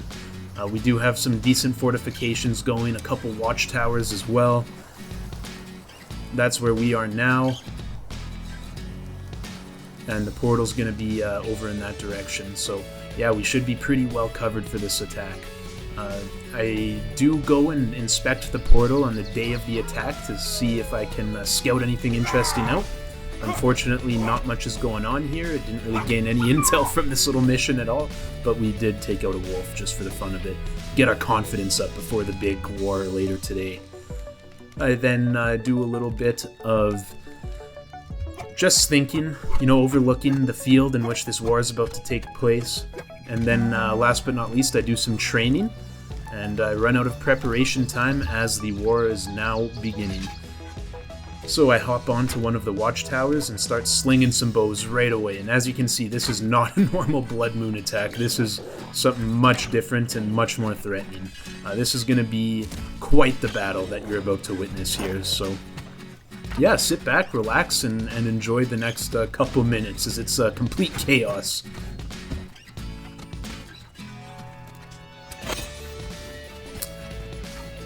At this point, I'm a little worried as none of my villagers have come to help out. I do have quite a few archers and quite a few melee warriors that I've trained up, and they're supposed to be doing their patrols, and they should be here helping out. And finally, they do come and join in, thank goodness. This guy was able to hit me through our tower, so jumps right over our fence. And he's very fast, so it's kind of hard to avoid his attacks, but we were able to finish him off. Go take out some skeletons, as well as some draugrs and wights. They've already destroyed quite a few of our walls. But so far our forces are holding up nicely. All the training in the barracks and at the archery pit have paid off. But just as we finish the first wave, the second wave is already here. Take out the big guy. Now we just focus on taking out the draugr archer, and then the small skeletons and wights after that.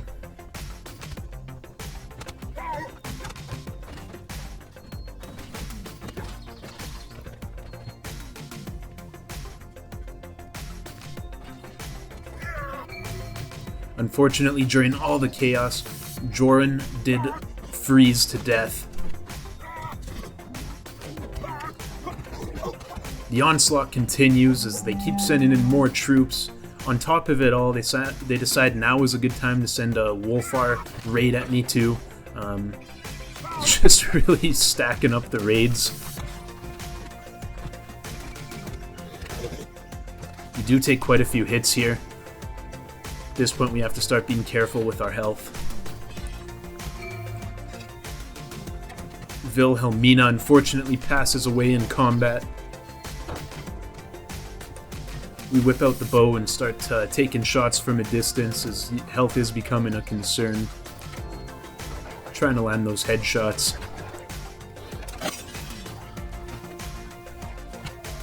Finally, we're able to take out the Draugr. Now we move on to the skeleton.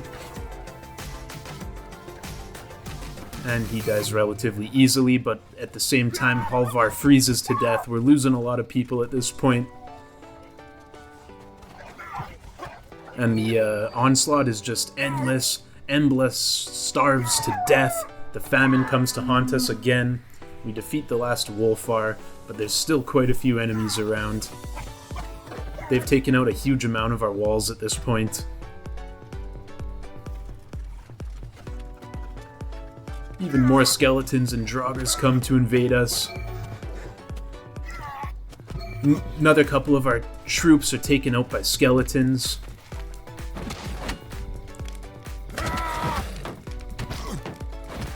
Stamina is very low and we are getting cold at this point, so stamina is regenerating even slower. But finally we do get the notification that victory has been achieved. We survived the onslaught.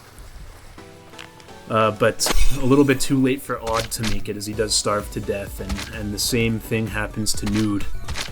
And Folk also starves to death, so we're down quite a few troops. I think we were up to close to 40 before, now we're all the way down to 24 as Niall also passes away. Then Loritz brings us down to only 23 remaining. Wolfhild also dies, now we're only at 22, so we get to work spawning in replacement villagers. But Sven then dies as well. Spawn in Freya. And the day after we survive that crazy attack, they throw a blood moon at us. Of course they do, right? So, defeat the blood moon, survive 59 days. And on to day 60 we go. We start off by spawning in Nana.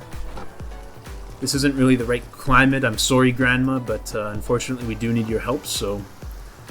And then after all the chaos of the last few days, I just needed to cuddle with Ira a little bit and give her a couple pets, because yeah, stress levels were pretty high. Spawn in some more villagers, including Lorelei. Just really, at this point, my number one focus is food, and my number two focus is spawning villagers, so that we can get our numbers back up, because I have a lot of unfilled jobs around here, thanks to the mass onslaught that had occurred just a couple days prior. Bring in Era. We place down another Wolfar trap.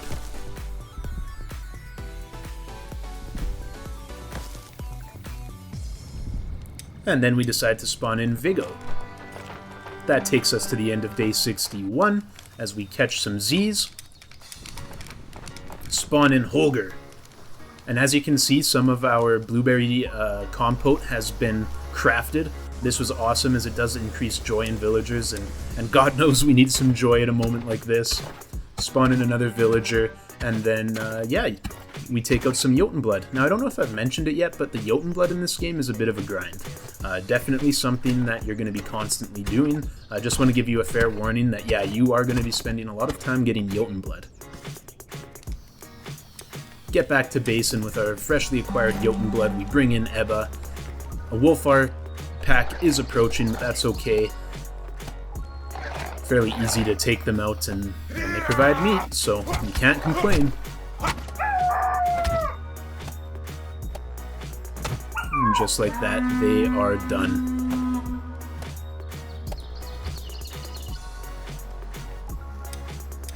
Then bring in Joachim. Reach the end of day 63, and go and mine some more iron. This time I did bring a torch, and for the first time I find an enemy in the iron mine. I was expecting a bit of a challenge here. It wasn't a challenge at all. I one-hit him.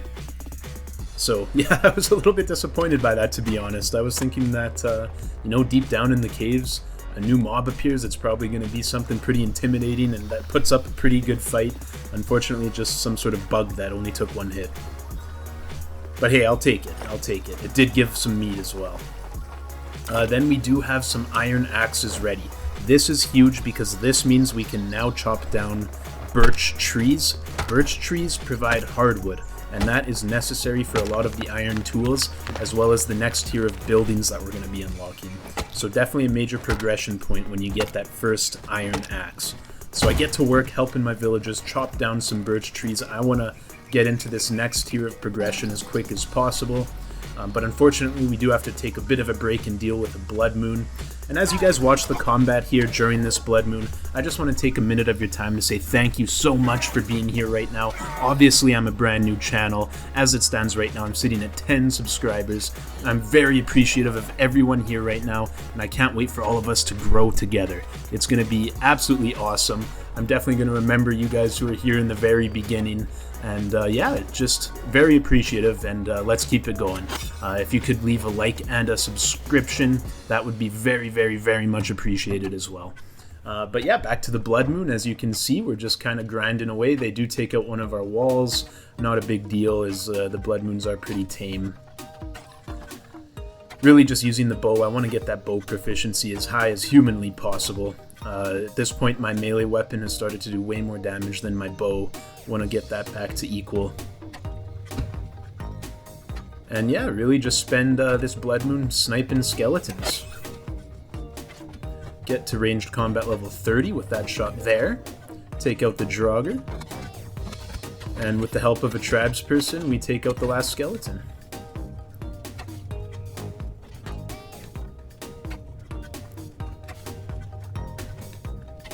And there we go.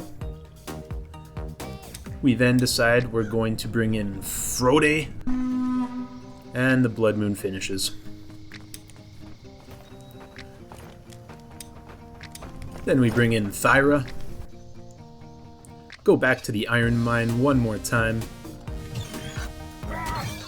Again, we one-hit the stupid bug. And we break down some of the cave walls to collect that all-important iron ore. With a full inventory of iron ore, we head out of the cave and back to base. There's a bit of a weird lighting glitch I noticed happened every time that we leave the cave. It gets like lighter than darker than lighter again kind of thing, like light, dark, and then it gets light. It's very strange. And back at base, we drop off all the iron ore so our bloomery worker can smelt it down. And that takes us to the end of day 65, where I again find one of those standing up Draugrs, which scared the crap out of me, but turns out it was already dead. And yeah, I'm not sure if I've mentioned it yet, but the Jotunblood in this game, it's really grindy actually. You're going to be spending a lot of time collecting Jotunblood. Not very fun, but it's necessary, as that's what you use to spawn in your villagers. And then I do find a skeleton camp as I'm on my Jotunblood adventure, take out one of the skeletons, and then I go check on my Wolfar trap and take out a couple wolves while I'm there.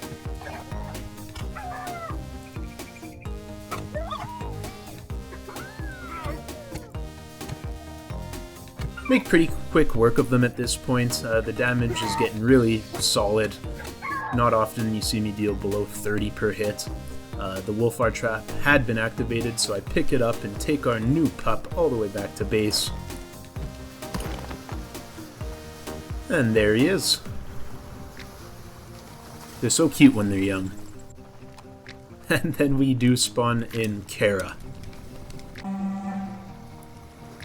On the 66th day, we do get a warning that another attack is coming in 23 days. So we do have to start making preparations for that. We spawn in Mila, go back to mine some more iron, and we take out the bug. And there was a dead one from before that tripped me out for a second, but we're good there. A couple more of them. Again, really no threat at all. Very easy to take these things out. Grab a bunch of iron ore. As you can see, it opens up again even further down, so this whole thing's becoming quite the maze. Classic lighting glitch as we leave, and then we spawn in Gertrude. Awesome name there. And back to the Iron Man one more time. I do not want to have to worry about iron in the future, so I decided, you know what, I'm just going to do a couple runs right now so we can give our bloomery workers a nice head start with a bunch of iron. Grab a full inventory worth and head back. Takes us to the end of day 67. Get back to base, drop the iron off. Gertrude spawns in. So then we go and get Elsa spawning.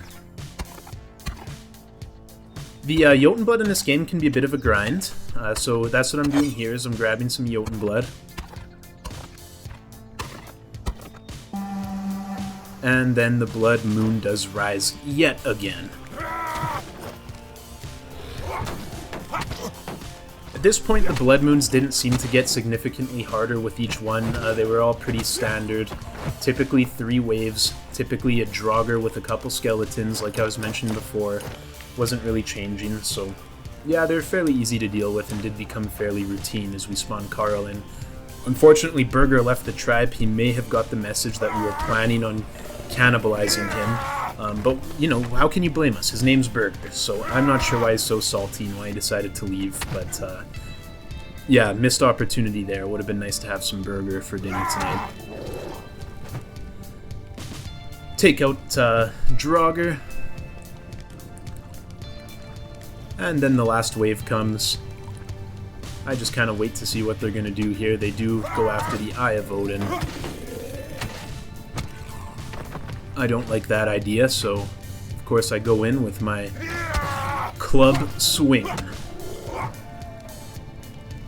I really hate the way the Draugrs die. I can never tell if they're dead or if they're still alive, and sometimes their body freezes upright. Definitely becomes a bit of a pet peeve in this game, but can't complain too much. And as you can see, all of my levels have increased quite a bit, up to 39 melee combat now. So we decide to train it up even further and get it up to 40.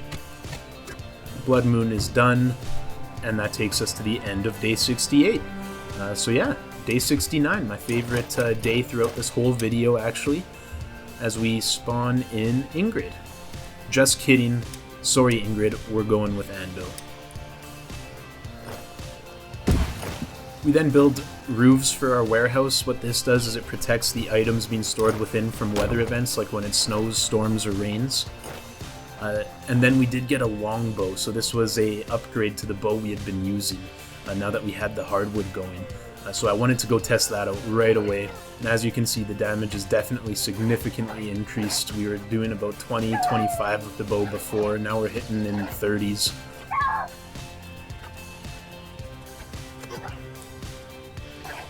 I just spend the day kind of practicing the bow on some wolves. And while we're here, I figure, you know what, let's lay down a couple traps.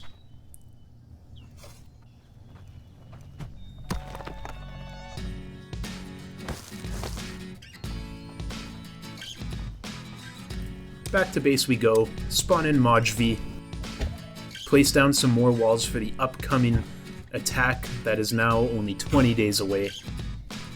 The way the walls get placed does look a little bit weird, like the one post is sticking sideways, but once they're actually fully constructed, they are constructed straight, so you don't have to worry about that too much. As you see, we have now survived 69 days, absolutely awesome. Here's a quick look at all the walls I had constructed, and then we spawn in Lennart. And wanting to continue training up that bow proficiency and to check on the traps I had laid down, I go back to the Wolfar Den. Not sure what I was thinking there, I just kind of walked right up to him. Probably not the best idea, but it's not a huge deal, as we are able to take him out. We did have Frode starve to death, unfortunately, but we immediately replaced him with Ivar. And that takes us to day 71. On day 71, Joachim starves to death. Gertrude starves to death. I start cooking for my guys because Liv also starves to death. Then I go out on a mass food gathering expedition. You'll see a bunch of berries and even more mussels. I, shorten this up into a bunch of small clips, but in reality, this was probably a full half an hour of just running around collecting food. It was definitely a bit of a grind, but you know, our villagers just kept starving to death, and I could not have our numbers get depleted again, especially after I worked so hard to get them back up to close to 40 after that onslaught from last winter. So yeah, that's what I spend my time doing on day 72, is just running around and collecting as many mussels as humanly possible. I believe I actually fill up my entire inventory. I had also collected some berries along the way as well. But yeah. While we're at it, of course, you know, want to practice with the bow a little bit, so we do take out some wisps. Landed a nice 35 on that guy.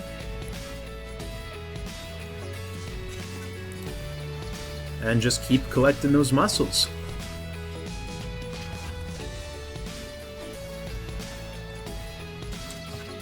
I don't think the mussels do respawn in this game. I did have to go further and further each time, but when you do run along the coast, they are pretty much everywhere, so if you're ever in need of some food, definitely something I'd recommend doing. I do end up coming across a couple whites on my adventure as well, so I take those guys out. A couple with the bow, a couple with the club. They go down pretty easy. Shouldn't have let that guy get a hit off on me, but what can you do? Then we receive word that Frey has also starved to death. But look at all that food that we are bringing back to camp. Just in time before the blood moon, we make it back. We drop it all on the ground and the villagers go at it. And then for the blood moon, we do work on taking out the Draugr. These guys love to go for the Eye of Odin. I'm not sure if that's part of their AI or what, but yeah, they definitely seem to focus on the Eye of Odin for me.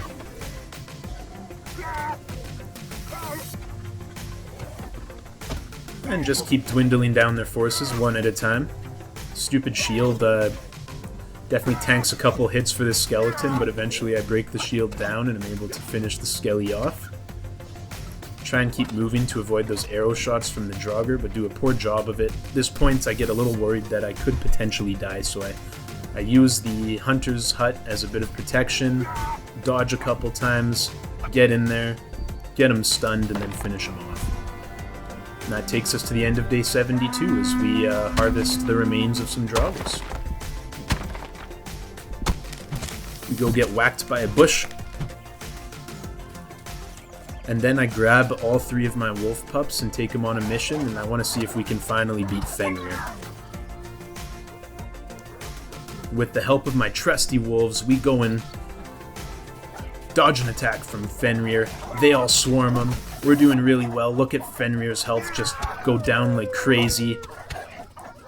Gets to below half, and then he spawns in his buddies, and this is where things take a dramatic turn. Where things were looking very good before, my wolves start dying, I get absolutely surrounded. Fenrir lands a couple big blows on me, and all of a sudden I am forced to retreat. Really sad day, as 3 of my wolves that I had raised from the point they were little pups passed away. They did not survive the battle, so that was unfortunate. We go get whacked by the bush. The only good thing is that those wolves eat so much meat it's not even funny, and with the food crisis I had been having, it might actually be a blessing in disguise that we don't have to feed those guys anymore. But yeah, we go back to the iron mine, we take out the world's easiest bugs a couple times. It's pretty easy, and then we get to work collecting some iron ore. And with a full inventory of iron ore and a nice little lighting glitch as we leave, we head back to camp. That takes us to the end of day 73. At the start of day 74, we do some more combat training, then we go out on an adventure and find a skeleton. The skeletons are no threat at all to us at this point in the game. Grab some Jotun blood. I'm not sure if I mentioned it yet, but the Jotun blood in this game is a bit of a grind. But yeah, we end up taking out the second skeleton. A third one comes for vengeance. Hit him with the 52, knock him down, and finish him off right afterwards. And all of that work taking out skeletons for a reward of 1 Jotun blood wasn't exactly worth it. It would be nice if they had a couple other goodies. I guess there was a second Jotun blood there, but yeah, 2 Jotun blood Definitely not worth the efforts it took to take out this camp. Yeah, it'd be cool to see them add like chests or some sort of lootable content from some of these enemy camps, because 2 Jotunblad, it just feels a little bit demoralizing after you take out a whole bunch of enemies. With that said, we do go find a white spawn and take out a couple whites. They are also very easy to take out at this point of the game. Not much of a threat at all. And then notice this, I don't even know what you'd call it. It looks like flesh beneath a rib cage. But I start taking it out, swinging my big club at it. And just like what happened when we spawned in Fenrir, it does turn into these little orbs of red light, and they form the face of an enemy up in the sky there. Move on to the second one, work on taking that out as much as my stamina will allow.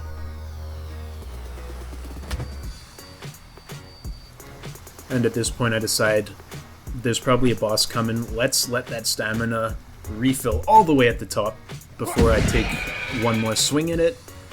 And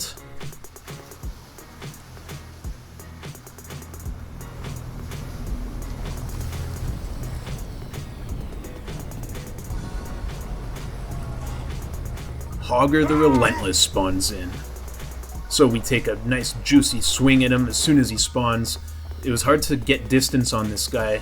It seems like he has unlimited stamina. He was always just able to stay right on me whenever I'd try and run away. He also would like move back and then just sprint at you. Yeah. Dive away from his attacks there. Hit him with the 35 damage. Was a little bit too slow to dodge out of the way on that one. And if you miss the one dodge, then you're probably getting hit a second time as well by the time you get up. Hit him for another 35, charges at me, gets me again, and of course again because, yeah, you just cannot get up in time to avoid that second attack. Couple more dodge rolls, completely whiff on an attempt to hit him. Now, I keep timing my dodge rolls poorly. He comes at you a lot faster than you'd think. It's really hard to kind of like tell when you should dodge with this guy. I know it probably looks a little bit infuriating right now, but trust me, when you guys play, you'll see what I mean. But we keep whittling down his health and keep working on him. Unfortunately, my health is pretty low at this point, but I think I've figured out the dodge roll. And just when I think I have it figured out, he hits me again, knocks me down. I dodge away, but he charges after me and gets me as I attempt to make an escape. So a little bit frustrated here. I can't seem to beat Fenrir. I can't seem to beat Hogger the Relentless. I have to kill Bodoloff in order to keep me alive. Yeah, at this point I need to figure something out. I need to improve my weapon tier, or I need to do a lot more training, because I can't keep dying to these bosses. We do upgrade our Hunter's Hut to a Hunter's House. We then do the same with the Gatherer's Hut. Now that we have hardwood, we are able to upgrade these, which is awesome. And this upgrade actually lets you go from 2 workers to 3 workers. I then do the same for the Fisherman's Hut.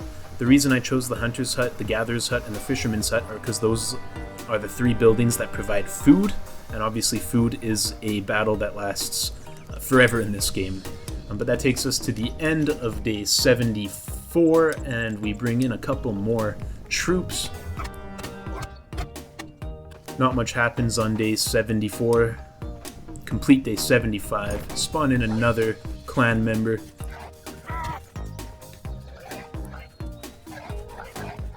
And then we go and practice our melee proficiency on some more wolves. Make pretty quick work of them.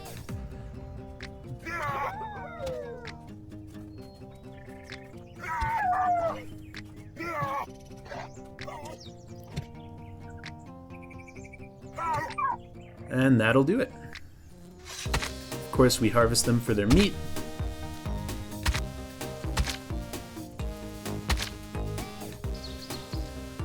Oidis decides to leave, unfortunately. Lennart has starved to death. It's a good thing that we're collecting all this meat.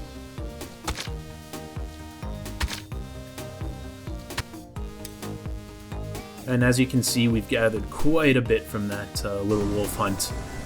That takes us to the end of day 76 as we walk back in the rain, spawn in Toke. And then we go and get some more iron.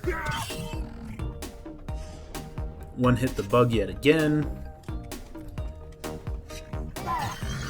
Miss a couple shots there, but works out okay. They never really stood a chance anyways. And yeah, go into the very depths of the mine. We are getting quite deep into the mine at this point. Grab a full inventory worth of iron ore and head back to camp. When we're back at camp, I noticed that there's an upgraded shirt that is available that our craftspeople have crafted for us. So we throw on the thick linen shirt. We spawn in Turid.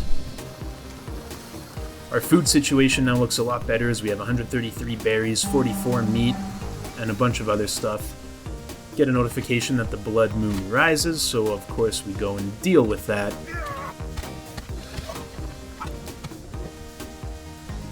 Take out the Draugr very efficiently. Then we whip out our bow and take out a skeleton before he can even get close. Same with the Draugr. Draugr, I guess, lands a couple shots on our wall, but then I take him out very quickly. And for the third wave, just more of the same. Have my bow out. Was able to take out the skeleton very efficiently. Then I move on to the Draugr.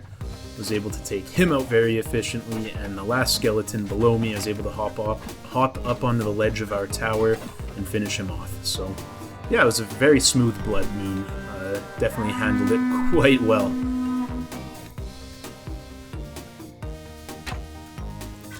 And then we move on to doing some archery training, working on that archery proficiency. The one weird thing is that when you train melee, it doesn't use up any of your weapon durability, but when you train archery, it does use up your bow durability. And I didn't have too many of those long bows, so a little bit frustrating there, but what can you do? Spawn in Knut. This is the second time we've had him, so I guess he's resurrected. Pack of hungry smokers tries to approach, but with our walls and with the amount of villagers we have, they can't even get close to our food stocks. And that takes us to the end of day 79. On day 80, we go out and shoot some wolves with our bow. That wolf jumped up really high. Was not expecting that. I didn't think he'd be able to reach me, but not a big deal. Wolves are pretty routine by this stage, that is for sure. After that, we bring in Ailey. The blood moon rises yet again. It seems like there's invisible walls, or invisible hitboxes with some of these walls, I should say, as at this point in the game, a lot of my bow shots start to miss, even though they look like they should be on target. You'll see what I mean as the video continues here, but yeah, we take out the Draugr pretty efficiently. Then take out the skeletons. Our bow damage is getting pretty crazy here. We're hitting 40s now. These guys don't have any chance of doing anything against me at this point. Honestly, the blood moons by this stage of the game, they just become a little bit more of an annoyance than anything else. You just have to make sure you're back at base so you can help defend. But yeah, it's really not too challenging to do so. Bring in Arnie to the clan. Finish up day 82. Blood moon is done. Start off day 83. A bear attacks. See, this is what I mean, like, that first bow shot, I'm not sure how it would have missed. And that one, I mean, that one too, it looks like they're hitting the bear, so I'm a little bit confused here. But we just keep, you know, hitting away. Melting down his health slowly but surely. And then he charges at me and I get scared poopless. He was not able to get over the wall. I figured that he probably should be able to, and then sure enough he does eventually find his way over the wall, but at this point he doesn't have too much health left. He does go after our healing hut, but we have a villager or two join in and help us finish the bear off, so yeah, it wasn't too bad. We got him for his meat. Jensen starves to death. Fenno starves to death. We bring in Ella. Ando leaves. We bring in Gunhild. I believe this is the second time we've had Gunhild as well, so they do recycle names, but that's okay. Not much happens on day 84, so then we basically skip right to day 85 here.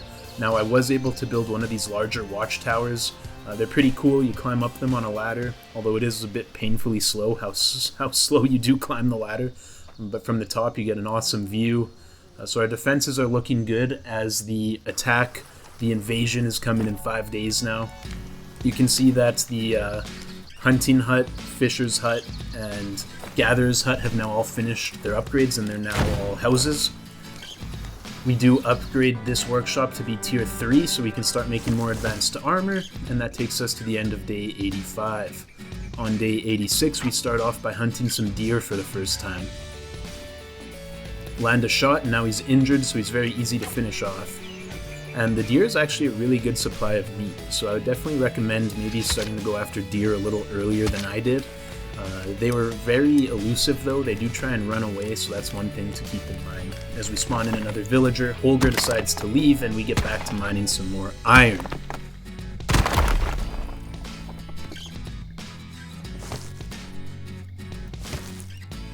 Grab as much iron ore as we can, bring it back to camp, and then start working on our bow proficiency, which takes us to the end of day 86. We then bring in Sigurd. Not Hannah, but Nana leaves us. We bring in our second rendition of Gerd. And then we go after a couple wolves. Completely miss. But that's okay because we take them out in 3 hits directly after the horrible miss. Miss again.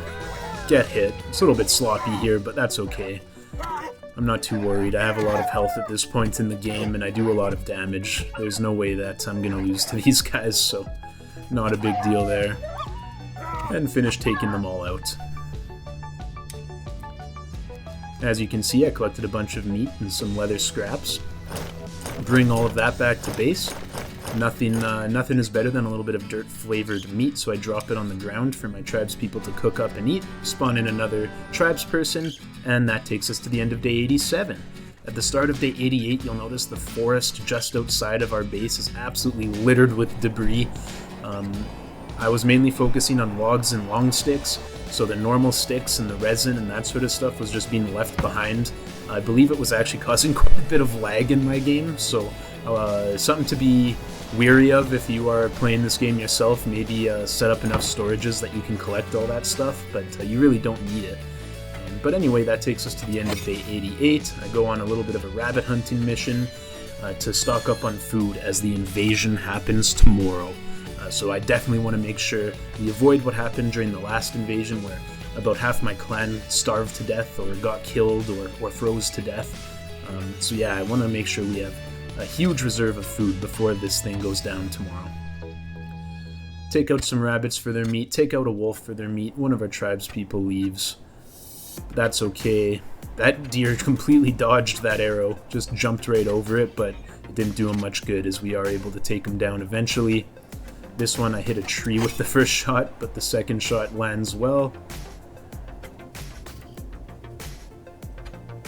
And I was able to snipe him through a couple trees there. He's just limping now, so we finish him off.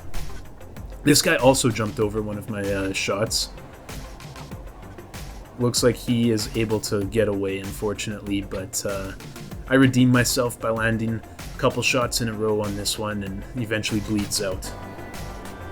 And then with our meat back at camp, we do come to the end of day 89. At the start of day 90, Edvard does starve to death. Everybody warms up by the fire and grabs some food. And yeah, today is the day that the attack happens. So unfortunately, our last watchtower wasn't able to finish. It was just missing 2 wood shafts. But I was not able to produce those in time. So we do have a little bit of a gap in our defenses, but that's okay. Take out my bow, and I just start taking these guys out. Glitch into the ground, which was a little bit frustrating there, but you know what, not a huge deal. And as you can see, we're just wreaking havoc on these guys. We're doing so much damage now. The only ones that were any sort of threat were these big guys. Like, this guy definitely did land a couple big hits on me. but the rest of them go down so easy. One of our warriors was killed by a skeleton. Take out the bow, finish off those skeletons out of spite for our lost comrade.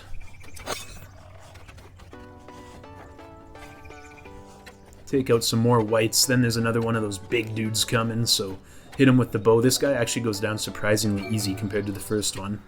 Elsa was killed by a skeleton.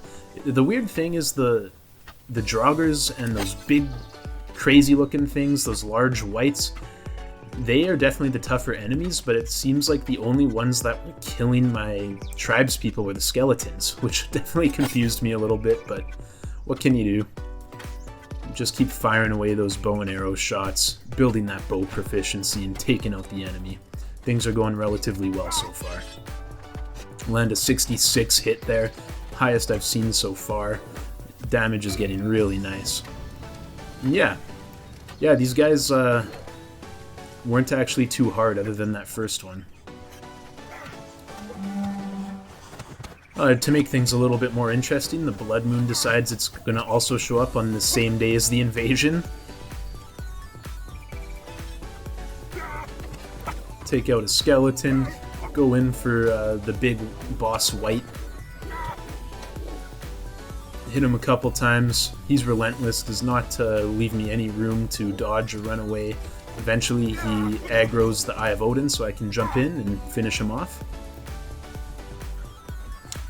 And go quickly take out the white. Take out another white. Take out a dragger. My health does start to get low here, so I try to be a little bit careful, take out my bow and just focus on hitting them from a distance right after I finish taking out this Draugr and the skeleton.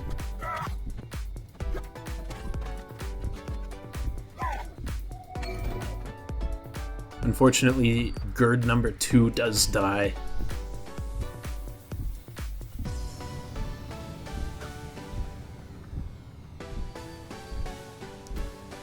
Have a sip of water. Have a look at the carnage that is just outside of our walls. Take out a skeleton.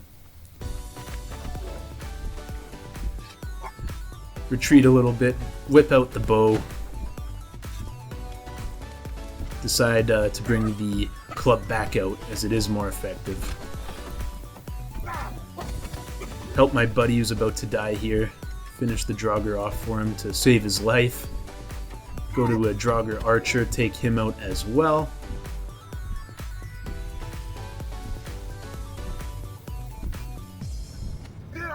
Take out a skeleton, or sorry, a Draugr archer, and then a melee Draugr as well.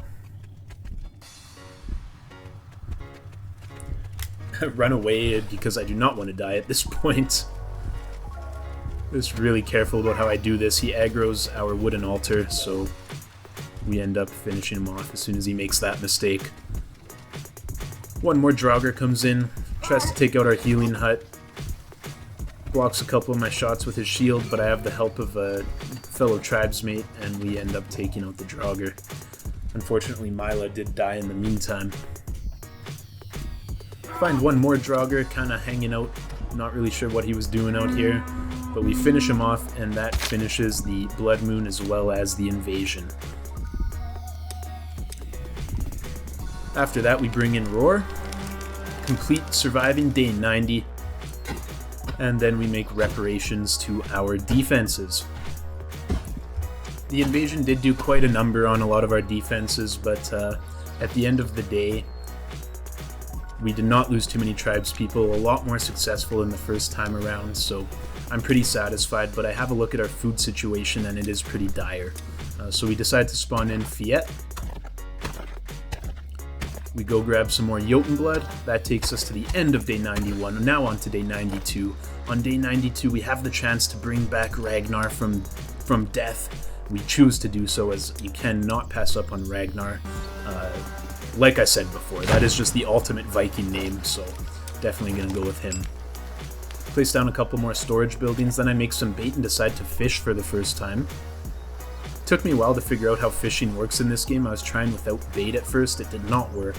So make sure you make the bait first. Get get a bite, and there we go. Get an achievement for catching some fish.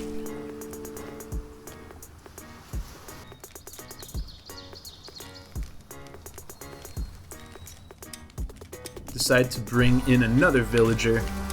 That takes us to the end of day 93. Get a hungry pack of smokers approaching, but I am not worried about that at all with our current defenses. Some rabbits aren't going to do anything. Bring in another villager, and then we go and hunt down some wolves. Look how efficient it is to take them out now. That damage is definitely getting high. I'm starting to feel like I'm ready to maybe take on some bosses again at this point.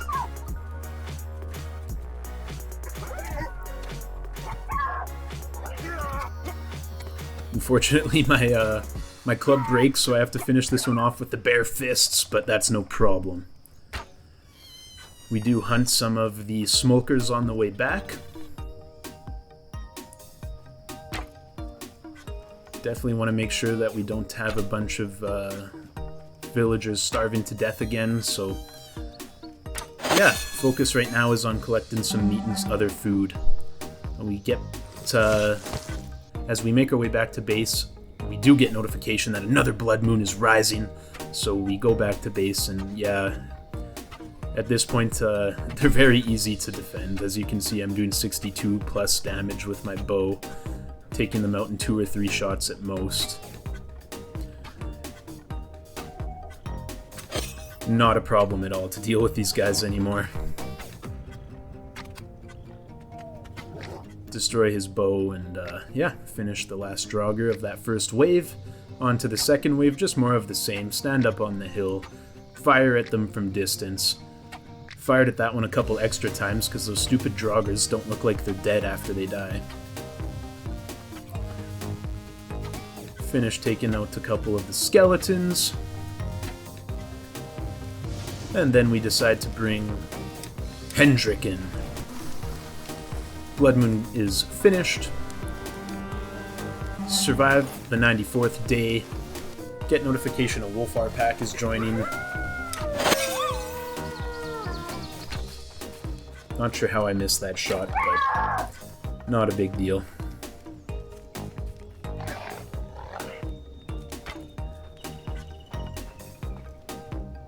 See, that one hit an invisible wall for sure. But we finished taking out the Wolfar. And that does it for the invasion. I'm not sure if I mentioned it yet, but this game is pretty grindy when it comes to getting Jotun blood to spawn in villages. You're going to be spending a lot of time harvesting this Jotun blood. So that's what I'm doing here, as well as taking out the nearby skeletons who won't leave me alone. You know, I would have spared them if they did not come and attack me while I was trying to collect my Jotun blood, but they were relentless, so I had to teach them a couple lessons. Grab some berries while we're here, pick up that Jotun blood, and get back to mining some more Jotun blood, and then we get back to base and we spawn in Frederick. Our iron supplies were running low at this point, so we do make our way back to the iron mine. Easily take out a couple of those stupid bugs that are way too easy to kill. I'm just using an axe, not even a weapon at this point, because, yeah, you don't even really need a weapon to take them out. Grab a full inventory worth of iron ore and head back to base. Back at base, we do decide to bring Emmond into the fold. That takes us to the end of day 96. To start off day 97, we decide to one-hit a couple of wisps.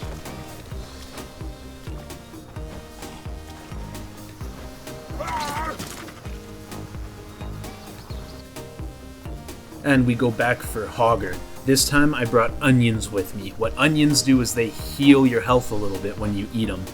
So with the addition of onions, I want to see if I can take this guy out. Get a couple hits off on him, he gets a couple hits off on me, he backs up, then charges at me, dodge out of the way. Tried to go in for an attack, but again he goes for the running. Wasn't able to dodge out of the way that time, but he does a lot less damage to me now with my improved armor. Whip out my bow, take out his buddy there in one shot, and then I start to hit Hogger the Relentless with my bow, charges at me, does land a couple of shots here. It's very, very hard to avoid his attacks. He was definitely the boss that gave me the most trouble with that, but that's okay, as we are able to prevail against Hogger the Relentless. So finally we beat our first boss, as the last bow shot rings in here. I guess we do need to hit him once more. But yeah, with the onions we were able to respawn our health, and it's not a problem at all. One last hit with the club, he's done, and we harvest his body.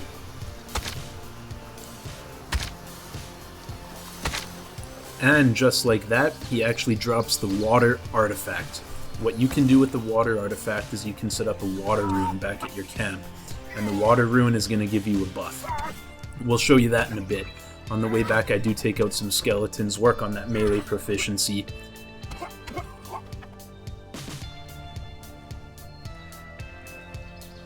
My inventory is full, so I can't even grab the Jotun blood. Then take out a couple more skeletons. Really just trying to get that combat level up so I can take on Fenrir and the other bosses.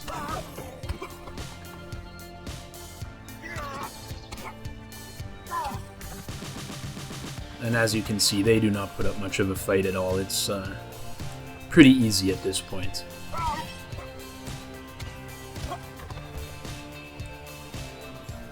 And this is the last one. Take him out, get back to base, spawn in Eric. And then that water rune I was mentioning before, the water rune stone that needs the water artifact, well, I'm now able to place that down. I figured the best place for it was on the shore right next to the water. Yeah, you're not going to believe it, but I managed to get stuck in the glitch spot again. And I kept telling myself, oh, when I get back I need to remember to fix this. And guess what? I never remembered. So, yeah, not fun. Hit the unstuck button, spawn back at the abandoned ship, and make our way back to camp. That takes us to the end of day 97. Arnie decides to leave us. That's okay, we didn't like him anyways. And we take out a skeleton. And then we take out another skeleton. I then decide to break down the flesh surrounding the skeleton spawn. You know the drill at this point. A bunch of little red lights go up into the air. They form the face of a skeleton. As I destroy the second one, the skeleton spawns in. I make sure I have some onions so I can heal up. I do a little bit of floating on top of this rock, which I thought was a little bit interesting. And then I start taking shots at the skeleton with my bow. So this guy is named the Great Necromancer Skeletroll, and he seems like he's fairly easy to take out. Maybe I should have started with this boss, but you'll see it does get a little bit hairy here, not for the reason you might think. But yeah, basically as I get him down to below half health, he completely disappears, and now you'll notice at the top of the screen his health bar is going up. I'm still right in the middle of the skeleton spawn. I didn't run away. Like, I don't know what's going on here. So I run around, I jump on top of some rocks and look everywhere. I'm hitting my Witcher Senses button to see if I can see where he's hiding, but he's just nowhere to be found. So then he comes running in from nowhere. So I get back to work and start from zero again. That attack only did 2 damage to me, so yeah, I'm definitely starting to think this is the boss I was supposed to start out with. I may have done this in the wrong order, but that's okay. We're easily avoiding his attacks, and we're taking him out one hit at a time. He does spawn in some skeletons to help him out, but they are not able to really do much. That guy literally got killed as he spawned in. Get a notification that another portal has spawned and another invasion's coming in another 23 days. As I'm taking out some of his minions. Get him down to almost no health, going for the final kill, and he starts running away like a little scaredy cat. That's okay, we're gonna track him down and finish him off eventually here. Take out the bow, land the final shot, and then we move in and harvest him for his resources. Drops a bunch of Jotun blood, and most importantly, he ends up dropping the air artifact. So now I'm able to make an air runestone back at camp. Get back to camp. There's a blood moon, so I do take care of that first and foremost. Goes pretty smoothly. They invade from a side, the only side that has no walls, but it is just a blood moon, so it's really not a big deal. And at the end of day 98, you will see our water runestone has finished construction. Our villagers worked hard to get it done.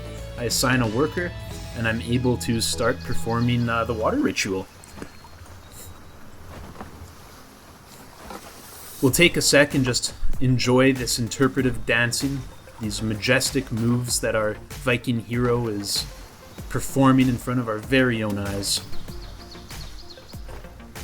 Absolutely stunning performance. And after that, we decide to place down the air runestone a little bit higher up. Ida starves to death. We go ahead and use some of our Jotun blood as Asmund starves to death. And then we replace Asmund by bringing Halvar back to life. We did have Halvar at one point earlier. So yeah, Halvar 2.0. Take out some wolves. Harvest them for their meat. Ragnar 2.0 starves to death. If you wanted to know what the water rune does, it gives a quick description there, but basically it increases your stamina, your melee combat, and a couple other things. One of my tribe's people is performing the ritual and shoots a water beam straight to my face. Then we spawn in bow. Get up to 99 days survived, on to day 100. To start off day 100, we go out and we collect some mussels.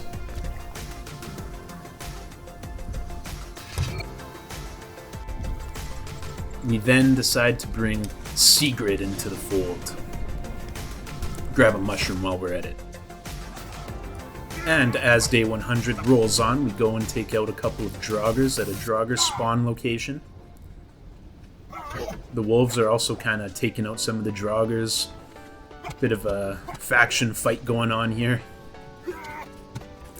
I decide I'm just going to take out both factions.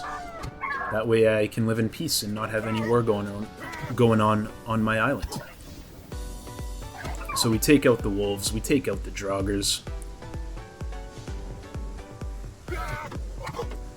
Again, the shields are a little annoying, but at this point, not too much of a big deal. Land the double 50 hit there. Do take a couple of blows, but that's okay.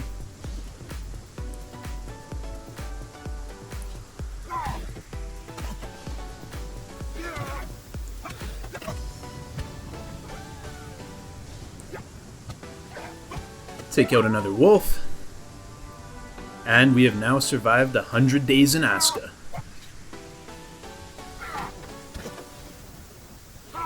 Go ahead and take out the last couple of Draugrs, break this one's shields down, stun him, and finish him off. Then we move on to the last one. Again, stun him, take him out very quickly. And we decide that we should take on the Draugr boss. I do have some onions in my inventory, as you can see. So we take out the first bit of flesh, move on to the second one, take that out quickly. The lights form the face of a Draugr in the air. I whip out my bow and I wait for our next boss to spawn in. Now we have Jarl Baneman. So we stand back and we launch some bow shots at him from a bit of a distance. Dodge his first couple of attacks here. He does land one shot for 11 damage. I miss a shot, he lands one. Then I land 3 in a row. 4 or 5 shots, he lands one. That's okay. We land a 50, a 32, a 33. Dodge out of the way. Dodge out of the way. Then he hits us for a 13. We land a 39 as he lands a 13 on us. He hits us for another 13. Hit him for a 51. Hit him for a 36. Hit him for a 36. And that'll do it. Jarl Baneman is gone, baby. He does the same thing the Draugrs do, where they just like become stiff when they die. So I go ahead and mine his body for his resources. As you can see, he does drop quite a bit of Jotun blood, but most importantly of all, he drops the fire artifact. So now we are able to build the fire runestone. So we get back to base, we spawn in another villager. Our air runestone has finished construction. We place down the fire runestone, let the boys get to work on that, and then we go and we take on Fenrir with a full inventory of onions. I probably should have taken out the other wolves before engaging Fenrir. That was a bit of a mistake, but it actually works out okay. We do have onions on us, so I am able to actually heal up this time. As you will see, my health bar does increase.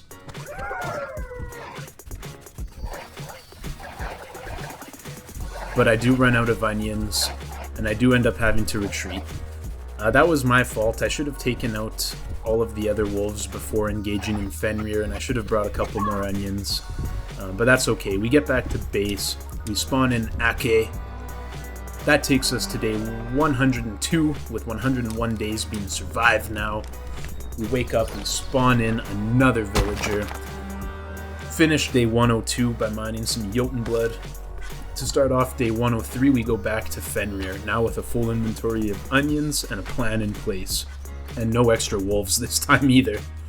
So yeah, we just start hitting him with the bow, and the bow seems to actually do a lot of damage to him.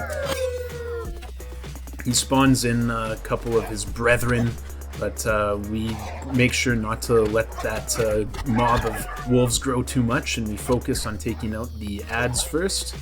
But as we do so, we actually land some swings on Fenrir himself. And you'll notice the sword I'm holding, that actually came from the Jarl Boneman, or Jarl Baneman, sorry. That also helped us beat Fenrir, so it was nice having that sword from the previous boss we beat. But yeah, we were able to finish off Fenrir. We loot him, and most importantly of all, he drops a earth artifact, so now we can craft the fourth and final runestone, which is the earth runestone. Our food situation is looking really good. We have 63 meat, 413 berries. I think maybe the famine is done once and for all at this point. We get back to base, we place down the earth runestone, and then the blood moon rises. So we whip out our bow, and again, very efficiently, we take out this Draugr. We just stand on top of the tower and can hit him from straight above. He stood no chance. Trying to get my arrows to get through there. They were hitting something. Eventually we do, and the skeleton dies. We hit this guy. Pretty long-range shot there. Feeling a little bit better about my bow skills at this point in the game. I tried to 360 no-scope him there. It did not go well. But yeah, I figured I'd have a little fun. And then we take out the last wave, and we pretty much finish them all off before they can even get to our walls. Spawn in nude. Finish off day 103. Blood moon finishes up. Go check out our farm situation. Everything's looking good. And then we go and get some more iron. At this point, we only have the final boss remaining, and I really want to make sure I have an iron weapon before attempting to take on the final boss. Day 104 finishes up as we grab some Jotun blood.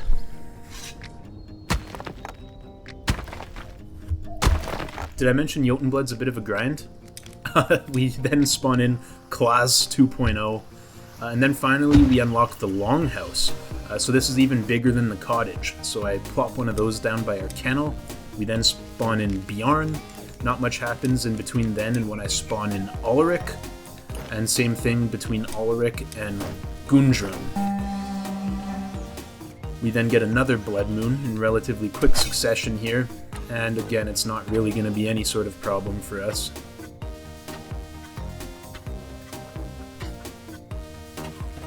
Take out the first three really quickly there. Then choose to spawn in Froya. Handle the next wave of the blood moon, miss a couple shots.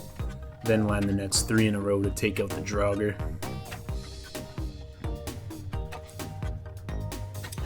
Take out a skelly. Can't seem to hit this last skeleton. And then this one I thought was dead was actually alive. Scared me a little bit, but we were able to finish him off and not even take any damage. And then we took the last one out. And that takes us to the end of day 107.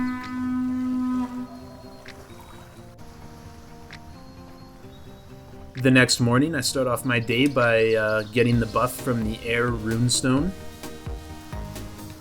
As you can see, it does similar things to the Water Runestone, but it also increases ranged combat instead of melee like the Water Runestone did. And now we finally get our two-handed iron sword, the weapon I've been waiting for. So I decide to immediately go test it out and look at that damage. We are able to one-hit wolves now. 130 damage. Just crazy. 134 damage. 97 without even doing a strong attack. 87, 92. So, yeah, this is a huge improvement to say the absolute least. Get back to camp, spawn in Signe. At this point, we had finished building a cart, which was similar to a sled, but it can hold twice the amount of items a sled can. So we take the cart. Day 108 finishes up, and we get to the iron mine now with our cart in hand. So I get to work mining all the iron I possibly can. Now, unfortunately, as soon as I decide to bring the cart with me, I actually ended up depleting the iron mine. It had completely run out of iron. I had completely finished off this iron mine. So yeah, the cart was basically useless. I didn't even have much iron to put in it, but that's okay. We get back to base, we work on training up our melee, we spawn in Burger 2.0 in case another famine hits us, and that finishes off day 110.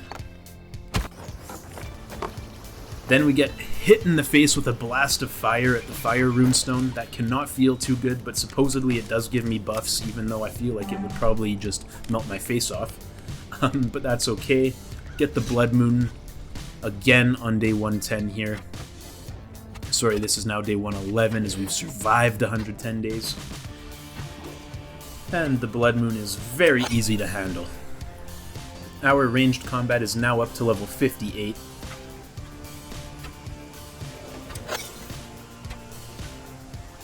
$59.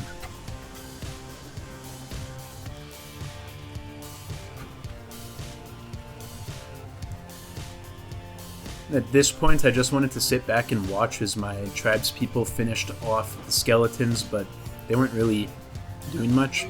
And then I actually ended up regretting this quite a bit because one of my tribespeople died as I was just standing watching them get killed.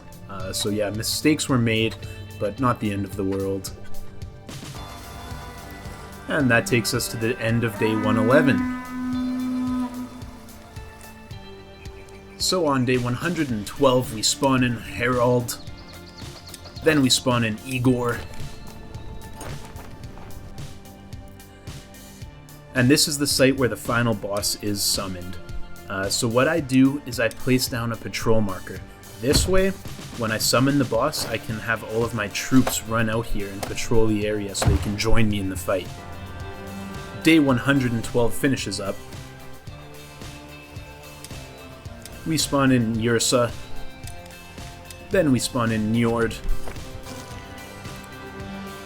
That takes us to the end of day 113 as we harvest some garlic and onions to prepare for the boss battle, as garlic and onions are the two types of food that will heal you when you eat them. In our longhouse that has just finished production, I put down a fireplace, and then as many beds as I can possibly fit without it being too cramped. I believe we were able to fit in about 10 beds. Then we get notification of a bear attack. Miss a couple of shots here, but that's okay.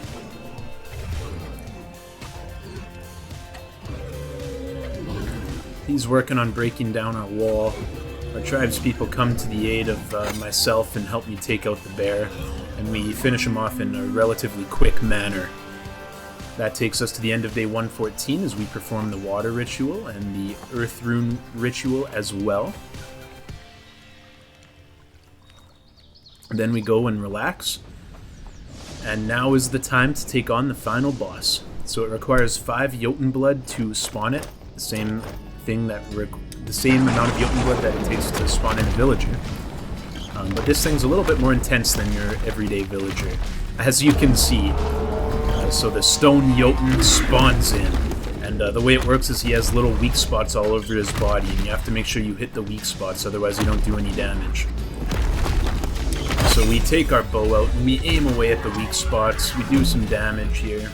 We're avoiding his AoE attacks. Things are actually going pretty smooth here for the first little bit. Then you see these red beams come out of the sky. You gotta make sure you avoid those. He does hit you with one of his AoE attacks. He spawns in some friends to help him out. I work on aggroing those guys and taking them out.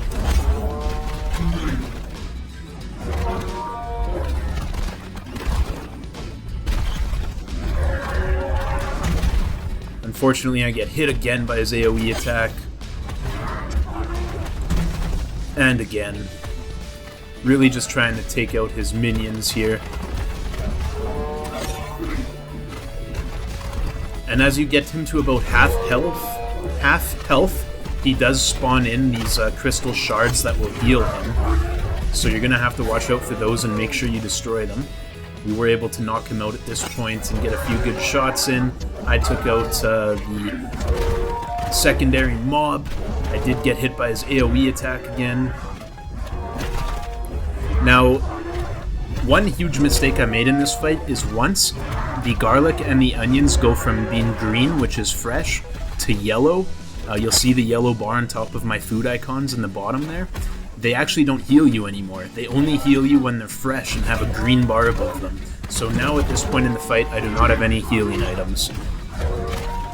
So I try and play as safe as possible. I'm trying to avoid all of the AoE attacks. I'm trying to destroy the healing crystal that keeps healing him up. His health isn't moving down nearly as fast anymore now that he's spawning in these healing crystals.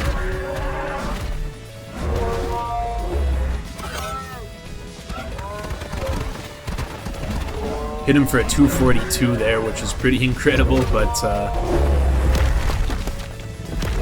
yeah, unfortunately, we were not able to finish him off.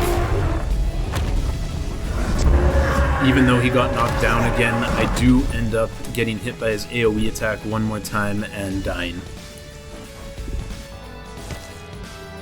That takes us to the day of 116 as we wrap up day 115. Start off the next day by grabbing as much food as I humanly can. Finish off day 116 by killing a wolf. Just use my pickaxe, didn't even bother taking out my weapon. His buddy comes and tries to, get some revenge on me, but I'm not sure why. It's just a, it's just a death wish at this point, and they know that. We finish taking out the Jotun blood. And now I go back in for round 2 against the stone.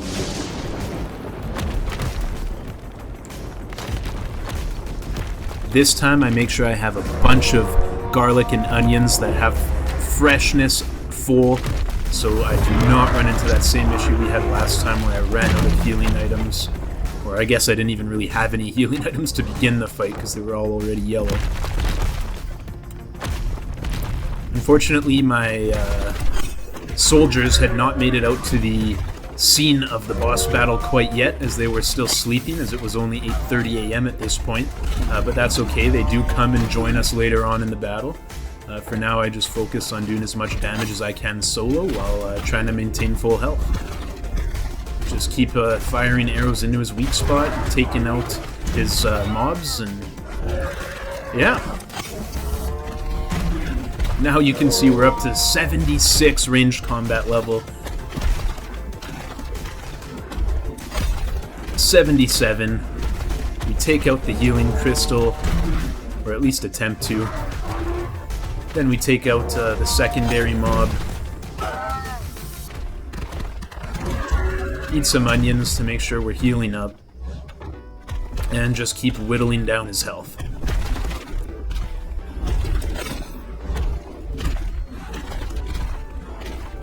Getting a lot of damage off on him right now.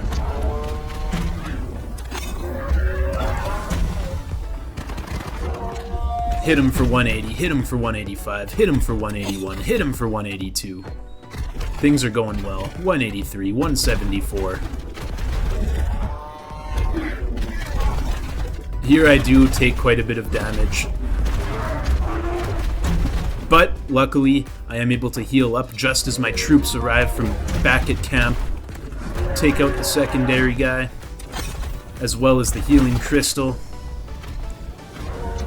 Dodge out of the way of both of his attacks at the same time there. Just focus on clearing the mobs.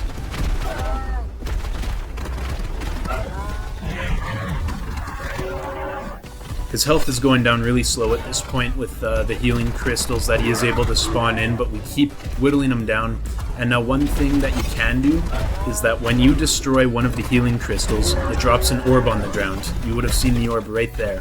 And what you can do with the orb, I'll show you again right now, as I take out this with my iron weapon. That orb that it dropped there, you can actually pick those up and place them down at the feet of the stone Jotun, and then once they flash quick enough, they'll explode and they'll cause the stone Jotun to be stunned.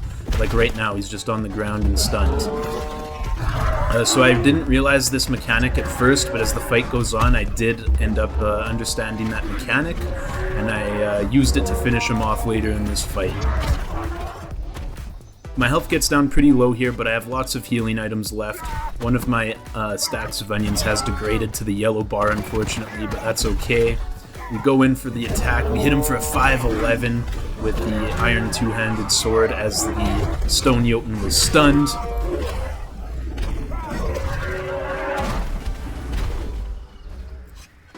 Eat some more healing items. I don't know how that shot missed, and the second shot missed as well, but that's okay because we followed up with a 267 damage hit.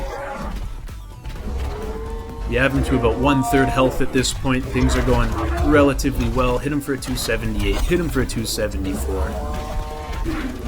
Then I focus on the secondary mob, take him out.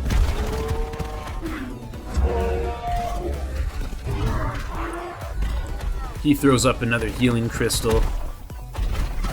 And at this point, I believe this is when I realize the way the mechanic works. I pick it up, I run right up to him, I drop it at his feet, it explodes, and then it was a little bit frustrating. I couldn't seem to hit the spot with my stone two-handed sword no matter what I did, so eventually I take out my bow, but at this point the stun was pretty much over.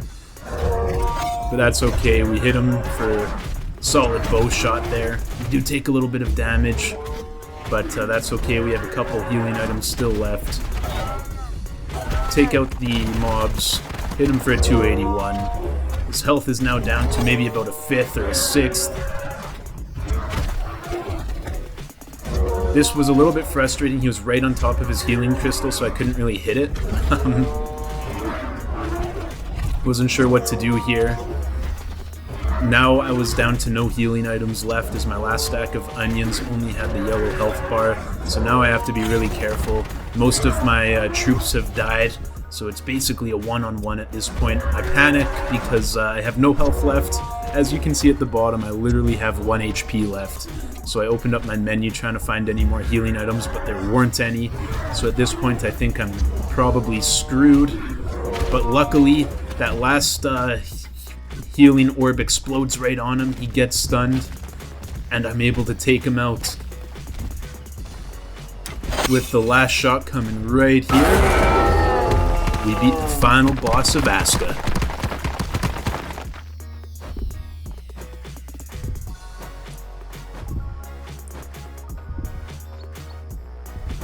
What an adventure it has been, guys. Oh my goodness. That last boss battle was absolutely crazy. You can see there's just arrows absolutely everywhere.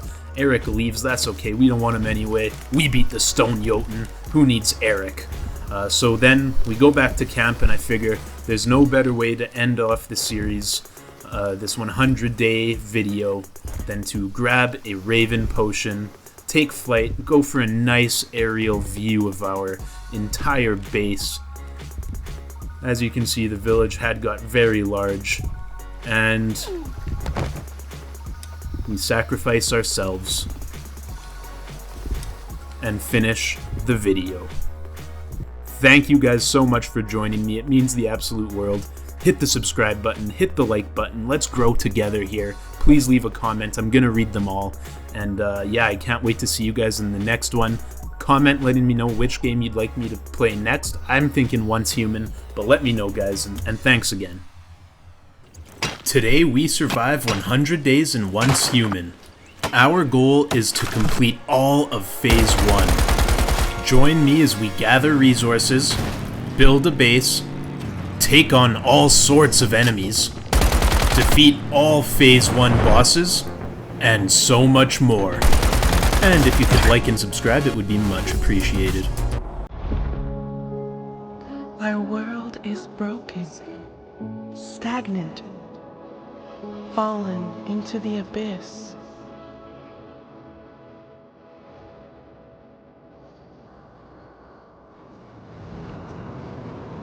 But everything is born from darkness, even the universe itself.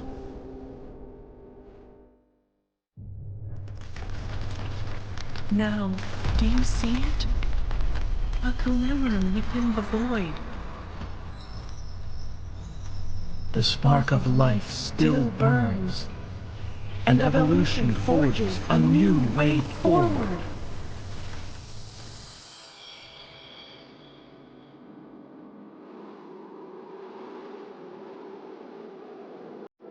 Once your faith overcomes despair, once you move beyond death, once life returns to this world,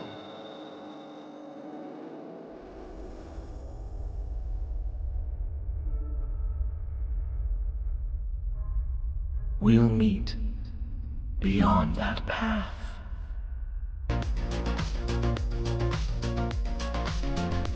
Once Human has an extremely in-depth character creation screen. There are so many options here, guys. My only small complaint about it is that it was difficult to match my eyebrow color to my hair color, but we got it figured out. And then of course we name ourselves Having a Chill. Unfortunately, Have a Chill was taken. Negative 195.79 Celsius. Physical movement or brain function not detected. Subject status stable. Dagger still stuck in the sheath. Inspection 481 complete.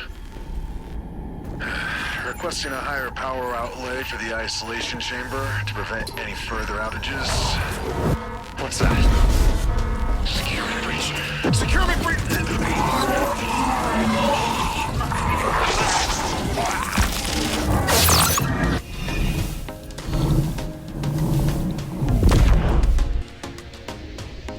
And as we open our eyes, we find ourselves in some crazy room. Looks like gravity is not applying to this place.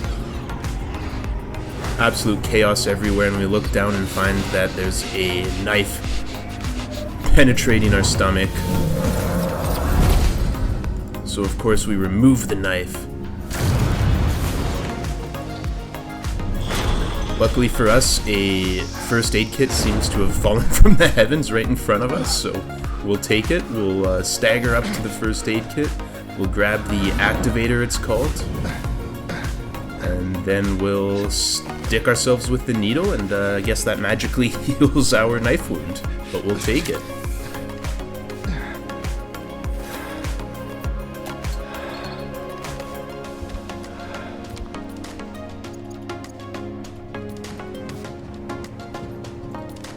And then notice this point where we're able to investigate some paper that's on a table. Basically, it just tells us the code to the door, which is pretty handy and pretty convenient. We also investigate the dead body of this dude over here.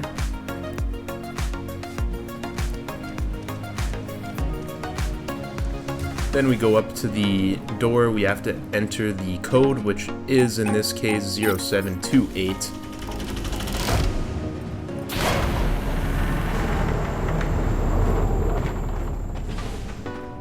And there's another dead body for us to investigate.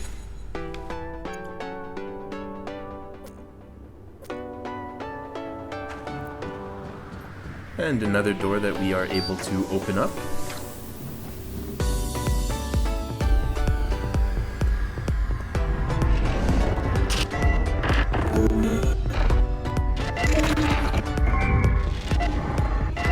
Oh my god, it's me.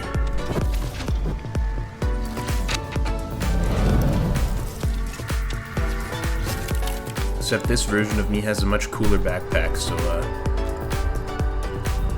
yeah, it definitely made me a little bit jealous. But luckily we transform into the one with the cool backpack, and a random bird spawns in front of us. Well, it's good to see another face. I thought I was on my own, and you're a metahuman too.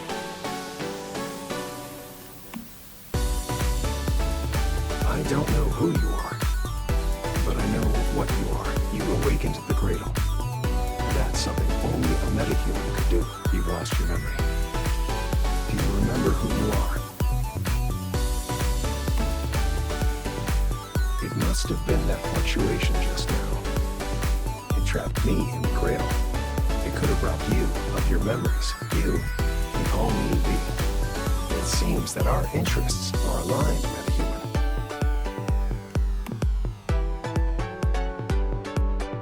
I came to secure a deviation, a paper butterfly. But I think something must have scared it. Right now, though, we need to move. I can show you the way out of this place, but only if you help me complete my mission first. All right? All you have to do is listen to what I tell you. Alright, so yeah, next up we go and we loot this crate.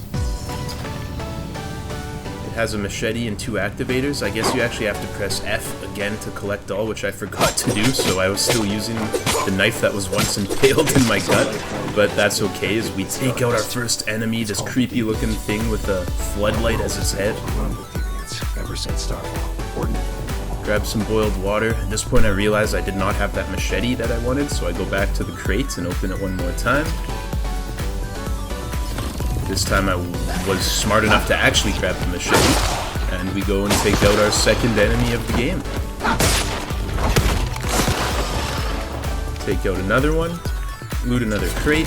This one had some Molotov cocktails in it for us. Then we loot another one, which has a cool hat for us to wear. This part reminded me of the game Portal. But yeah, basically you go through those portals and it teleports you to different places. We were able to jump through that one and grab a crate.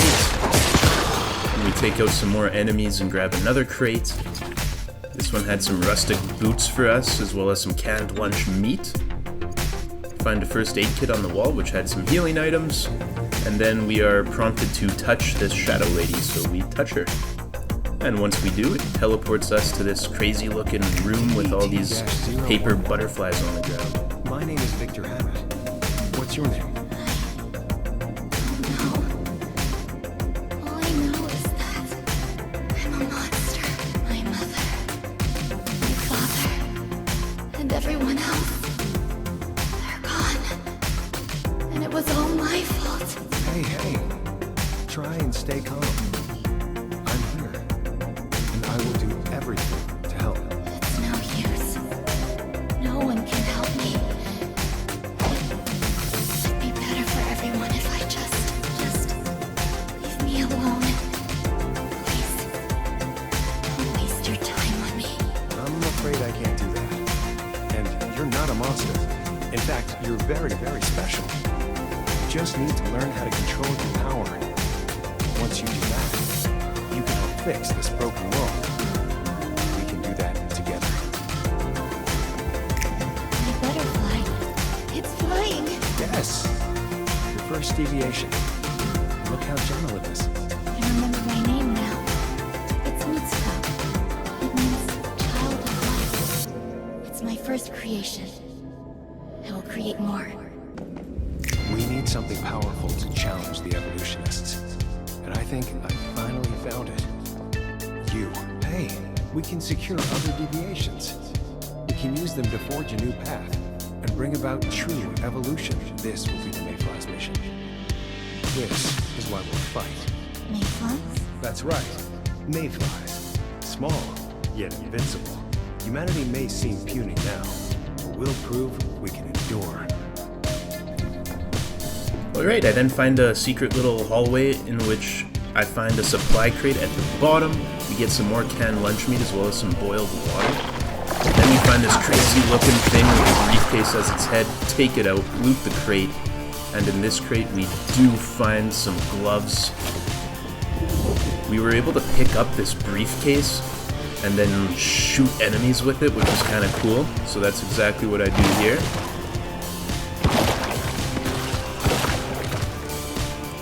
I find it absolutely hilarious how you just see limbs flying off of them as you shoot them. And then with this last guy, I decided I'd run in and just take him out with my machete.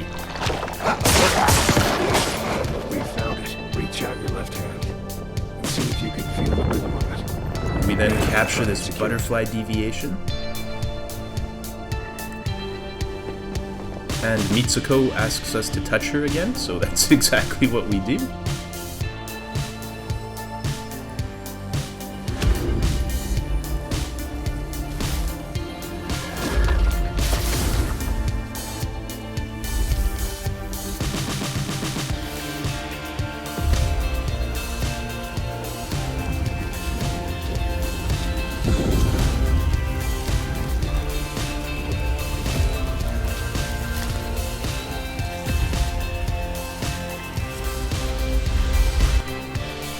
We then wake up in a place that resembles the real world. Nice little house in the middle of the woods. And we find Mitsuko inside. So we go say hi. Hey, you made it back. You're still alive. Yes, and look what I found. A meta.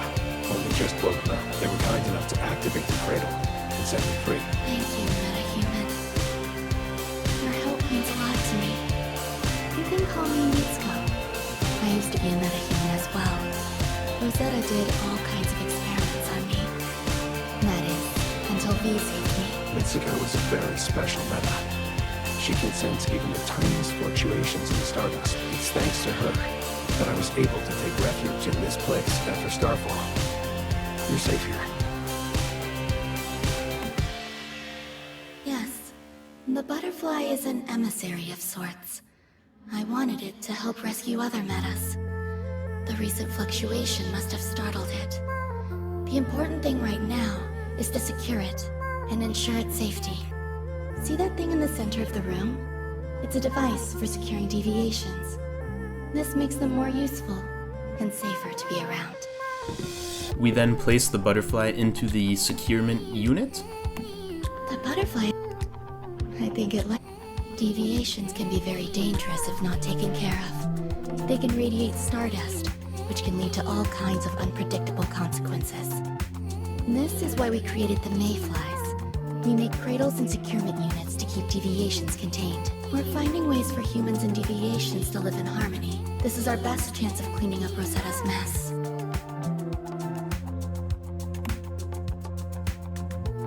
No one's exactly sure what they are. Just that they're not bound by the physical laws of our world. They came from another dimension. Something we call rift space. When deviations get stressed, they release stardust. We think this brings our world and rift space closer together. Sometimes it becomes possible to pass between the two planes of existence. And when that happens, all hell breaks loose. We believe that's what caused Starfall.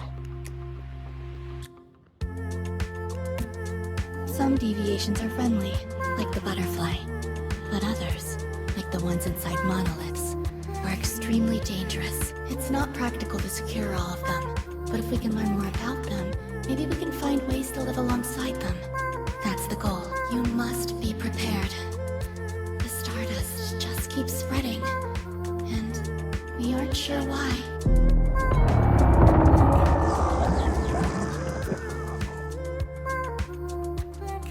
Be careful. That must be a siren. Come on, Meta. A deviation from another world just entered this space, and it won't go down without a fight. Take the butterfly with you. It can help. So of course I do go grab the butterfly. You have to sync with the cradle, and basically this will put the butterfly into my backpack, and I can then use its powers in battle. And then I loot a couple of crates that are inside the house. Find myself a nice rustic jacket. As you can see, it was much improved over the basic white lab clothing I was wearing from before, so I equipped that. and then we head out into the forest. So it asks me to collect 15 dirty water. That's what I do here. I then take down a couple trees, as we do need to collect 80 logs. And last but not least, I go mining some rocks as well as some ores. These give gravel as well as some other items, but the gravel is what we need. And we get enough gravel, and this allows us to place down a campsite. At the campsite, you are able to do some basic crafting. So that's what I do next.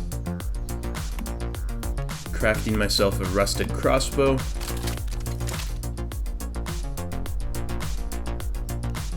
Of course, I equip that, and then I craft myself as many arrows as I'm able to. And we get back to the house, and we find this little light orb, and we have to press F to start the fight.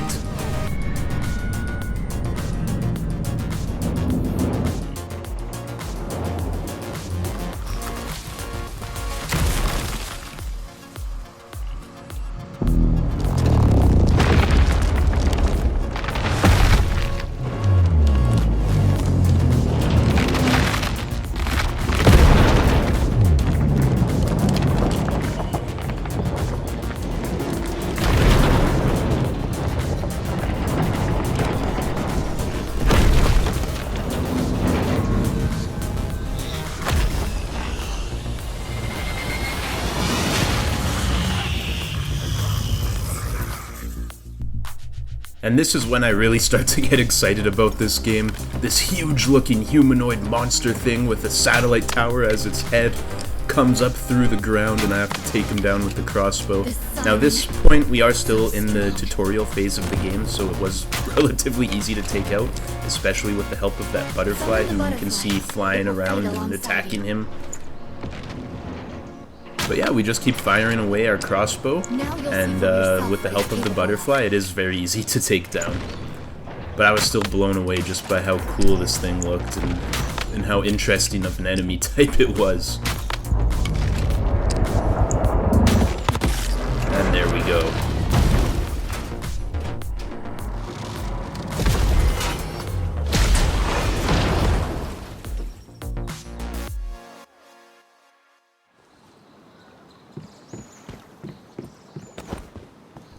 We then find our second deviation of the game and we go to capture it, but unfortunately we failed and it had escaped. Damn, it escaped. That was a difficult fight. Just driving it away was enough. And it's all thanks to you, Meta, for saving us. You're tougher than you look. That's twice now you saved me.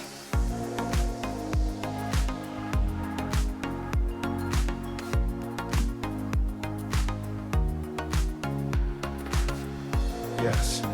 Mitsuko created this rift space. A refuge from the dangers of the physical world. Or so we thought. Do you think that deviation will come back? What if it returns with greater disruptions? It's possible. We can't just sit here and wait though. Meta, will you go back to the physical world with me?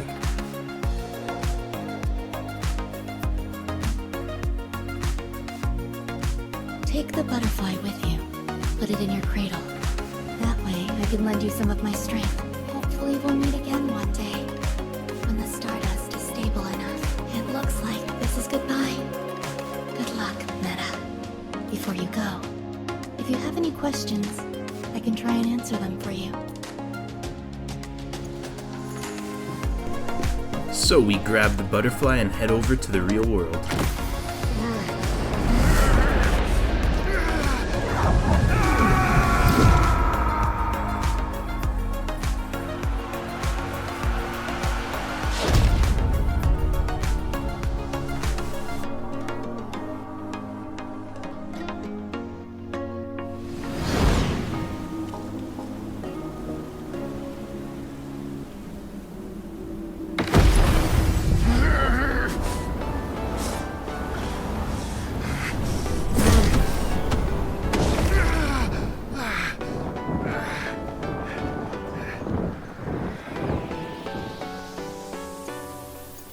Look at that. 20 years after...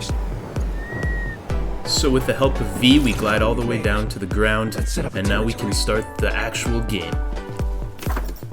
I tried tried to shoot a deer, but I got interrupted by this pop-up, but that's okay. We were able to take out this one instead. And I run up to it, and I am able to disembowel it and grab some rawhide as well as some meat. And then we find a place for our base location and plop it down. Nice work. I've managed to unlock. We then put the butterfly into our securement unit.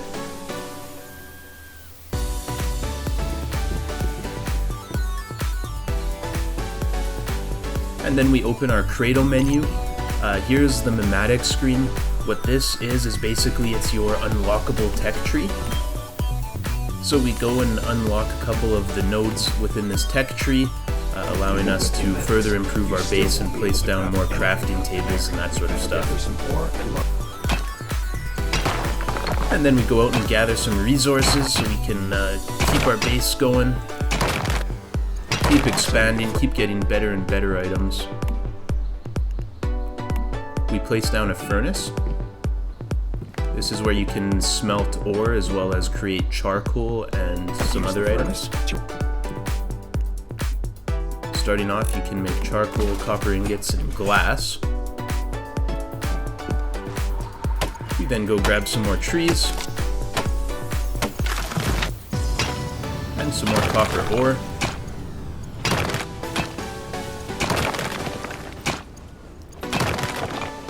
The mining in this game is super satisfying, the way the ore just crumbles at the end. I absolutely love it. And we grab even some more wood. Go back to the furnace, and now we can make a lot of charcoal, and then after that charcoal is produced, we're able to make a bunch of copper ingots as well.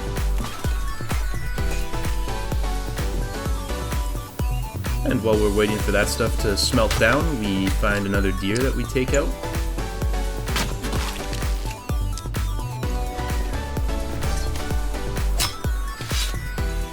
Harvest it for its rawhide and its meat. We then get back to our camp and we place down a disassembly bench. In this game you're going to find a lot of scraps. Scraps are random items from footballs to screws to anything else you find across the world, and at that disassembly bench you can disassemble those items into valuable resources. I then do a little bit of exploring and find one of our fellow online players has created this spiral staircase, a perfect place to launch off of and glide away with V. I then find this random Digby boy during my exploration. It does let me pet it, which is awesome.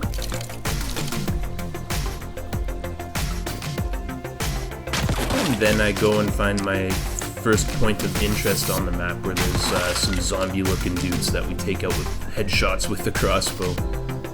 And our quest objective takes us here, where we have to loot this crate.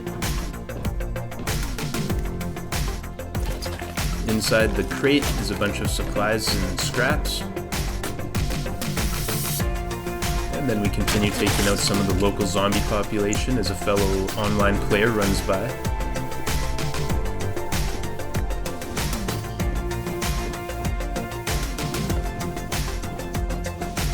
Loot another crate.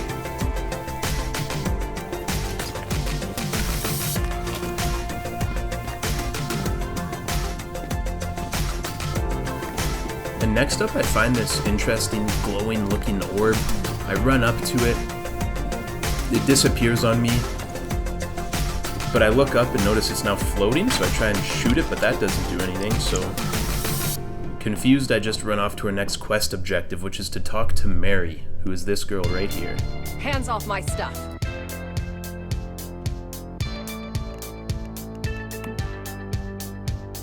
You're pretty cocky for someone who doesn't even have a weapon. Quite impressive, to be honest. Hold on. Is that a cradle on your back? Are you a mayfly? How interesting. I thought I was the only mayfly left. I'm Mary. It's a good thing I met you. I'm thinking as fellow mayflies, we should be able to help each other out. I came here to investigate a deviation that's been causing issues. I think it's connected to a recently reopened monolith nearby.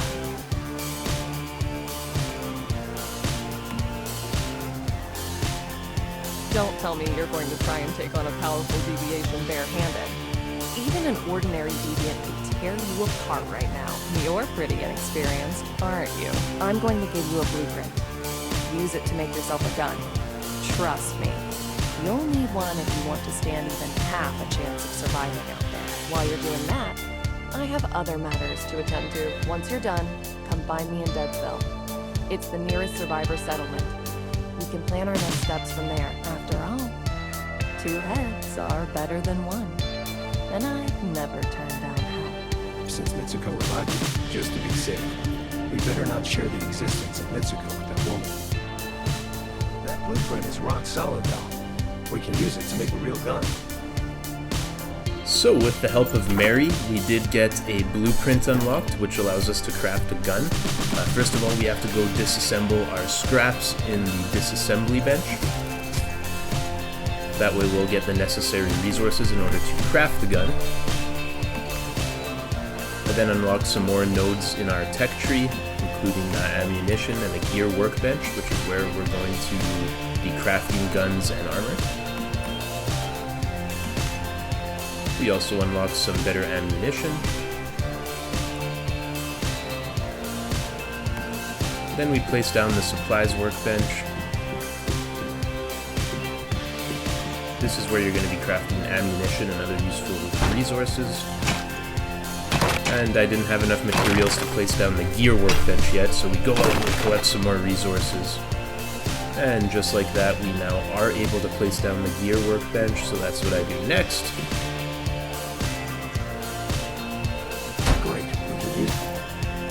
And I craft our first gun. I end up choosing a assault rifle, the Cam BP.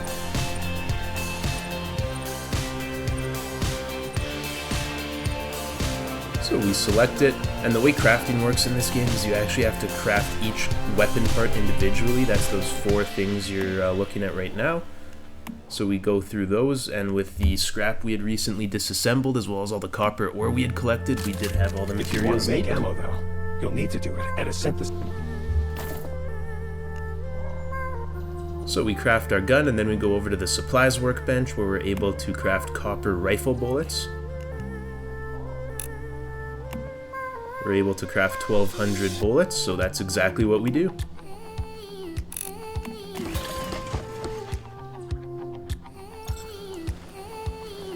And following the main story questline, it takes us to this camp where Mary meets us.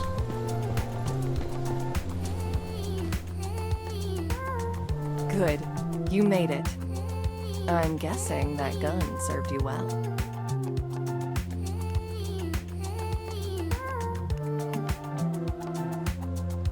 Yeah, this was the quickest way to bring you here. These towers are even supposed to let you travel between worlds, but I haven't been able to figure out how.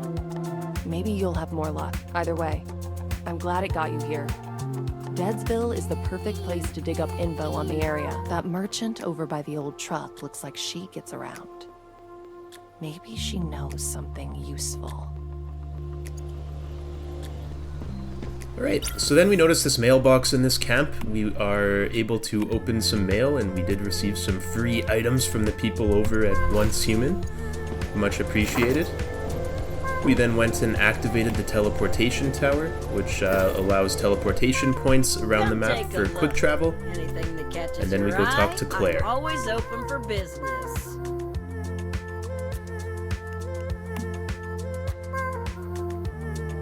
Wait, I've never seen you before, but you're a mayfly, ain't you? Oh, thank goodness. I could really use some help. My name's Claire. Claire Lay. Normally I'm a wandering merchant, but now I'm stuck here. I sent a team over to a place called the Rotten Manor 3 days ago to collect some goods for me. They never came back. It's possible that they ran off with the goods. Don't be so cynical.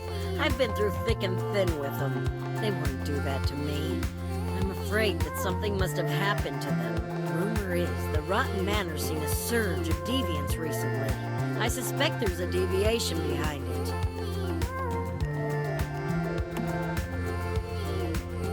All I know is what I heard from that well-dressed gentleman over there. He He should be able to tell you more. There's no question. That guy stands out. We'd better talk to him and see what he knows. Good luck. Oh, and I'll happily pay a reward if you can recover my stuff for me. I'll mark Rotten Manor on your map. Make sure to stock up on ammo before you go, alright?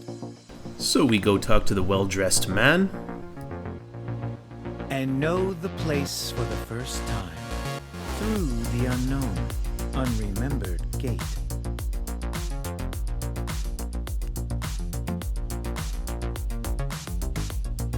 Ah, a mayfly. And one who seems to be brimming with potential. A pleasure to make your acquaintance. Do you know about a deviation affecting this area? You've come to the right man.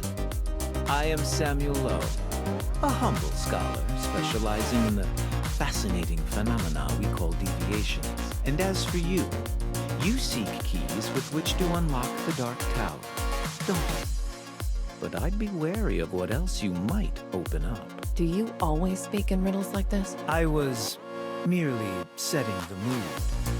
The world still deserves something poetic, don't you think? Now, you're interested in the deviation inside that monolith, aren't you? But the tower is locked up tight, and its keys are rift anchors across the wetlands. Rift anchors. Those things are made by Rosetta, aren't they?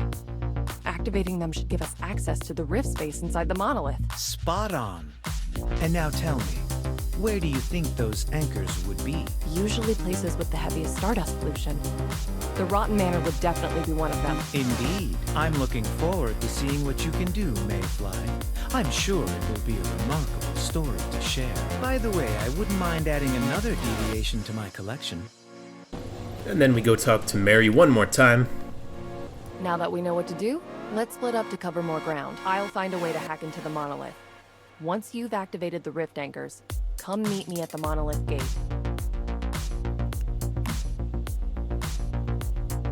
Just don't forget to bring plenty of ammo. That place must be packed with deviants. Oh, and one more thing. I have a motorcycle here you can use. That should help speed things along.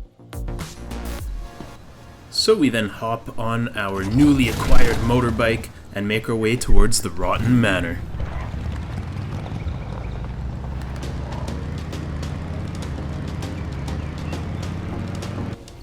Along the way we do find some enemies, so we definitely take them out wanting to get as much XP as possible at this point. The loot is also very useful. This one, I just walked straight up to, aimed right for his head and took him out. These early game enemies are pretty easy to deal with. They don't really pose too much of a threat. You can kind of take your time with them and have a little fun with them. But yeah, that's basically what we do. And then we get to the outside of the Rotten Manor, and I noticed this weird-looking biomass. We found Claire's goods.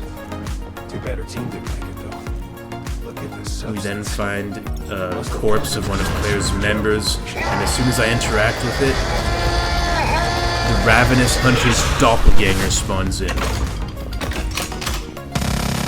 He has a crazy Gatling gun, so we use the truck for cover, aim for his head, and start taking down his health a little bit at a time.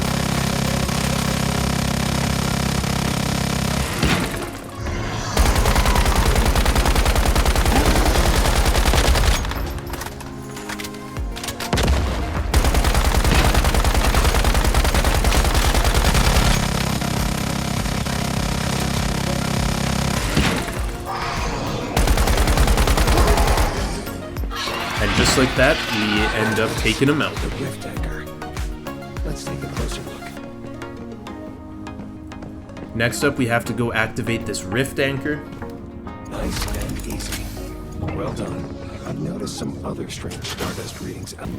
And my next quest is to go find 3 more rift anchors in the area. This unlocks the monolith, which is where you will end up having the major boss fights in this game. So basically the gameplay loop is you go find a bunch of rift anchors, and then you go take on a boss, and then you move to the next area, find more rift anchors. Once you have enough, you take on that area's boss, so on and so forth. So yeah, what you see me doing now is going around grabbing a bunch of rift anchors, This one, there was some ore behind it, so when I went to activate the rift anchor, it actually just started mining the ore, but that's okay, we get the rift anchor eventually. And while we're in the area, we take out some enemies and loot some chests.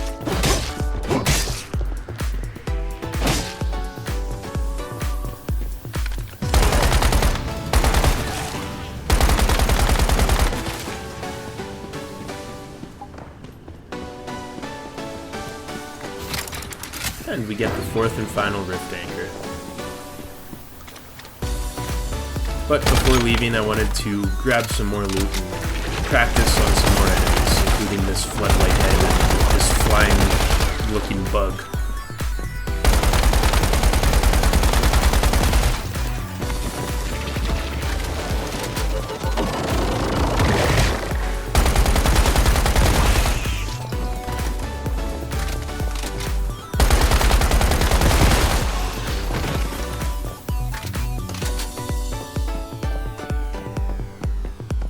And on the roof I find a hidden storage crate, so of course we're going to loot that as well. And while I was out looting the area, I noticed this absolutely massive enemy, so curious, I went up to it and I wanted to see if I was able to take it out. The glowing spots on its legs are actually weak spots, so definitely make sure you're aiming for those. You do more damage, and after you take out both of them, you're actually going to notice it falls to the ground, and then you have free reign to get a couple free shots in.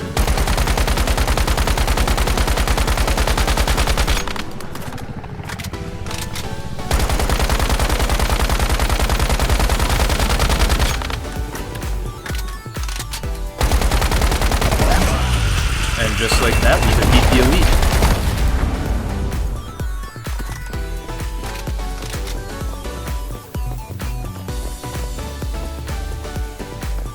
Oddly enough, it didn't drop anything. I definitely was expecting to get a little bit of loot from it, but what can you do?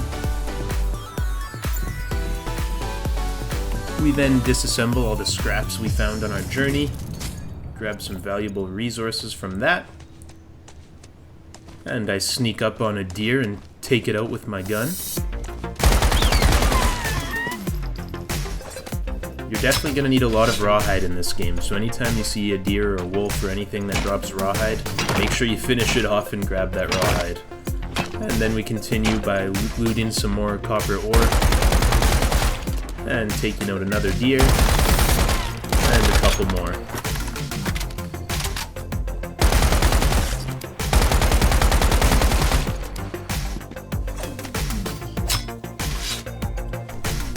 At this point, I realize I have almost a full set of rustic gear except for the pants, so I craft up myself a set of the rustic pants.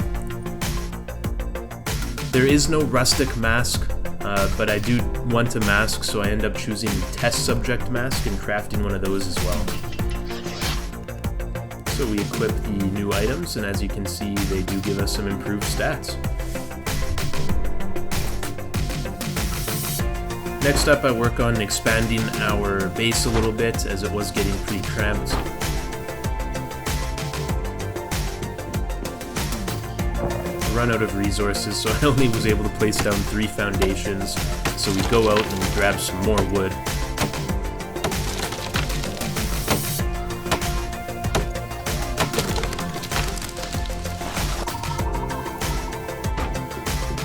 And now we have enough resources to really get a decent-sized expansion going and give ourselves some room to work with.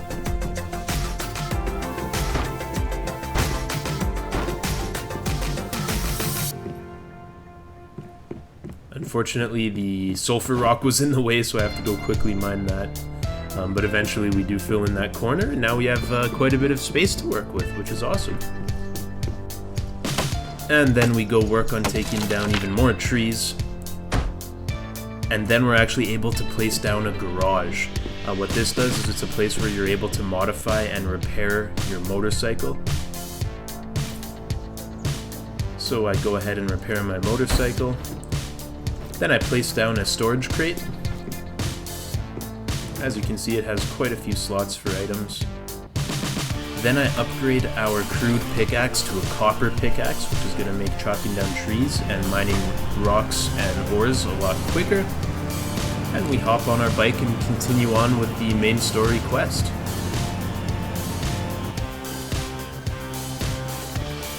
Find a nice high point in the map, jump off, and glide down with V. And eventually we find Mary. Nice work with the rift anchors. I guess you're the real deal after all.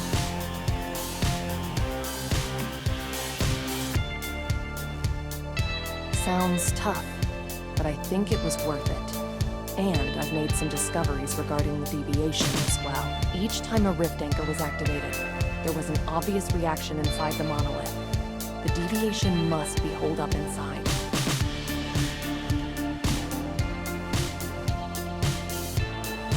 Let's go in together this time. I'm curious about that troublemaker inside. And besides, we're a team. I brought some ammo, and meds for us as well. Now, let's go. So we then make our way towards the monolith, of course taking out some deer along the way.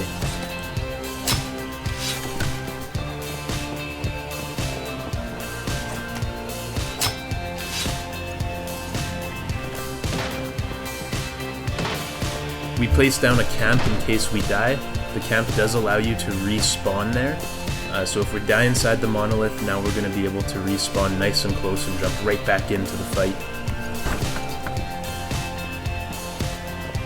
And as we get close to the monolith, there's a couple enemies around. So we work on taking those out. As Mary stands there and watches me do all the hard work and doesn't do anything herself.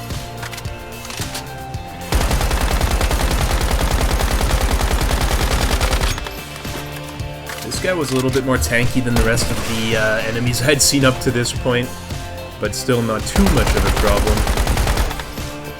Take out a couple more.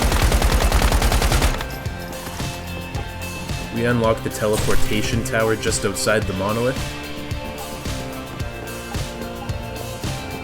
And now we make our way inside of the monolith.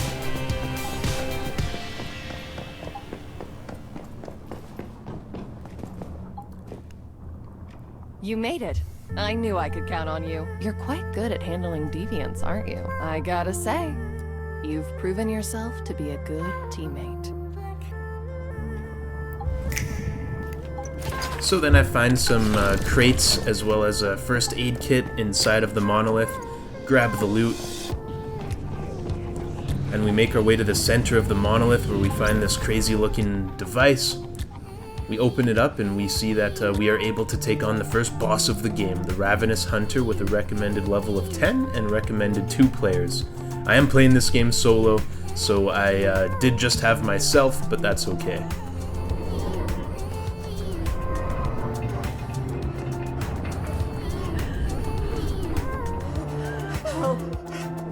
Help me! Shouldn't have tried to take what was yours.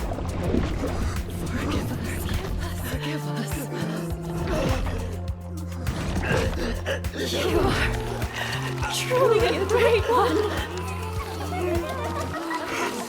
Mercy, please!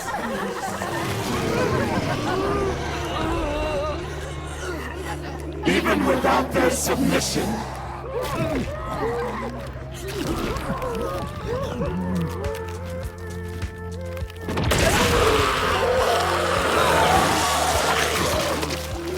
We are still Legion!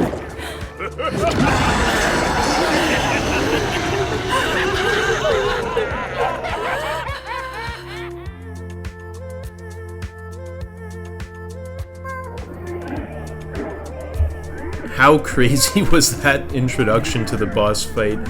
One of the creepiest cutscenes I've seen. Absolutely disgusting. But definitely motivated me to take out this evil, so we go ahead and we enter the boss fight.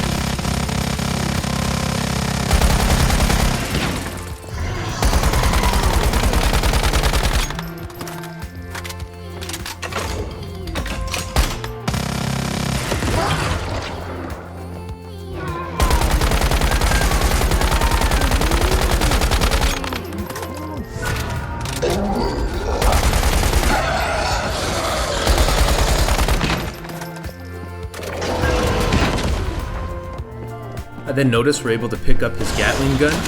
So I go to pick it up and try and use it against him, but he is still immune, and when you're holding this thing, you're unable to move fast at all or dodge, and I couldn't figure out how to drop it in time, so unfortunately we take a hit from him there, but that's okay.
And with no ammo left to spare, we end up taking out the Ravenous Hunter. First boss battle is complete. Collect some awesome loot. We did get a deviant as well, the Festering Gel. At this point, you're able to choose if you want the max amount of loot or just a minimum amount. I had saw a tip video that said don't waste the maximum amount on the early level bosses, wait till later in the game, so I just chose to go with the minimum loot.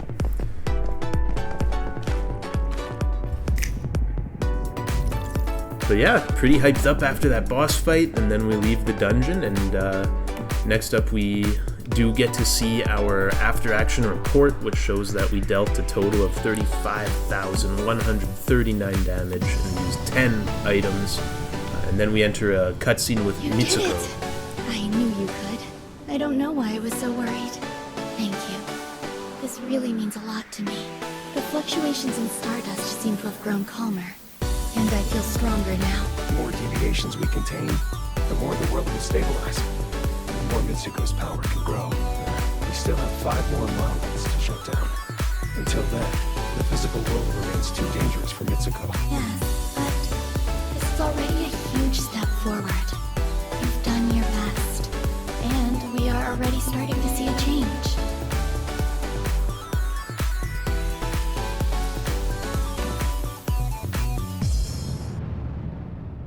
But the mayflies were wiped out by Rosetta. All because of me. I was too weak to save them. It wasn't your fault. None of us were ready to take Rosetta head on. And Rosetta's not the only threat out there. The Great Ones also covered Mitsuko's power. So remember, keep everything involving her a secret. We don't know who we can trust. And then we get to work grabbing some more resources. The nice thing about this game is the resources aren't super grindy, they are pretty generous with the amount you get, so yeah, I really enjoy that about this game. And then we do place down another isolated securement unit. This way we can place our Festering Gel, which is the deviant we just got from that boss. We can place it inside of our securement unit here. And then we place down a bed. What the bed does is it allows you to heal over time, and it also gets rid of insanity. You'll notice at the end of my health bar there's a little bit of a gray wavy area. That's your insanity meter. And then we go talk to Lo, the well-dressed man, one more time. The mayfly that brought down the fearsome ravenous hunter. Hard to imagine such a little bit of gel transforming into such a monstrous creature, isn't it? Yet the most unbelievable part is that it managed to cause such chaos across the wetlands, simply by spreading its mementos. Just to make sure you didn't destroy it, did you?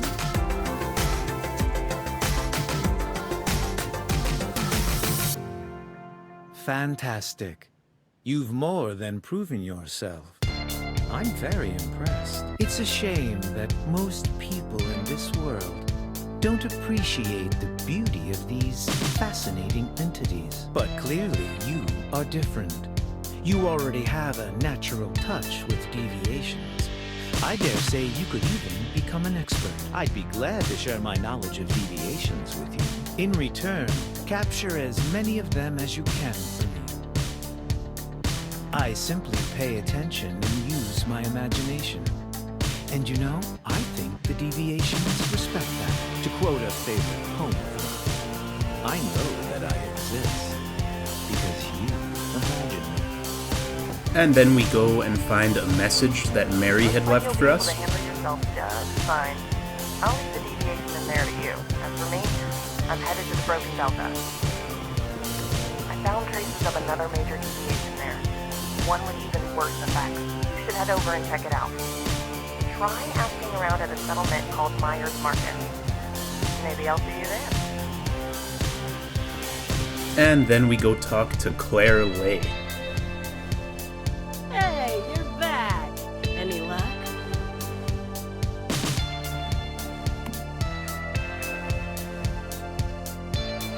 Yeah, I see what you're trying to say. I figured things went wrong when my team didn't come back, but still had my hopes, you know?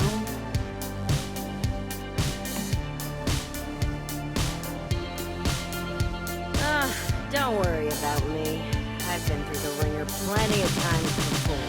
I still owe you my thanks for finding out what happened. And for bringing back my stuff.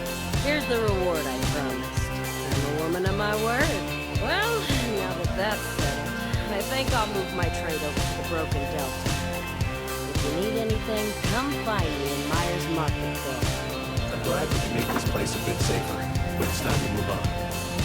Before we set out for Myers Market, we'd better upgrade our weapons and armor. Things might be even more dangerous over there. We could also relocate our territory to make things easier. Alright, and then we head back towards the next main story quest after hitting the sick jump on our motorbike and collecting some tin ore. This game does allow you to relocate your base, so I do relocate it now that the main story quest has taken us outside of the original zone we had spent most of our time in. I wanted my base to be a little closer to this new area. And as you can see, it's a nice little spot with a view of the river in the background.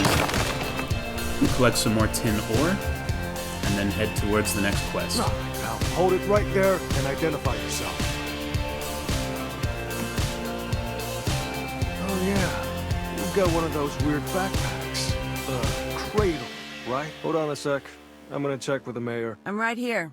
Let the Mayfly in. Understood, ma'am. Maxie Rodriguez. I'm the mayor here. Haven't seen a Mayfly in a while. It's good you're here, though. I have a pretty unique problem that needs solving.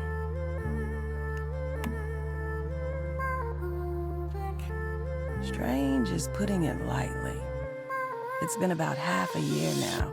Pregnant animals here, even pregnant people, all get infected by stardust and turn into these trees. Here, this is what I mean. Agnes Joy used to be the best weaver in town. Now she's like that. The only one in Myers Market. Thank God.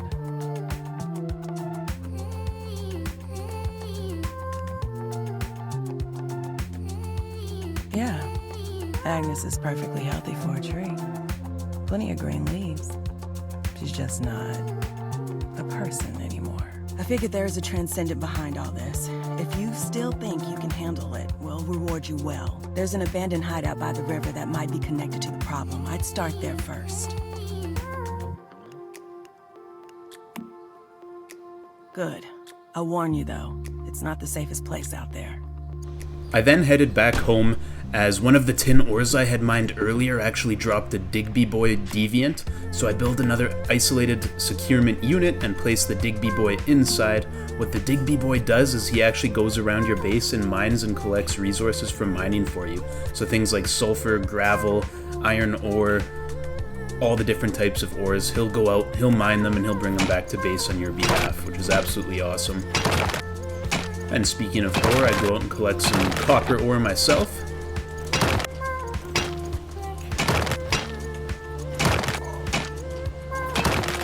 Again, I just find the way the ore breaks in this game to be so satisfying, oh my goodness. And then we head back to base and place down a rainwater collector, so we have a source of water at all times. I also place down a stove, which allows us to cook a bunch of things, including boiled water. I am now able to craft bronze ingots, a step up from copper, so I craft as many of those as possible.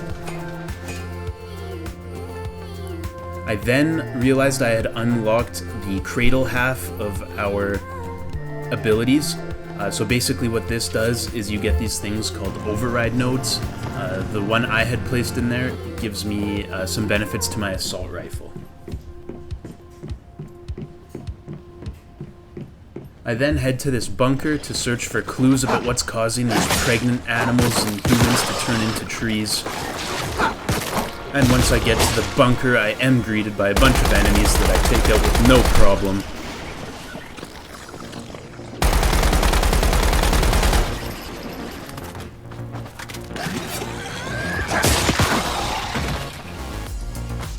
And we loot a storage crate.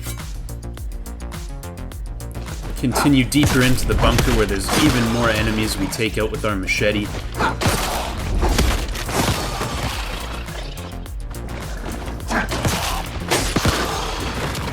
Find another crate we're able to loot.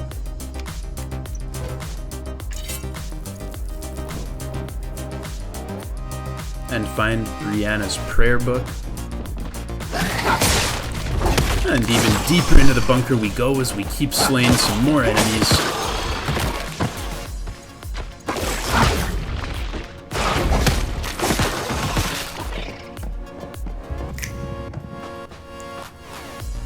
And we find another one of those trees, and as we investigate it, it transports us into another realm. And this time as we leave the bunker, you can clearly see it's not the same place we entered. So we cross a bridge made of vines, and at this point I'm very low on ammo, so I elect to keep using my melee weapon. It does take a lot of time to take out these vine monsters, but that's okay.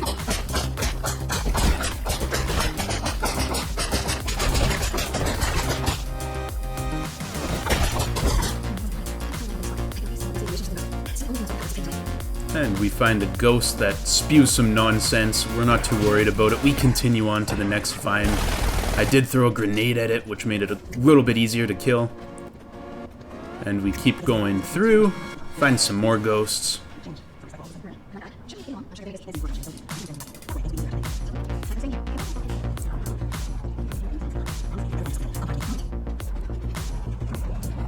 And then another vine. This one shot orbs at us that we had to avoid. Throw some Molotov cocktails at it. Figure we will do as much burn damage as possible to help us take it out. And continue on where we find a bunch of ghosts.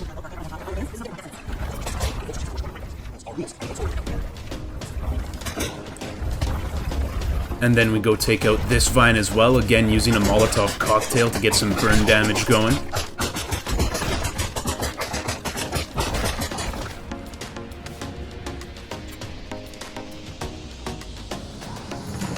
Alright, and once we get to the end of this crazy realm, we find Trent's doppelganger. Basically a large shadow boss of some sort. Now the one problem I have at this point is I only have 40 guns in my magazine, and then after that I only have 37 in reserve, so ammo is definitely going to be an issue. We use the few bullets we do have.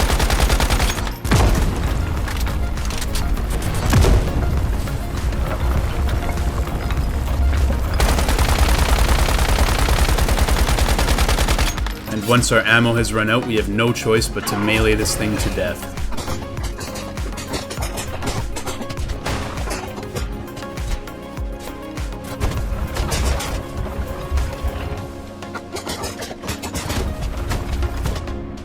Unfortunately, I do end up losing all my health, but luckily you are able to revive yourself as long as you have some adrenaline on you.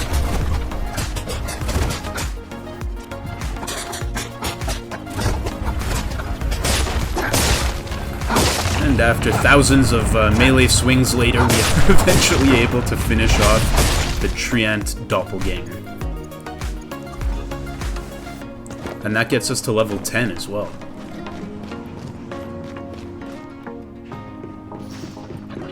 This time when we leave the bunker, we are back in the normal world where we had first entered. I then unlocked some more override nodes. I ended up choosing one that helps increase the amount of healing your health items do, as well as lower the cooldown. I then have to go and find 4 more rift anchors, so that's what I'm doing here, going around to these different settlements around the map that house the rift anchors, and I take out the zombies and loot some materials while I'm there. Trying to save resources and not waste them on thousands and thousands of ammo. I end up using my melee combat quite a bit in this area. Then we find our first crocodile of the game, we take it out, and luckily it does drop rawhide, which is such an important resource. And then we activate the rift anchor of the area. Kill another crocodile, and again loot it for its rawhide and meat.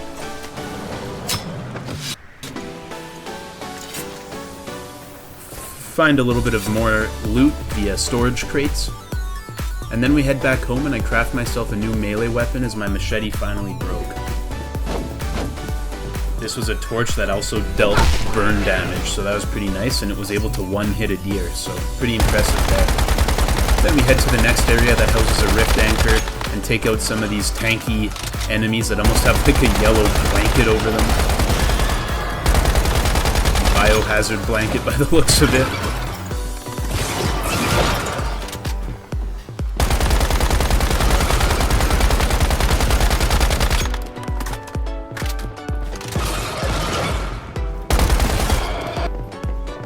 And after that, we go activate the area's rift anchor.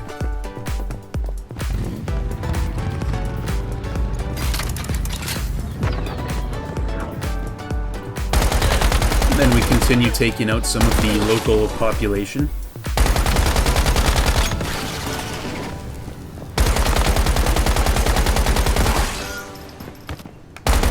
Absolutely love the variation of enemy types in this game.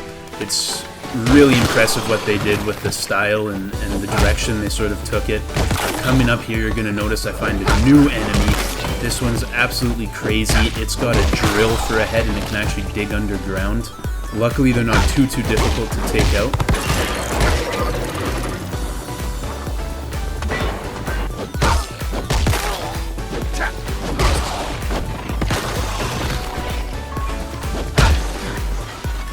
Then we find a wolf for the first time.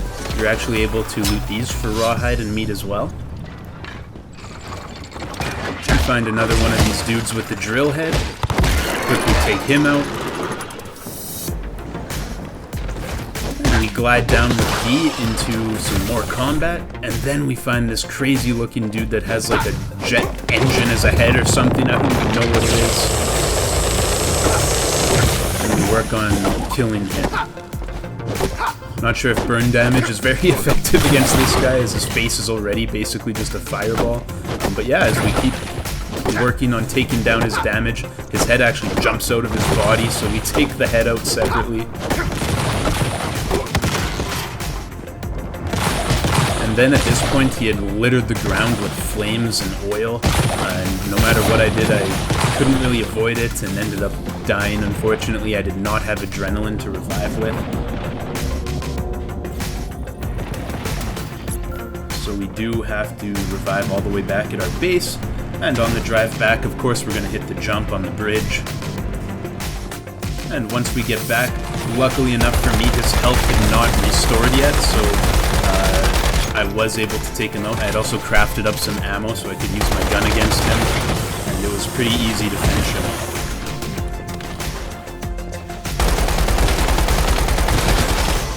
So of course we then go ahead and pick up the remnants from my dead body from earlier, as well as loot the crate. And then we loot his body as well, and he had some pretty good items on him, as you'll see here.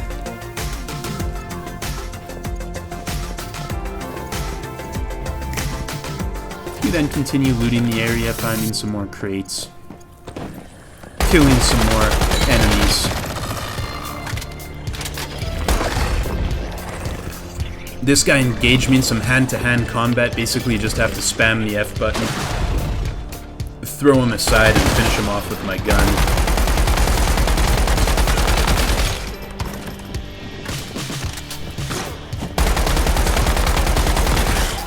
This place was absolutely littered with enemies.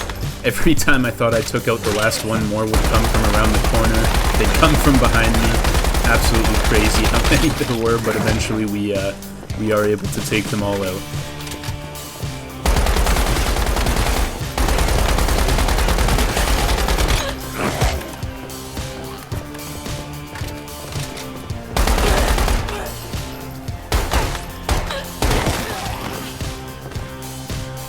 And we get back to base, and I was able to upgrade my assault rifle to a tier 2 assault rifle. This increased its damage and a bunch of other stats, which was absolutely fantastic. I then find my neighbor's Digby boy. Give him a nice little pet, as this is just too cute.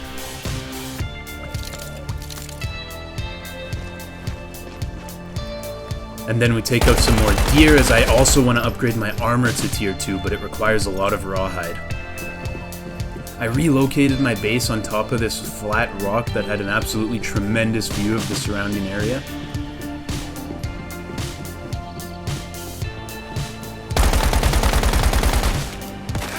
I go to the next area that's housing a rift anchor and take out a wolf and a zombie, and then another zombie here.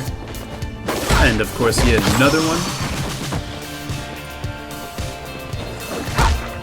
A lot of them I found were sitting on their knees with their hands up worshipping something. I'm not sure what was going on there, if they're perhaps religious or what's happening, but eventually I do find the rift anchor in the area and activate it.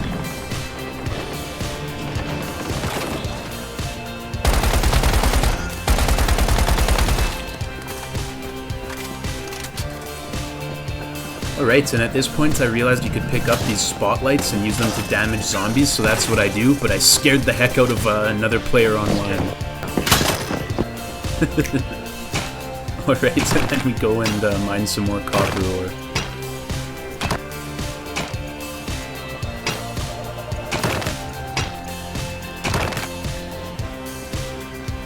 Find a nice place we can jump off of a cliff and use V to glide towards our next objective.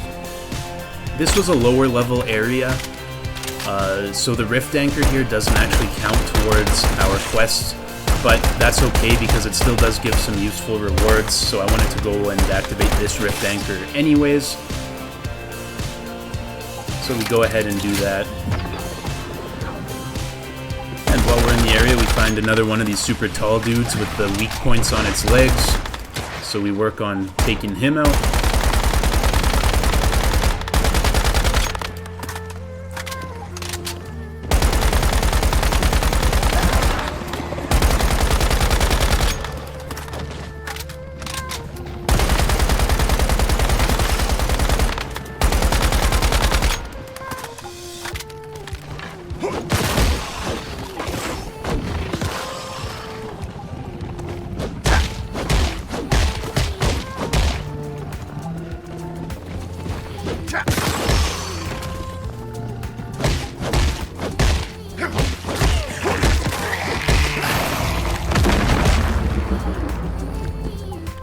Pull out our gun and finish him off.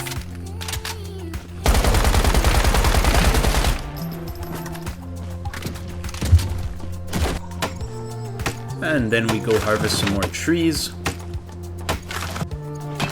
Grab some tin ore.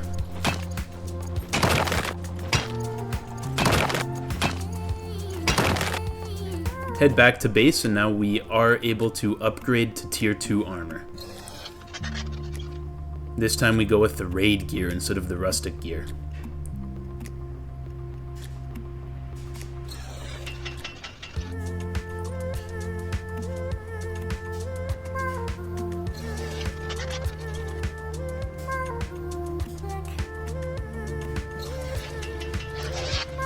Unfortunately, at this point I did run out of rawhide, so I don't have enough for the mask or the boots. So what we do is we go out and we try and collect some more rawhide by taking out these wolves, as well as a zombie that was hanging around nearby. And as we're doing that, we actually stumble across this elite enemy, which is a balloon boss. Basically the way it works is you only do 1 damage each shot, unless you hit the balloon that's lit up. And if you hit the lit up balloon, the one that's glowing, that's its weak spot and you're able to do more than 1 damage.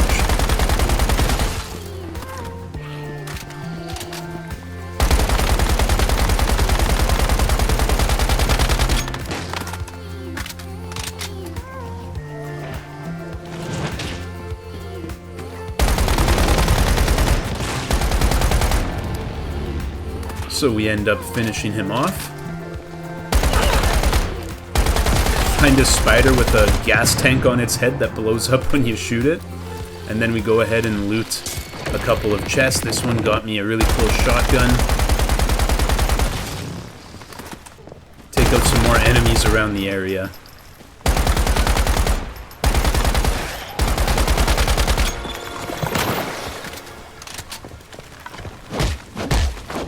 Whip out our melee weapon and use that for a couple kills as well.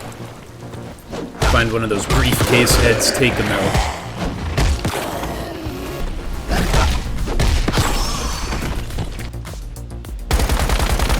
And we go back to the entrance of the area where the wolves are hanging out, as they were able to respawn, so I could get even more rawhide from them.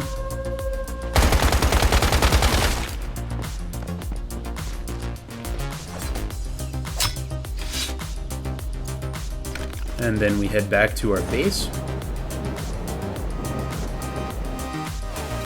And with the rawhide from the wolves, we were able to finish crafting our boots as well as the raid mask. So now we had a full set of tier 2 raid gear, which was absolutely awesome. Then we went and mined some rocks and some trees. And the reason for doing this is I wanted to start working on expanding my base and making it a proper place to call home.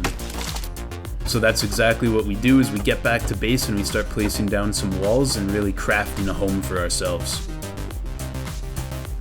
The roofs were really tricky to place down. Definitely got a little bit frustrated a couple times, but in the end we were able to figure it out, and I think the results are absolutely fantastic. So the end result looks like this. As you can see, we have a nice front balcony area with some support beams, a large main floor with 2 sets of staircases on each side. We did add a little lamb down beside our bed as well. Upstairs, we'd have our isolated securement units with our deviants inside. I also had to build a little hole in the middle of the second floor so our garage could fit in there. And we had a rainwater collector on the upstairs balcony.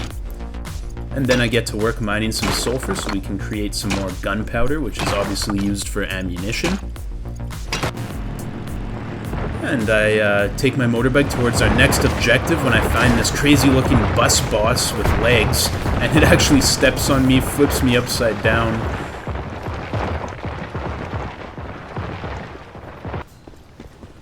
And then we make our way towards the next rift anchor. Now we've unlocked all 4 for the area, so we are able to take on the monolith. But before we do so, I want to take out some enemies and do a little bit more looting and make sure we are fully prepared.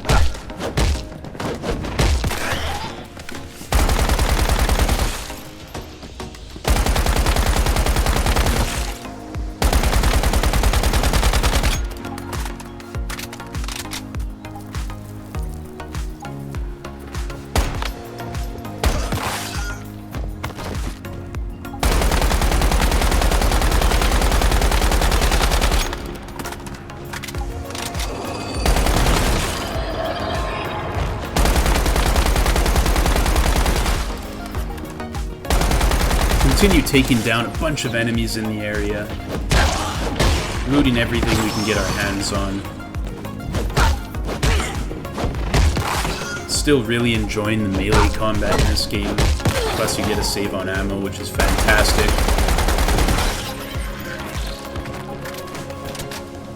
Find a nice weapons crate, and inside we do get a nice MP7. I then stumble into an elite with an umbrella for a head, and it also throws umbrellas at you. Luckily it wasn't very tanky at all, it was pretty squishy, so we were able to take her down pretty quickly.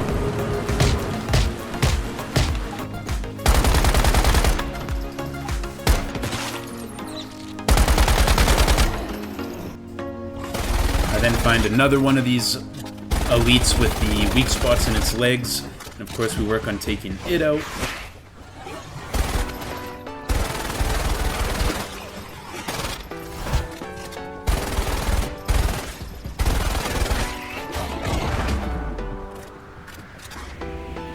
Almost died there, but luckily I was able to get the activator off just in time.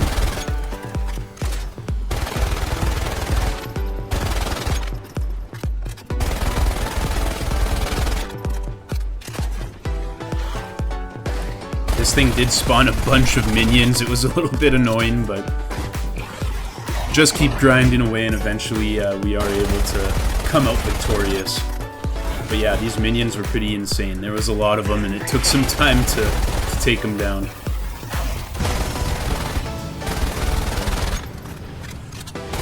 And just when you take them all out, more spawn.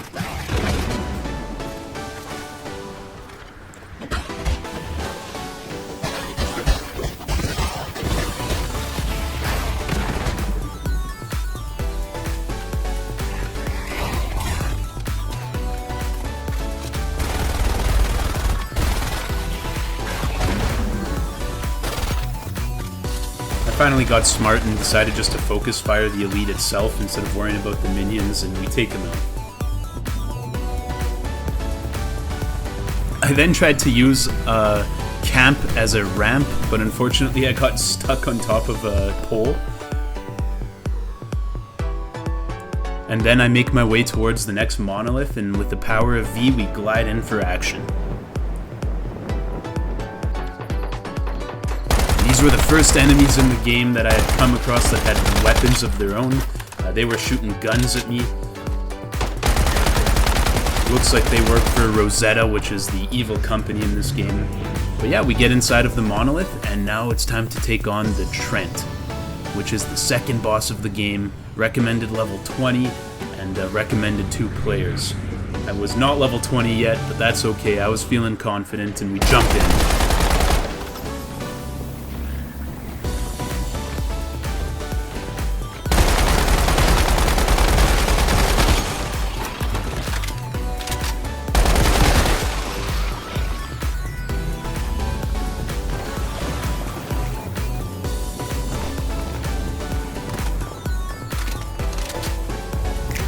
And as we come to the end of this hallway, we get an epic cutscene introducing us to the next boss.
Alright, and with that epic introduction all finished up, we get to work here.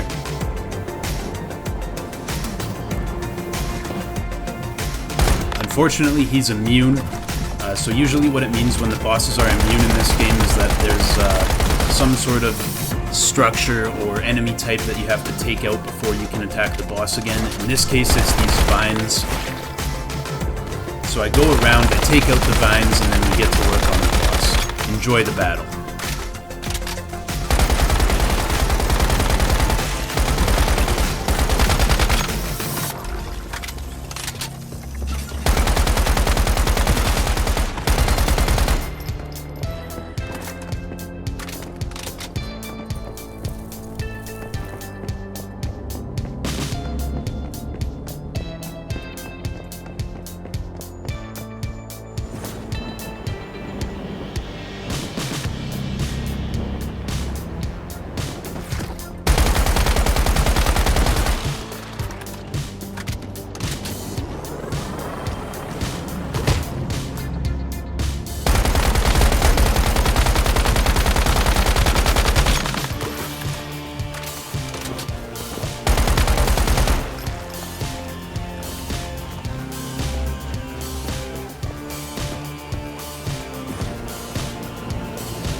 And just like that, we were able to take out the boss. Victory achieved. Absolutely awesome boss fight there. That was a lot of fun. And yeah, we get some really good loot even though we only picked up the minimum gain. The energy link resource is extremely important for unlocking your tech tree and a bunch of other things in the game. And then yeah, he drops a deviant. We go to pick it up. And we obtained a harvest seed. Absolutely awesome there, guys. Super stoked about that fight. And then we end up leaving the dungeon. And as usual, after these boss fights, we do see our end of action report, 88,966 damage dealt. And then we go and find Mitsuko and have a conversation with her. That little deviation you hold in your cradle threatened to lay waste to the Delta, and you contained it. Thank you. It's hard for the people of Nowcott to cope with these deviations and the pain they cause. I just wish I could do more to help.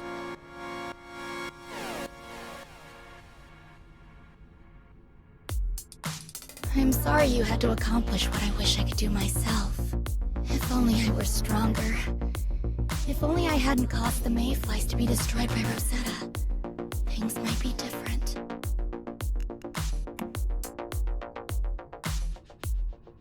I envy your confidence. Your strength. The problem is, we don't know how many survived or where they are now. I wish I could go and find out myself, but I can't. The only thing I can do right now is keep the mayfly spirits alive. Thankfully, I have you to help me. You're our best hope, Meta. One day, when I have the courage and strength to do so, maybe I'll join you in the real world and fight alongside you. Until then, I've managed to create more memetics for you. They should help prepare you for the challenges ahead. Come and see me again soon. I'll be waiting for you. So next up, we decide to go and grab some more tin ore. Then we go to Maxie. So you're finally back. Does that mean...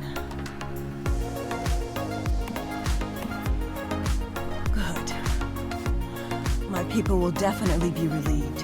And, well, I hope Brianna will be at peace now. Here. Take the rewards we promised. Oh, and thank you.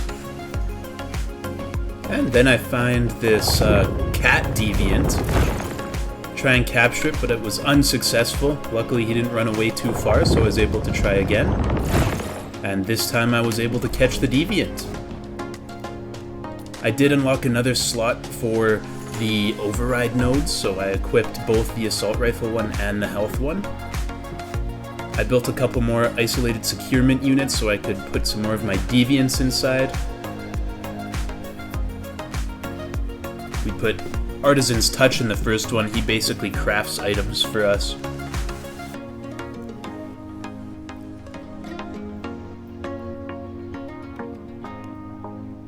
And then I placed the extra dimensional cat in the other. And yeah, basically what it does is this giant cat spawns in your home and just kind of chills out. And then when you go to sleep, if you do have the cat, you actually heal faster and recover sanity faster in your bed. And then I find my Digby boy, hard at work, mining some tin ore. Place down a mailbox. Nothing new in here, so... And then we get back to work following the main story quest, and as we do so, we come across some enemies, and of course we do our job and take them out.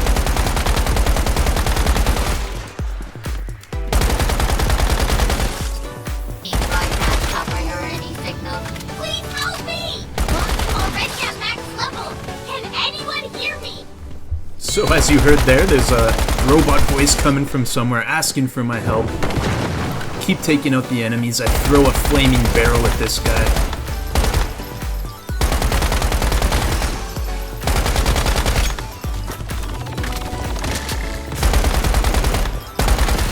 And up on top of the storage container, we find a crate, open it up and loot it up.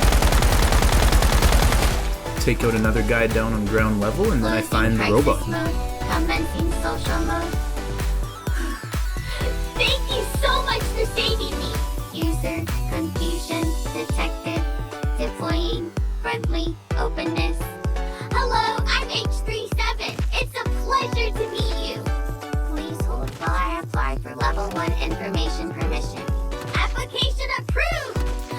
I am from the survivor stronghold of Greywater, located at 30 degrees, 54, 25.2 north, 71 degrees, 05, 47.5 west. You are welcome to visit. Reminder of higher priority tasks. Progress of exterior collection has been seriously delayed, which could result in a major salary deduction. Returning to Greenwater Stronghold immediately!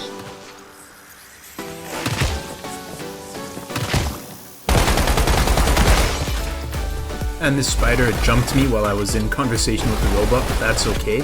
And then next up, I had accidentally activated the Stardust Resonant Filter, which is that yellow structure in my base. I did not know what I was doing, I did not know what I was getting into, but all of a sudden enemies started appearing at my base. So you'll see me hopelessly trying to defend my base here, but unfortunately it doesn't go very well. I was not prepared at all, I hadn't built any defenses yet, so it was a bit of a nightmare.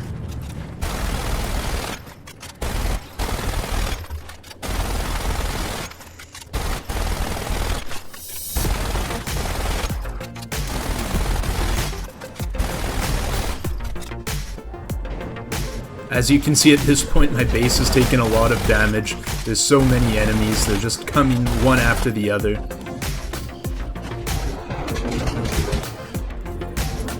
Ran out of ammo, eventually die. And I respawn and die again. And finally, at this point, it seemed like the attack was over, but yeah, my base was left in absolute shambles. Looted what I could from the ones I did manage to kill. Go out and collect some more wood. And then I go to the territory terminal and press the repair all button, hoping that it's gonna fix my walls, fix my foundations, bring the, furniture and the crafting benches that got destroyed back to life. But unfortunately it didn't do any of that, it just repaired the already existing structures that had been damaged. So yeah, I had a lot of reparation to do, unfortunately, which meant a lot of resource gathering, so that's what you see me doing here. And after a lot of hard work off camera there, we are back and fully operational. I did lose my securement units, which really sucked, but luckily the deviants inside did not get lost. They were still available to put back in once I built new securement units.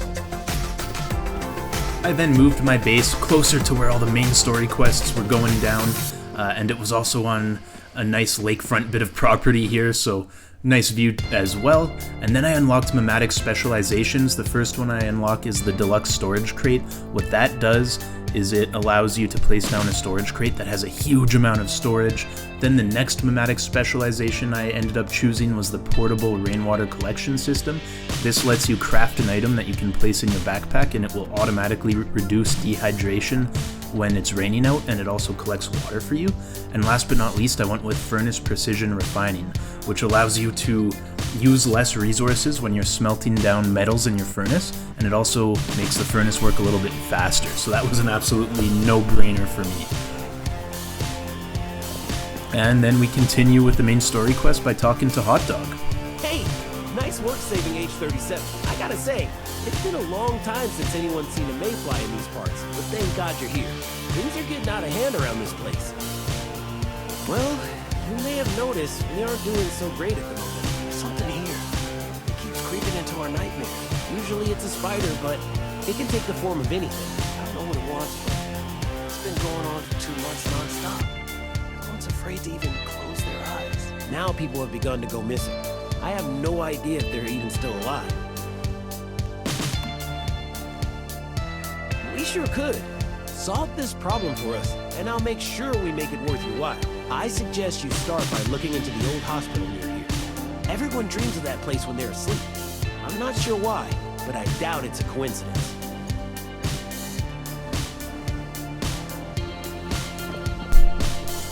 I then come across another trail that leads to the mystical crates. So I run through the first one, I'm looking for where the second clue is. It's out in the middle of the river, so I swim up to it. and then the next one unlocks, which is also still in the middle of the river, and then on the far shore we get another one, and there's the crate there.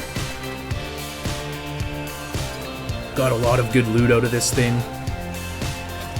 including a like button. And then we continue on with the main story quest, in which I have to investigate the old hospital.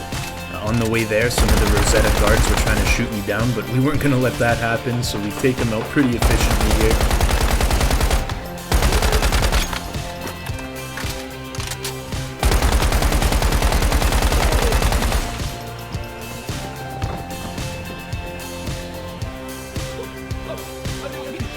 Alright, and then we get to the hospital and find another ghost, and get to work searching around for any clues.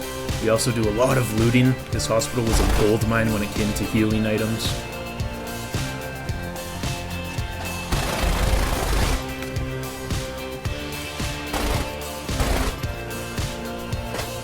Take out some spiders as we continue to work our way through the hospital.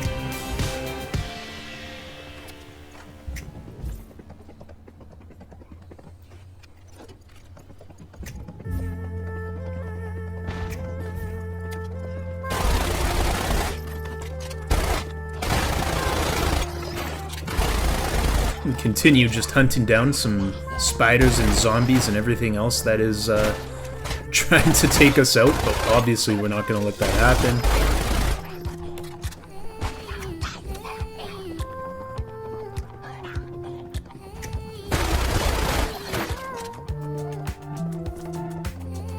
This building was actually massive as well. It took me quite some time to get through it, but we do find some more ghosts, and I wasn't too, obsessed with the story at this point. I was just really enjoying the gameplay, so that was my main focus. Feel free to slow that part down and read the dialogue if you want.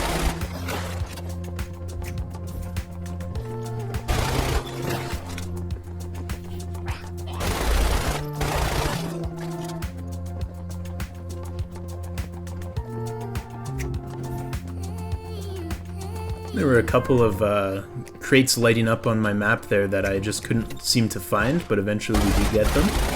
Take out a spider nest, grab some more materials, and eventually the quest markers take us to the parkade.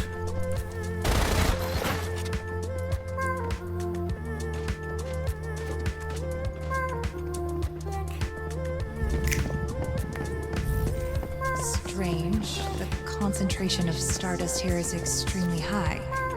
And yet, there is almost no sign of an energy reaction. Dr. Marshall warned us that reaction activity might drop to low levels this close to the monolith's sphere of influence. By the way, stabilization anchors are locked in position. Who's Dr. Marshall? What do you mean, who's Dr. Marshall? The director of our research lab? You okay, Sandra? I don't know who you're talking about. I can't place them. I did cut out the very end of dialogue there, as there was a little bit of foul language used, but basically the guy says, clearly something is affecting your brain, let's get out of here. As the woman, Sandra I believe her name was, had a case of amnesia developing. But yeah, we get down to the first floor of the parkade, we find the strange remains, we interact with them, as a creepy song plays in the background. And now we realize we're going to be taking on Araxium's Shadow. This thing was absolutely terrifying looking. Quite a boss battle. The game spawned me in a very vulnerable position. I do take a hit right off the bat, but then I get to work melting down this thing's health.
And just like that, we were able to take down Relaxation.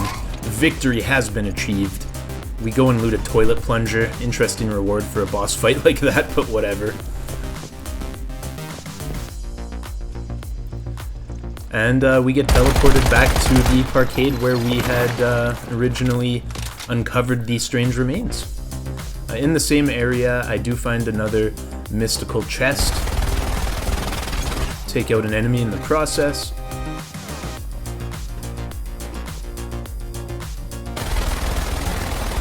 And another one. And then we grab the loot from the mystical chest. Get back to base, and I do place down a drying rack, which is where you can dry out your meat for some more recipes. I then place down the intermediate workbench.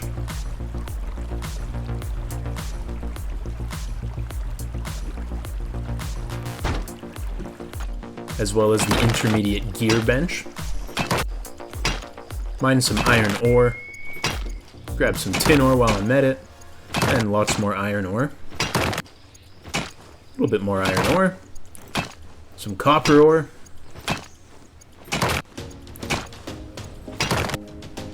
And then we get back to base and I'm able to craft myself a tier 3 assault rifle.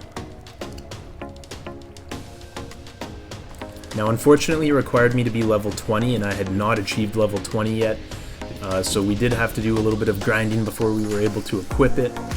But yeah, I still was trying to figure out how to get the rainwater collector to automatically store water into the water storage container. And then I continue on with the main story quest. Next up we have to find 5 rift anchors. So this is the first place where the rift anchor is located, and I go and take out the local population. Loot all the chests I can find, loot all the bodies. Got up to level 17 there.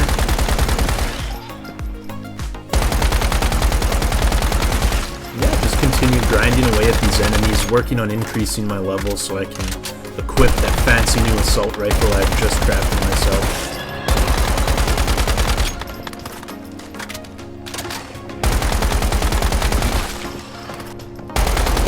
I went to loot a chest and this monster popped out of it. It was the first time I saw one of those. Once you take out the monster, you are still able to loot the chest.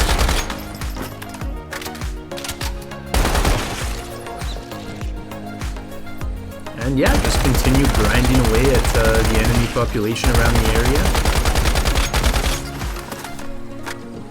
And finally, I am able to track down the rift anchor, and I do activate it. I then find an enemy type I'd never seen before. It was basically a mirror, and it would shoot my bullets back at me if I hit it directly. So I had to be very careful on the angles I was shooting at it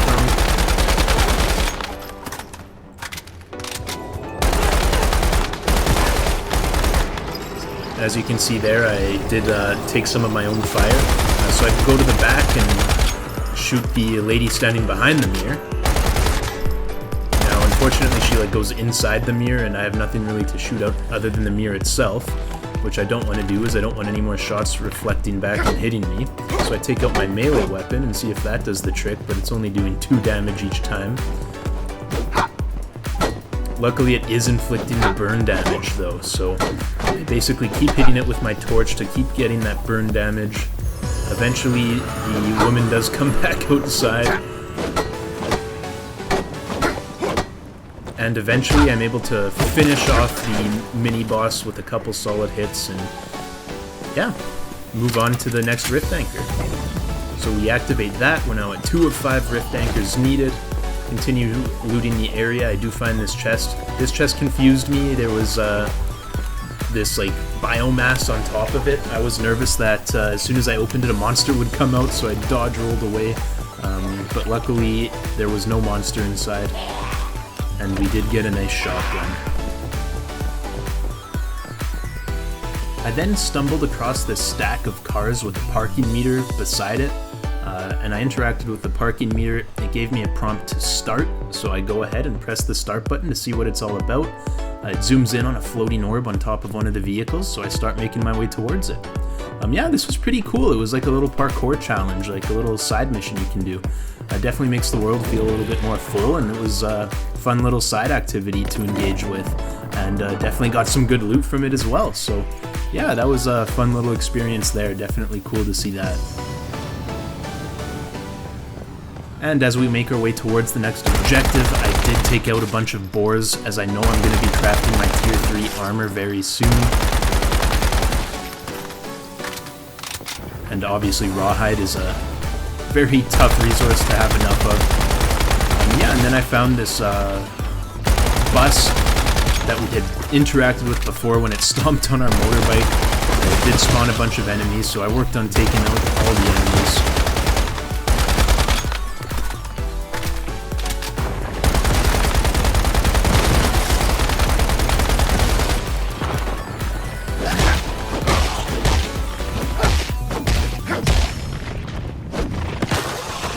And unfortunately, by the time I had finished with all of the enemies that it had spawned, the bus had got up and started walking away.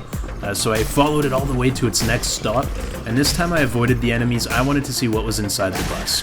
So I go ahead, I hop in, and actually there's a loot chest inside, a gear crate. So I was pleasantly surprised by that, got some good loot out of it. And as I did so, the bus actually got up on its legs and started walking away. So I guess you could use this as a bit of transportation as well, which is a pretty cool idea. Unfortunately for me, it was going the wrong direction from my objective, so I did make the decision to jump out the back and carry on my way. Next up, as we work towards the next rift anchor, the settlement that the rift anchor is at is guarded by a bunch of the Rosetta guards, so of course we have to show them who their maker is.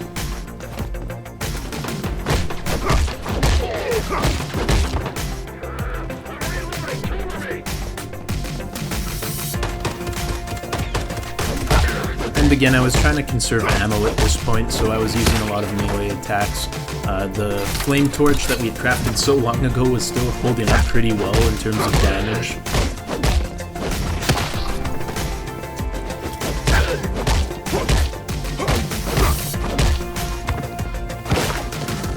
And then I picked up a briefcase and started lobbing its contents towards the enemies. It was a little bit annoying. You can't really run or move quickly when you're holding the briefcase, so I did choose to drop it and just go back to my trusty torch. But yeah, we clear out this what looks to be a fast food restaurant of some sort. Keep working our way through. This guy kept teleporting on me, which made the use of the melee weapon a little bit annoying, but caught up to him and finished him off. And we make our way towards the rift anchor and activate it, so we are now at 4 of 5 rift anchors needed to unlock the next monolith.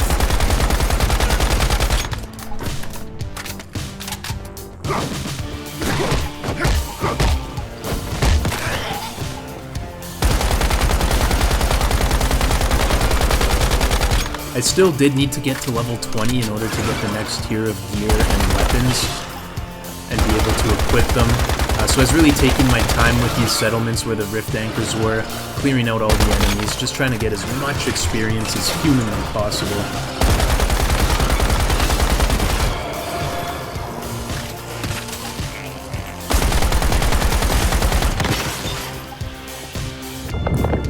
And while doing so, I did find a deviant. This was actually another cat. Failed to collect it the first time, but the second time, we failed again. But, as they say, the third time is the charm, and it proved to be the case here, as on my third attempt I was able to secure another one of the cat deviants. I then moved my base once more, again kind of following the trajectory of the main story quest. This was right next to the monolith that we would be going to next, so it was a great location, and I plopped it down, but unfortunately I built it into a hill, and the hill kind of overtook the interior of my base. I could not access my bed, my sheep was half buried in rock. So yeah, it didn't work out too well, unfortunately. So I waited for the 10-minute cooldown to take effect and just placed it down across the street on a downward slope. Here it worked out perfect. Nothing was clipping or anything like that.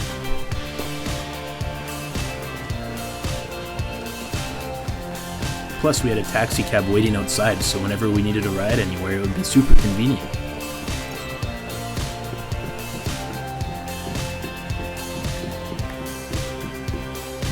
We then go to bed to reduce our sanity and get our health back to full. And then I went and checked out my neighbor's spot. I was kind of curious. I hadn't seen the interior of too many builds of other players. So I wanted to see what my neighbor had been up to, what he had built. He was there as well. So he had a nice flat roof, lots of room to work. As we go inside, he had a nice big room with his securement units and everything else. He also had a little kitchen area. He had a fridge as well. That is something I had yet to unlock, so definitely something to work towards. He had his garage kind of just built onto the side like so. But yeah, he had also clearly unlocked the stone building materials, where I still only had unlocked the wood at this point. So it was pretty cool to see a stone building and what that would look like. I then found this other base, which was absolutely massive, looked really cool.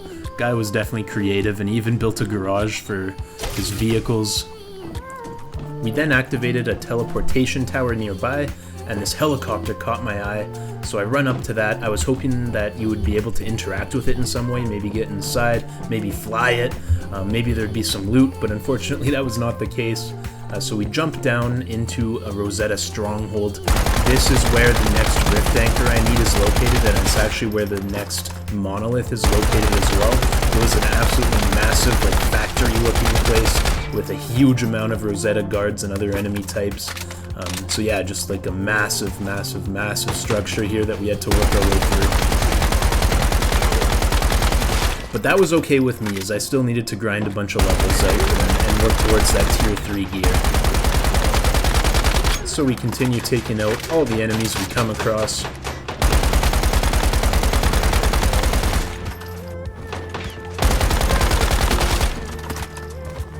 And then we stumble across this elite. This guy was pretty crazy. He also had a healing drone, which made things a little bit more frustrating. And of course a Gatling gun, which you definitely do want to avoid if at all possible. So I take shelter, wait for his ammo to almost run out, jump up, take out the drone, and then work on chipping away his health. Unfortunately, the drone respawned right away. I tried to melee attack him, but it was immune. Take out the healing drone, dodge for cover, heal myself up, and then work on trying to finish him off. And just like that, we took him out. Got some pretty decent loot from him as well. So yeah, we keep working our way deeper and deeper into this Rosetta facility.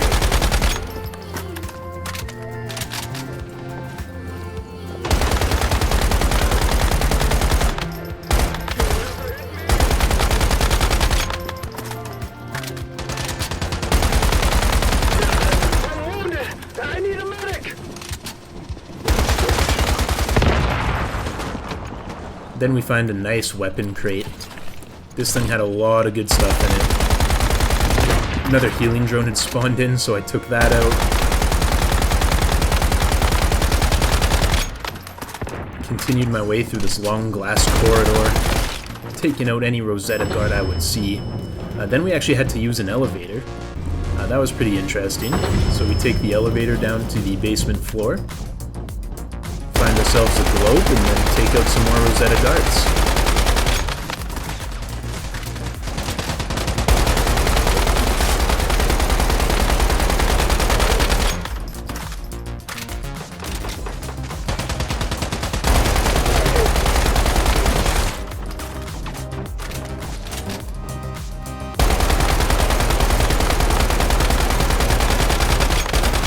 The assault rifle was really effective at long range, but it was also very effective at close range.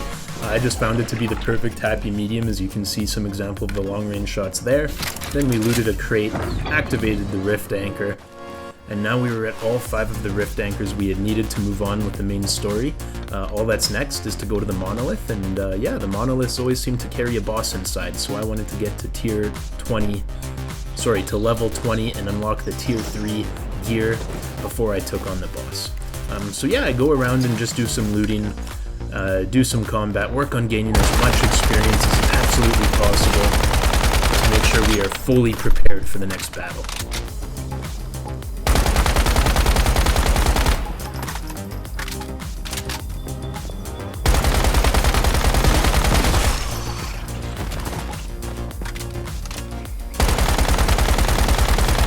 Take out a couple more boars.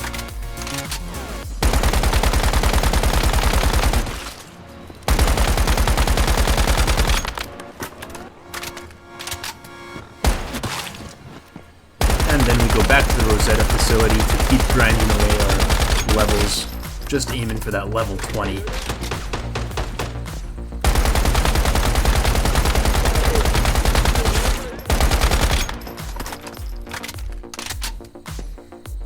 That guy just like jumps through the roof. I don't know what happened there. That caught me completely off guard. So I go and try and chase him down. But then there was a sniper up in the sniper tower trying to take me out. So I dodge rolled to avoid his sniper shots. Took out the guy with the magic ability of jumping through the roof. And then I worked on, yeah, finishing off that sniper up in the tower. And again, this is another example of the range on the assault rifle being really nice. And I just keep working my way through the facility, taking out any enemies I can lay my eyes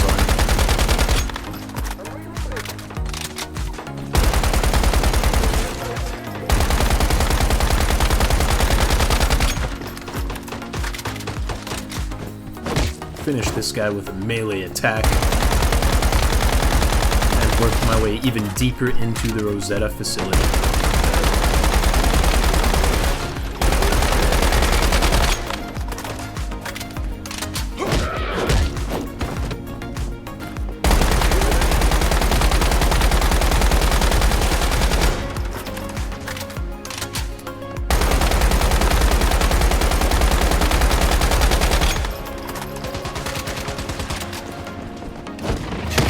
And there it is, level 20.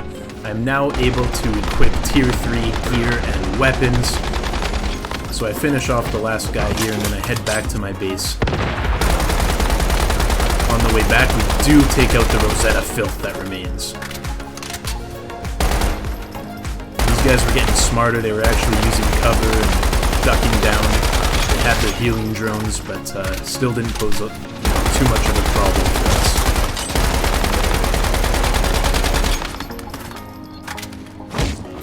Something about taking out one of the enemies with a flame torch was so satisfying. Yeah, I was able to equip my weapon now, which is awesome, so I went and tested it out. As you can see, the damage is definitely significantly increased. Now only takes, one clip to take out 2 wolves, which definitely was not the case before. Find some iron, go take out some boars. Just trying to grab all the rawhide I can so I can focus on building my tier 3 gear. We also need iron for that, so I grabbed some more iron.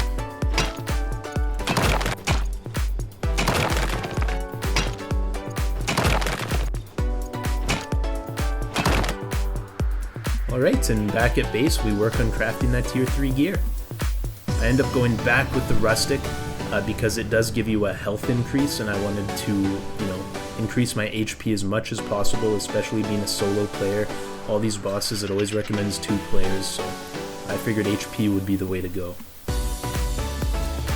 So I crafted the helmet, I crafted the vest, I then worked on crafting the pants, craft the gloves, craft the boots, and again there's no rustic mask unfortunately, so we end up going with the raid mask, as the stats did seem to be a little bit better on that one. So I go ahead and equip all that. I also ended up attaching a mod to my assault rifle. It ended up boosting my critical rate as well as my critical damage. Gave you know, it took my weapon rating from 390 all the way up to 582, so a significant change there. I then realized I had a skin from somewhere, so I decided I'd equip the skin. Looks pretty cool if I say so myself. I then collected all of the stuff my Digby had managed to mine overnight. He actually caught a lot of ore for us. Yeah, and then I make my way towards the monolith, and on the way, of course, I'm going to take vengeance on all these Rosetta filth that I can.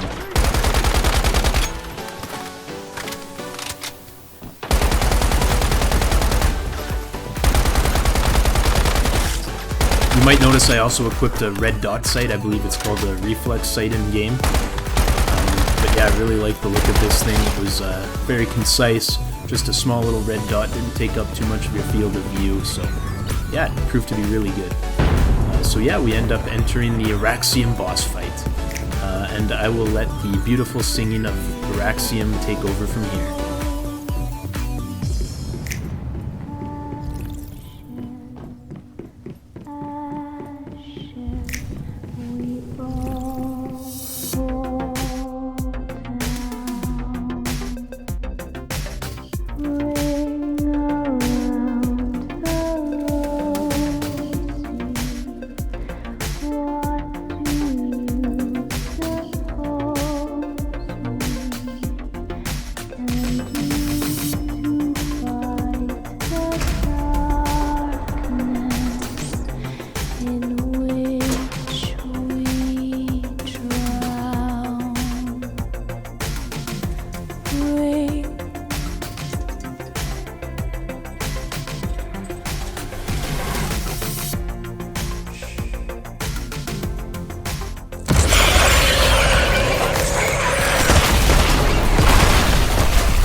After that absolutely horrifying cutscene, our fight against Araxium begins.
And there it is. We were able to take out Araxium.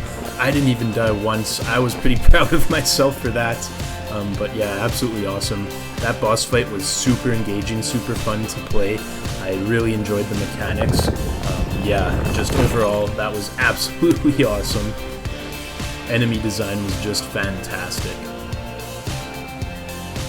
This time I chose to go for the max rewards, and it paid off as we got a couple really cool drops, including an awesome weapon.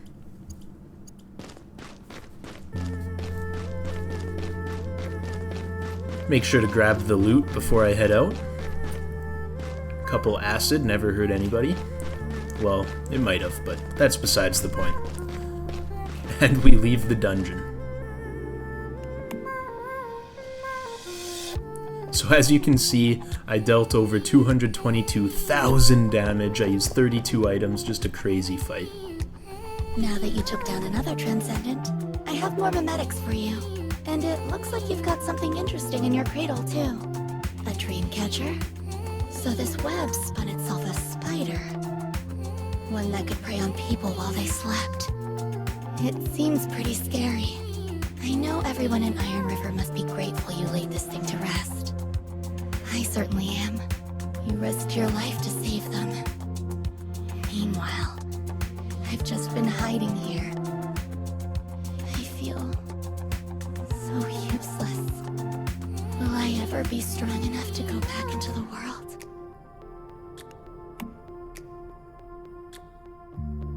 Thank you, Netta. It's good to know I can count on you when the time comes. V once told me mayflies are small, yet invincible. I need to remember that. We need to keep holding on, just like them. We then go talk to Hot Dog to advance the main story quest. Hey, you made it back in one piece. But what did you find? So my instincts were right then. The hospital was the key, and those dreams. Those dreams were nothing more than bait in a trap. Wow, these past couple months, man, it really pushed us to our limit. I can't believe we didn't lose a single person to that thing. Thanks to you, you really saved our bacon. Hell of a way to start my time as interim mayor, I'll tell you that. And at this point, the next quest does not unlock until Season Phase 2.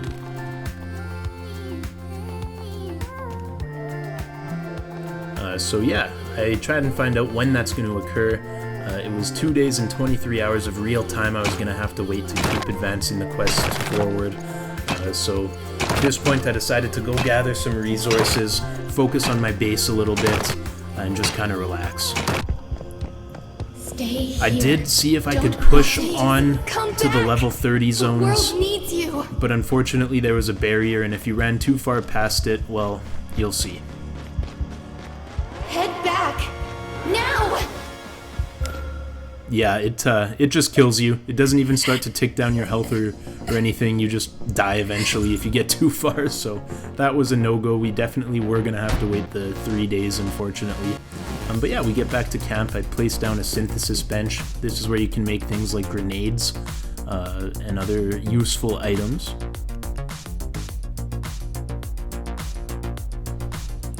I then placed down some more securement units.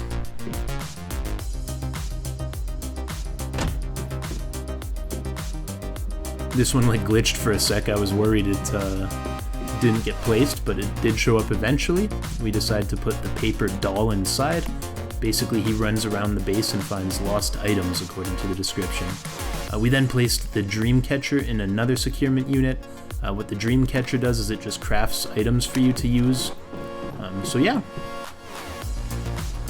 I then placed down a water purifier. So what this does is the water that the rainwater collector traps is actually infected with stardust, but then the purifier takes the stardust out of it so you don't have the insanity debuff when you drink it. But I couldn't really figure out how to get it all attached and working properly. I was getting a little frustrated, but that's okay. We found another paper doll deviant on our exploration soon after and were able to catch that. then I decided to test out this high-level pistol I had attained at some point along the lines. Did quite a bit of damage if you got a headshot off.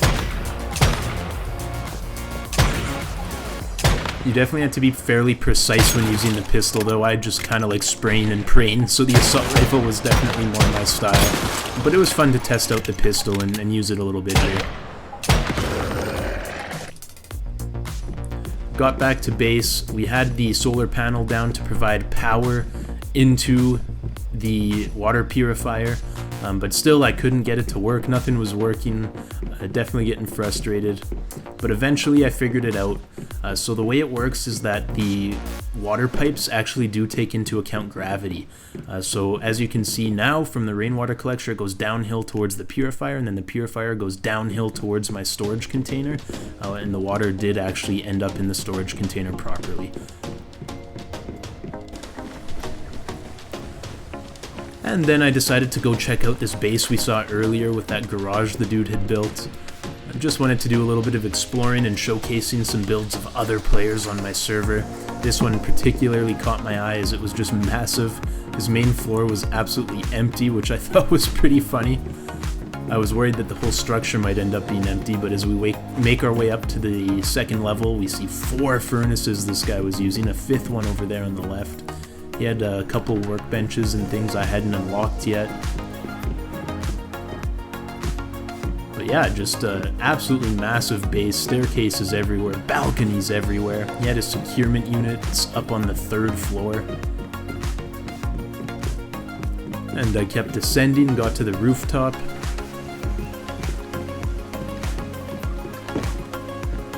He had one of the paper dolls working, and he also had some farmland, which was something I definitely wanted to get going in the near future.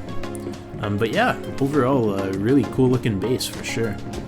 Unfortunately, I was not able to unlock the doors that were closed there and go through his base entirely, but that's okay. Who knows what he's hiding up there, only he does. But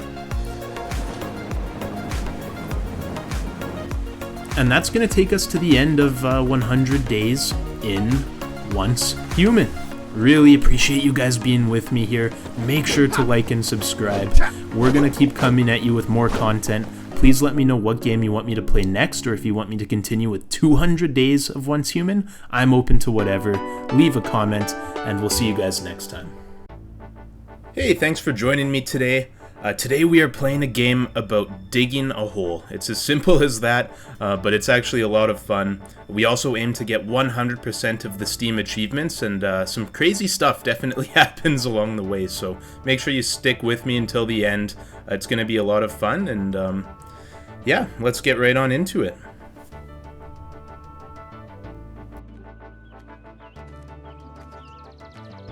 So we start off doing some house shopping, and in some form of miraculous timing, this gentleman stops and posts a flyer just as we're walking by. So we walk up to the flyer for a closer inspection, and somehow this place is only $10,000. I'm not sure where on earth this house is, but that's a hell of a deal right off the bat. Then we find out that there's treasure in the garden, and that we have the opportunity to get rich. Obviously, this is an absolute no-brainer, so of course we take him up on the offer, and just like that, it's ours. Of course, we also had to get a Super Mega Digger 3000 Ultimate 2.0 with the detector set. Make sure you read the fine print because it does explode when the battery becomes empty, but yeah.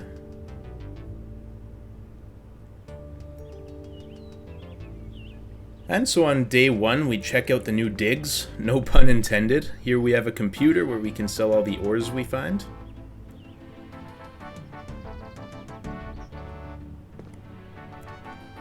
Over on this side of the garage, there's a workbench where we can upgrade our shovel inventory, battery, and jetpack. And here there's a book where we can save the game.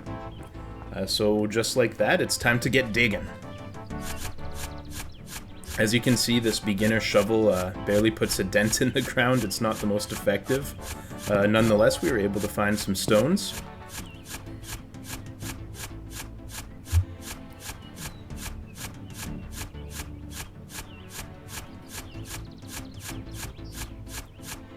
Make a nice round hole and clear out the X.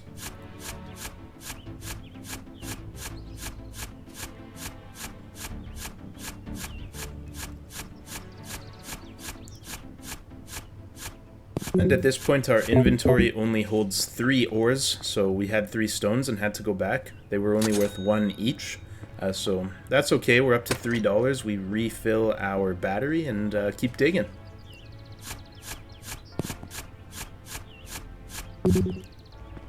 And we repeat the process a couple times, trying to save up some money. And at this point we had saved up enough almost to get the shovel upgrade, but we were just $1 short. We found our first piece of coal. The coal was worth $2 each, so a bit of an upgrade from the stone, and we now had enough to upgrade our shovel. As you can see, the upgraded shovel takes much more of a dent into the ground. Definitely a huge upgrade. It's going to make things a lot easier for us.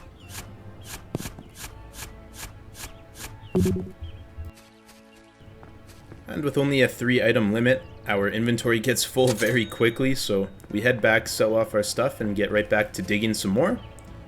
Hole is starting to take shape. We're getting somewhere. At this point, we had enough to upgrade our inventory, which now let us keep 6 items, so that was definitely going to be useful. Yeah, we keep finding some more coal and just keep digging away, keep selling our ores, and keep upgrading our tools. I then find my first piece of iron. The iron is worth 5 each, so definitely helped us upgrade some of our tools a little bit more quickly. At this point I almost ran out of battery, but luckily we get back to charge just in time. Keep upgrading our tools and keep expanding our hole. With this new shovel you will see that it digs quite a large area now, and I figured a fun way to test it out might be to give myself a shout out in the dirt.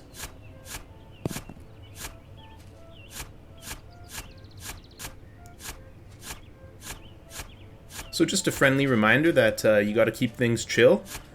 So yeah, that's how we put our new shovel to the test there. Again, almost running out of battery. So we jump right back into our hole, keep digging away, and our detector pops up, and it's starting to glow in the direction over here. So we end up finding a money bag. 20 extra bucks definitely doesn't hurt. At this point you can see our hole's getting pretty deep. We're down to 6 meters, and we keep just grabbing all the ore we can find and selling it and upgrading.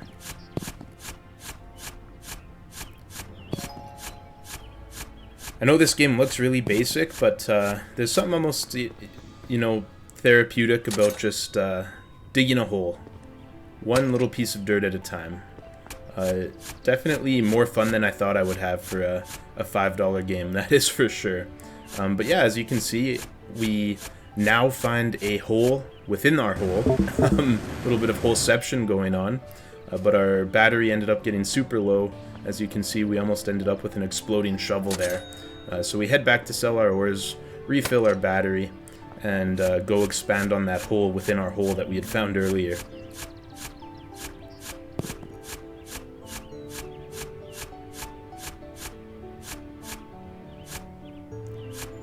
So I keep working away trying to make enough room that we can fit through.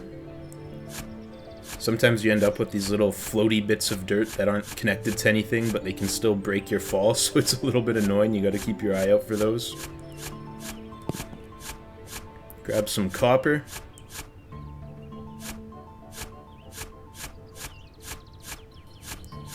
And just keep expanding the hole. And now it's at a point where it's big enough to jump in as I eliminate one of those little floaty bits I was talking about earlier. But yeah. So we jump on down into the hole within the hole within the hole, and yeah, we find some new ores down here.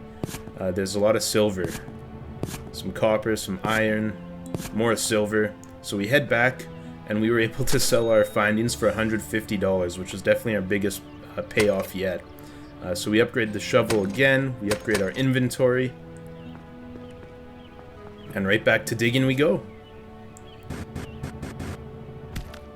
You can take fall damage, as I learned the hard way here, so make sure you watch out for that if you do end up getting this game yourself. Grab some copper, iron, and then we kind of continue through this natural tunnel that had formed underneath. And here we find another hole within the hole. I guess this is a hole within the hole within the hole at this point. We work on expanding it, giving ourselves enough room to jump through and down to the next level. Of course, while collecting some copper. So we get down here and we find some more silver ore, which is worth quite a bit. I believe it's $20 each one. And then I found this like mineshaft looking thing, so of course we were gonna have to dig that up, but our inventory got full, so we had to go take care of that and come back. But yeah, we make our way towards the mineshaft here and start digging through it. And after lots of hard work, we finally poke through the other side. And with some more work, we end up clearing all the dirt out of the way, and we find a chest. And it had some dynamite, a lamp, a couple lamps actually, and some money. So we go and do some more upgrading. And we continue digging deeper and deeper. As you can see, this floaty bit caught me, so yeah, you do have to watch out for those. Expanded this hole a little bit as I was having a tough time getting through. And we just keep digging straight down.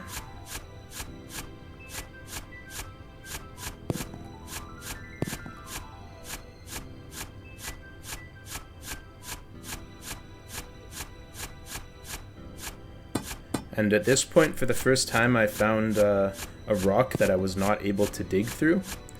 But luckily, you are able to get rid of them with some TNT, so that's what we tested out next. And just like that, it got rid of the rock that was in our way and actually exposed some gold for us as well.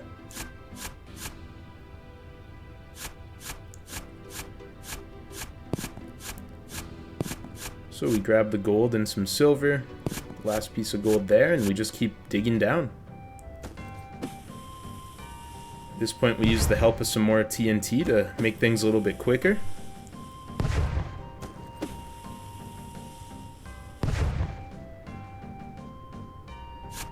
Get rid of some of those floaty bits. And it does get pretty dark if you're not using lamps, so make sure you're placing down lamps as you get deeper. But you can see we're now all the way down to 38 meters deep, so making some really good progress. That haul was worth $390, which gave us enough money to upgrade our battery.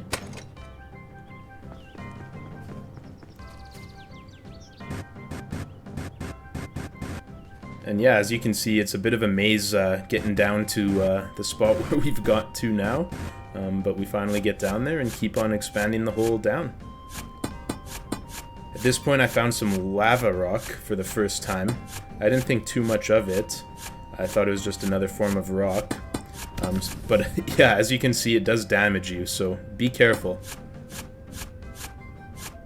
And then a detector popped up again. We had to go and replenish our battery and sell our items and get rid of that lava rock that was in the way, but now we're able to keep digging down and go towards where the detector is telling us we should go.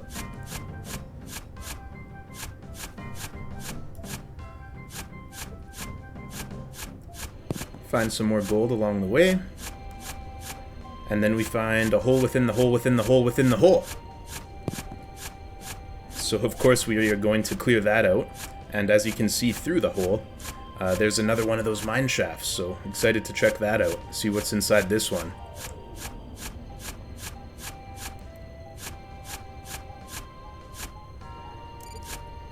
So we hop on down.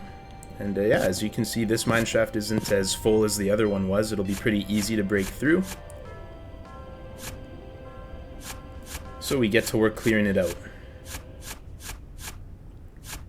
Right on the edge of the mineshaft there's another hole.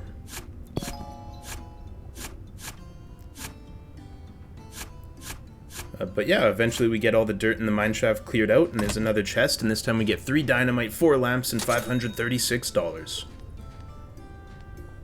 And then we expand that hole that was right outside outside of the mine shaft to keep on digging through. Place down another lamp, and right away we see a bunch of gold, so we're not going to pass that up, as well as a lava rock there. And of course, you know the routine at this point, we keep digging down. We had a huge haul of $980 worth of ores this time. That gave us lots of money. We were able to upgrade our shovel into a drill at this point, and we also upgraded our inventory yet again. As you can see, the drill looks pretty awesome. We saved the game at this point as the developers gave us a friendly warning. It had been 30 minutes since we last saved. And I test out the new drill, and yeah, it's pretty crazy. This is going to make things a lot easier, that is for sure. And yeah, we found something else with our detector there. Money bags, so we grabbed that. We've now found some diamonds as well, which are worth quite a bit. As you can see, more diamonds. And another one. Now this time we made $4,300. Money at this point was really not much of an issue. We were able to fully upgrade our drill all the way at this point, buy some dynamite. We bought some lamps, some more dynamite, and then we carried on.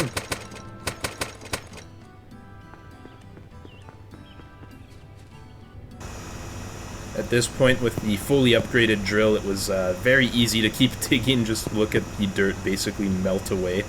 I do have a question. Where does all this dirt go? Because there's no pile being formed anywhere, so that part was definitely a little bit confusing. Maybe we were eating the dirt. I'm not sure.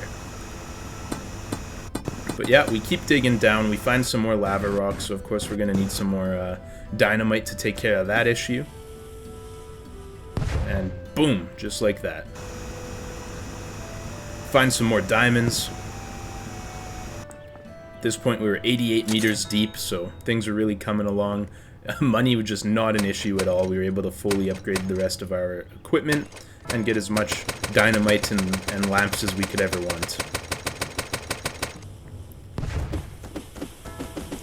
So we make use of the copious amounts of TNT we had purchased and had a little fun with it.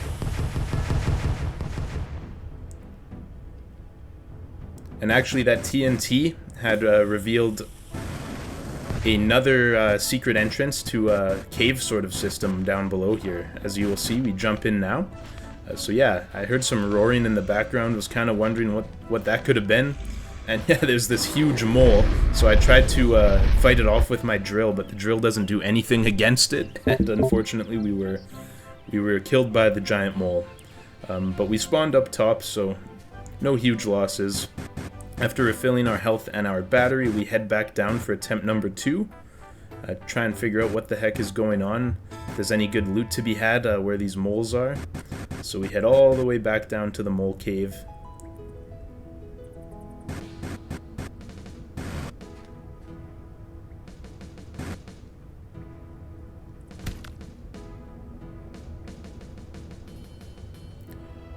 Kept getting caught on little floating pieces of dirt. Make sure you are clearing those out whenever you see them, or else it does get a little bit frustrating.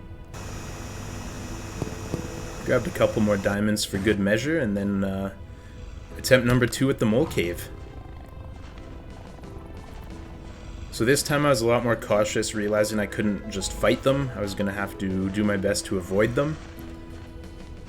So yeah, I was just really taking my time, waiting for my opportunity, picking my spot. So we go and we peek the corner, and luckily the mole was looking the other direction. He had his face buried in the wall there, so it was the perfect opportunity to sneak by and continue on throughout the cave.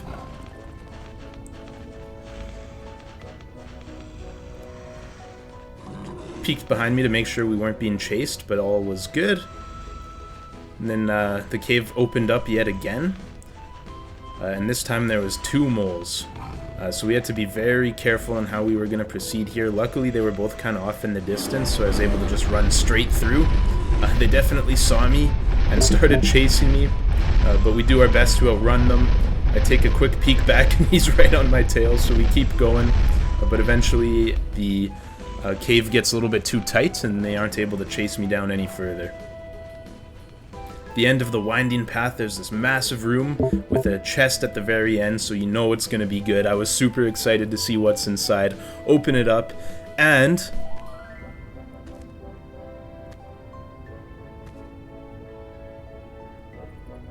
it was empty. Are you kidding me? What the hell is this?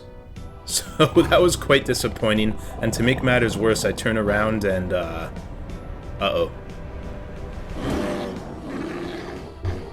Yeah, that was not what I was expecting. So then we get taken to this cutscene. It's a repeat from when we started the game where he posts the flyer. Except this time I have a, different idea of what those tick marks on his piece of paper might mean. And as the truck drives away, we get a nice view of the license plate. And on the license plate, we notice there's a mole. So this guy clearly works for them, and this whole thing was just a trap. But yeah, after beating the game the first time, we now unlock the ability to unlock achievements. So as you can see, we need a long fall to fall for 4 seconds. We need to waste 50 ores. We need to shovel 4,000 times. We need to use 100 sticks of TNT. We need to collect 100 stone. We need to beat the game within 30 minutes. We need to collect 5 special ore. And we need to make $20,000. So that's what we get to work on next here, is taking down some of those achievements. Starts out the same way as last time with our crappy shovel, and eventually we just keep digging. I found my first special ore not long after, and I just kind of zoomed through this this round, but I did not want to beat the game yet because I still had a lot of achievements to get. So once I got all the way down to the mole cave, I didn't actually want to go to the end. I just wanted to teleport back up to the top, so I let him take me out. And before we're going to beat the game, we're going to make sure we get all of the achievements possible. So next up, I work on collecting some stone to take care of that stonemason achievement. You can see we've already finished the 4,000 shoveled achievement. And we had found all 5 of the special ores already. During the second playthrough, they seem to have popped up everywhere. It's really not too difficult to find those rainbow-colored ores. Yeah, and then we use a bunch of TNT, as of course that's another one of the achievements we're going for, the 100 sticks of dynamite. So yeah, we're spamming the dynamite, that is for sure. This also kind of helps us to create a nice large hole so we can get the 4 seconds of falling achievement as well. But yeah, we just keep expanding our hole with TNT and working towards those achievements.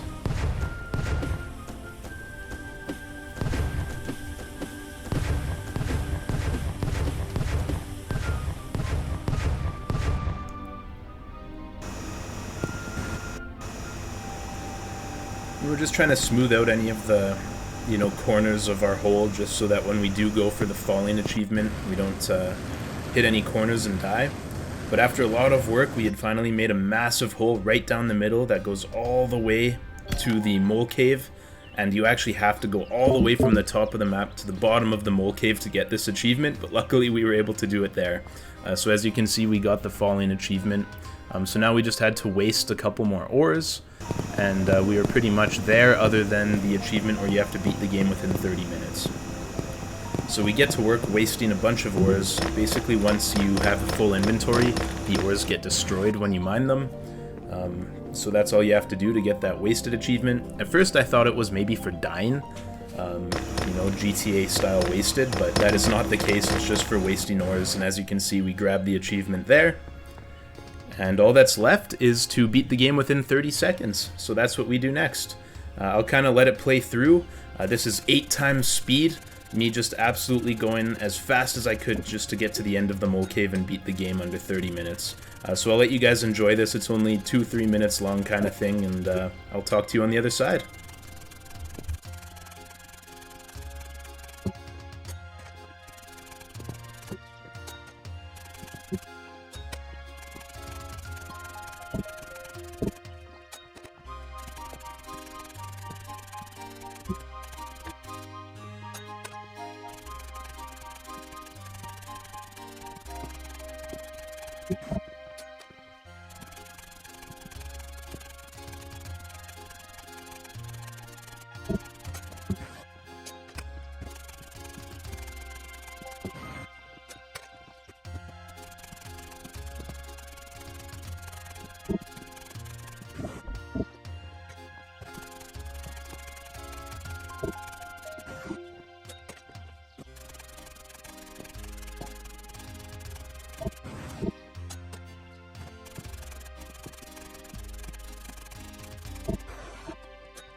Alright, and just like that, we made it to the end.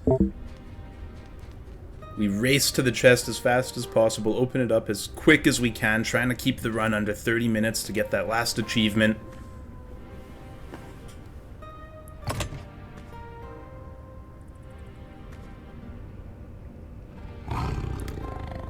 And then we get mauled to death by some moles. And I did not get a notification for the achievement, so I was extremely worried, but once I checked here, as you can see, we had finished that run in only 25 minutes. We had 5 minutes to spare, so yeah, we nailed it. So just like that, all the achievements were done. I was writing goodbye in the dirt, and then I went to check Steam, and yeah. Apparently there's a hidden achievement that I had not unlocked yet, so spoiler alert, but after doing some research, you have to find 2 keys somewhere in the dirt underneath your lawn, and those 2 keys will open the crate in your garage, and that is the hidden achievement. So this took way longer than I thought it would. I had to dig random holes everywhere. At one point I just started digging out every piece of dirt from, you know, the ground level all the way down. Finally, I find the first key, and as you can see, I had made an absolute mess of this lawn. We used some more TNT to help us dig through. And finally, after this probably took over an hour of just trying to find these 2 keys, our detector pops up and we were able to find the last remaining key.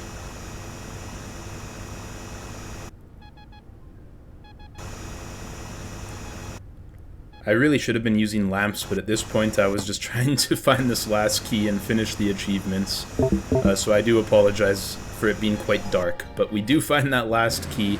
So now we make our way up to the surface and unlock the crate in our garage. And yeah, it gives us a dynamite radius upgrade as well as a teleporter. So that's pretty cool. So yeah, that's pretty much it. We've now completed all achievements, including the hidden achievement. Of course, we want to test out that new dynamite radius before leaving, so that's exactly what we do here. But yeah, I just want to say at this point, thank you for watching. If you did enjoy it, make sure to leave a like and maybe consider subscribing if you want to see more content like this, where I 100% games as well as play 100 days of games. So yeah, appreciate it again. Thank you guys so much. Please leave your thoughts down in the comments. I do read all of them, and we'll see you guys in the next one. Welcome to 100 Days in Arctic Motel Simulator. Trust me when I say there are a lot of strange things that happen along the way in this one, but I had a lot of fun with this game. It was a really enjoyable experience, and I just hope that you guys want to join me for the ride.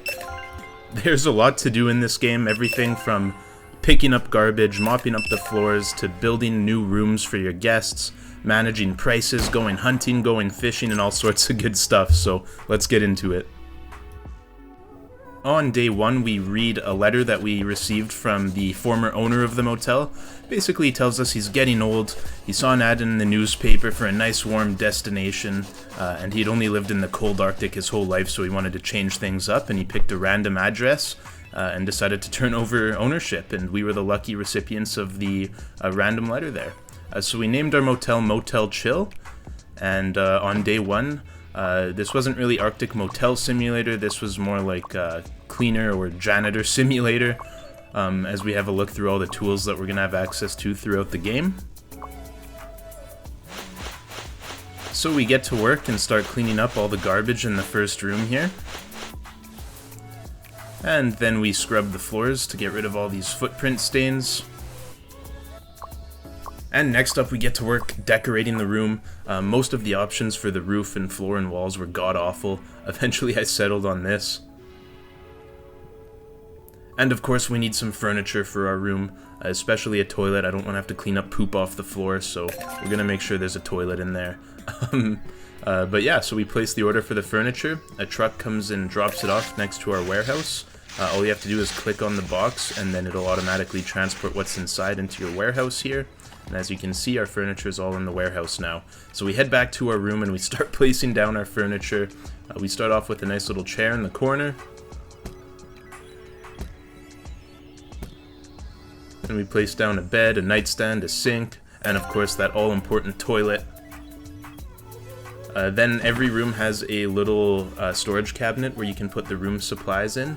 For these basic rooms, all that's required is some soap. So you just have to give the guests some soap each time they come. And then there's a big red button that turns the motel on. Could you imagine if all businesses work like this? You just push this massive red button. And on day 2, we get to work cleaning up the second room. And our first guest arrives, so we hand them a key and let them enjoy our beautiful room we had just created and furnished. We then bought some more furniture for our second room, got to work placing that furniture in, including again the all-important toilet. Our first guest had already checked out.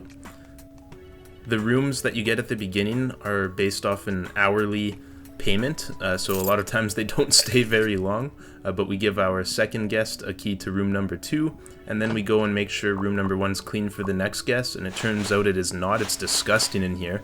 I can't believe our guests are such slobs. Thank God I did put a toilet in, because they definitely would have pooped on the floor if I didn't. Yeah, and then we get to work cleaning up the third room, picking up all the garbage, and then of course we gotta mop up all the foot stains off the floor. Definitely feeling like a janitor / cleaning simulator at this point, but I'm sure our hard work is going to get paid off shortly, so it's all good. We then check in another guest. As you can see, we have a huge lineup, but only 3 rooms in operation, so we don't have room for everybody. And then after that, we decide to place an order for a bunch of sellable goods. You also do have a convenience store within your motel lobby that you can sell some items at. So I loaded up on a bunch of those and ordered them in, put them all in our warehouse, and then headed back to the motel lobby, where I checked in a couple more guests, and then I got a phone call from someone saying that they had forgot their phone in room number 3. I said, of course I'll grab it for you, I'll keep it up front, no problem at all. So I go to the room, there's garbage everywhere. No wonder he couldn't find his phone. Maybe if he cleaned up after himself, he could have actually found it. Oh my god. But I bring the cell phone up to the front, place it on the counter for some safekeeping, and then I get to work stocking the shelves with those new goods we had just purchased. Got some chips and some cakes and some cookies and all sorts of good stuff ready for our guests. So not too long after, I come in and we already have 3 people in line, so I check them out while checking them out, if you know what I mean. And yeah, just keep earning that money. And yet again, I have to mop up the floors, as if cleaning the rooms wasn't bad enough. The lobby and the store areas can also get dirty. So yeah, definitely feeling like a janitor. The guest that had forgot his phone waited for me out in the parking lot instead of coming in like a decent human, so I had to bring it to him like some sort of slave, except when I got there it told me that I had to have my empty hand out in order to talk to him. So I put the phone on the ground right in front of him, I talk to him, I don't even charge him the $400 safekeeping fee. I tell him, hey, here's your phone, have it. And then he says I don't have his phone with me, gets mad, and storms off. Like, bro, it was right there. It was sitting right in front of your feet. I don't know what I did wrong there, guys. If you know in the comments, let me know. But we head back in, and then we feel a lot better because we were able to serve a beautiful guest a room. And then we head back over to our store, and we continue to check out a bunch of items and earn some more money. On day 5, I follow the quest telling me to purchase an axe, and then I get to work chopping down some trees. Chopping down trees has a couple benefits in this game. Number 1, you clear space for future hotel rooms. And number 2, they drop logs, which you can use for heating purposes or for construction purposes. So we chop down a bunch of trees and grab all the logs we can. And after clearing out enough space, I place down my first motel room that's not part of the original 5 hourly rooms you get by default. This one was a pet-friendly room, so I plop it in place, and I get to work on designing the interior. Being a pet-friendly room, I wanted to have the floor be something like wood or stone because I didn't want the pet hairs getting stuck in it. I ended up on this kind of nice, bright, light design here. I then got my first room service order, wanted some chips and cookies and cake, so I load up on those and go to the gentleman's door. He tips me kindly, a nice $10 tip, much appreciated. So I get back inside and then I order up some furniture for our pet-friendly room. We already have pets trying to check in. Unfortunately, the room wasn't ready yet, but after some hard work, I had placed down all this furniture and it was ready to go. We then went to our store where we scanned a couple more items and kept working as a cashier. And the janitor simulator does continue as we are constantly having to clean up after our guests every time they check out. On day 8, I received a visit from a health inspector. I told him I have nothing to hide, go ahead, check out the place.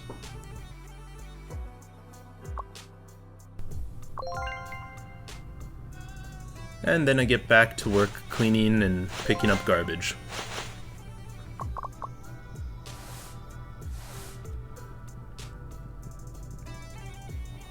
At this point, we were getting close to winter, so the temperature was dropping below 0 degrees Celsius, so we had to make sure our boiler was working, so we throw some wood in and use that as fuel to fuel the boiler and make sure that the rooms stay warm.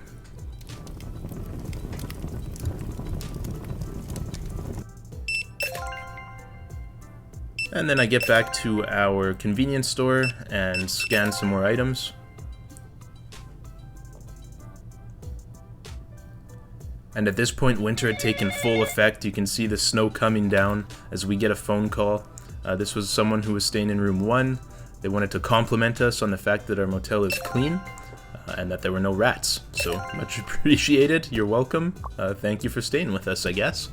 So we restock our shelves as all of our items had pretty much run out. And then we noticed that there are 4 guests all trying to check out at the same time, so we take care of that. And then we got an email from the health inspector. He said that our conditions were satisfactory, but there was still room for improvement. On day 10, we get back to work cutting down some more trees.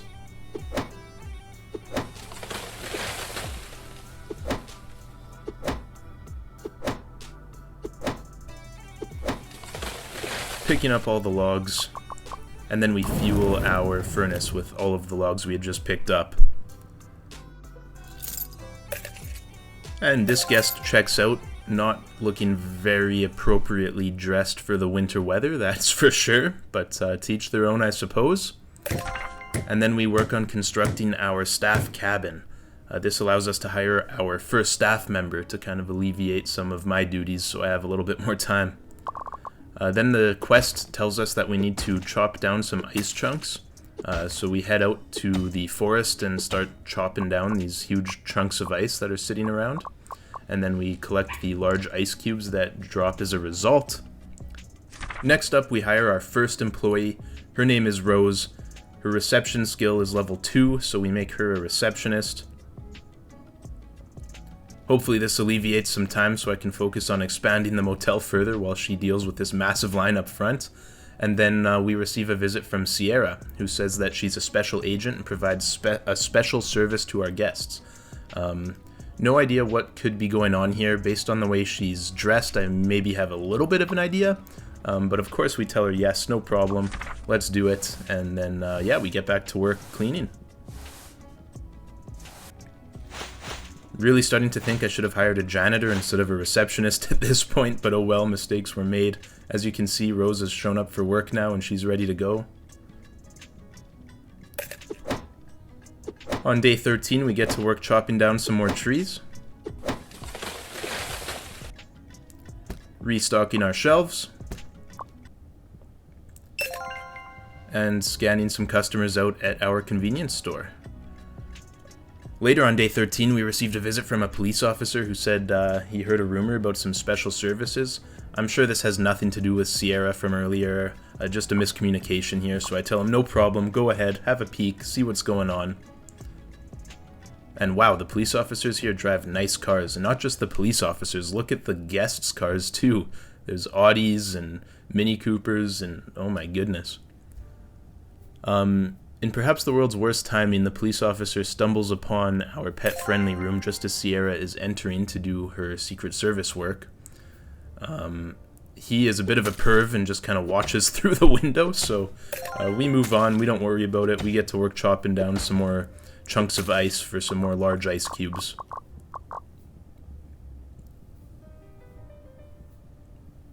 And we keep going, keep chopping down these chunks of ice, keep collecting the large ice cubes they drop. Next up, our mission is going to be to build an igloo. That's why we need all of these ice chunks.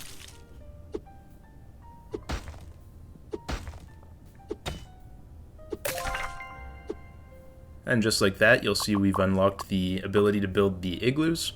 So we pick up all of the large pieces of ice, get to work chopping down some trees to clear out some space for our first igloo. Pick up all the logs that are dropped. And then we construct our very first igloo.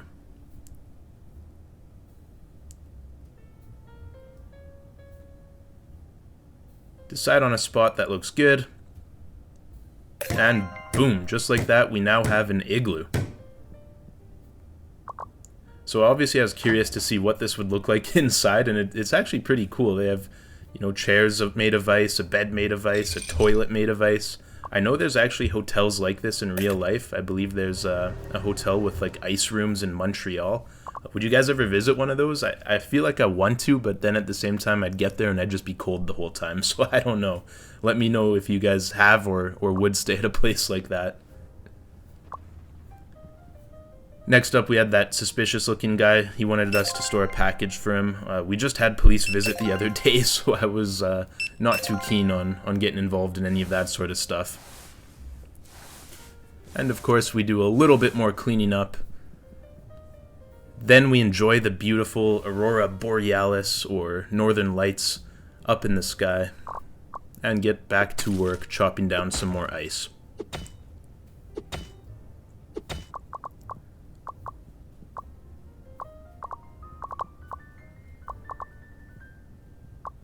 After a bunch of hard work, I had enough to build a second and a third igloo, so of course that's exactly what we do. The nice thing about the igloos is that they were already, you know, they already had the ice furniture in them, so you didn't have to furnish them. And they also didn't cost any money to make, all you needed was those large ice cubes. So I spent the next little while collecting even more ice, chopping down even more trees, and just trying to get as many igloos in place as possible.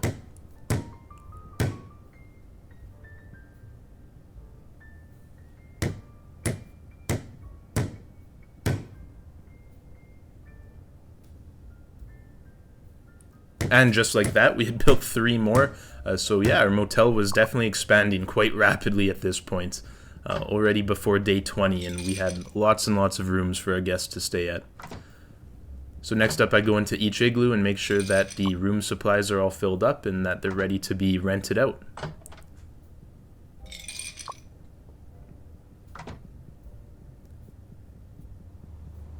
And on day 20, we got another visit from the health inspector, Hank Milton, so we told him to go ahead, do his thing.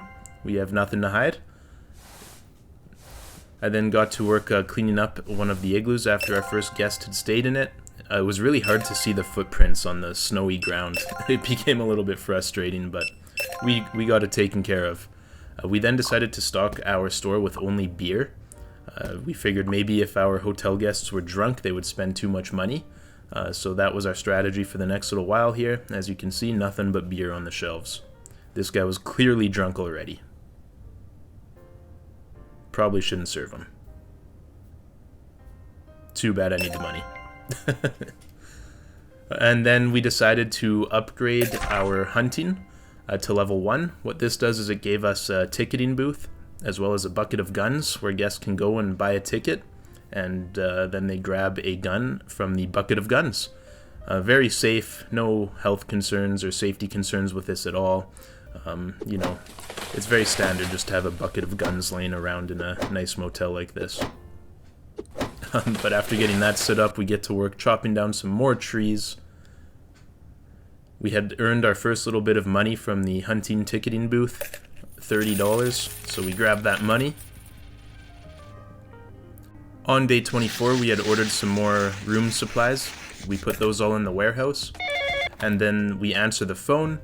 It's a concerned lady thinking that her husband might have checked in with another guest that wasn't her, so she wanted to ensure that he had checked in alone. I had no idea, to be honest with you, but I wasn't going to rat the guy out, so I said yes, he's here alone. As you can see, we have a criminal trying to check into our hotel. I decide to refuse to serve instead of, you know, calling the police to rat her out. I figured that was fair. Just don't stay here. Let's just make this easy on both of us.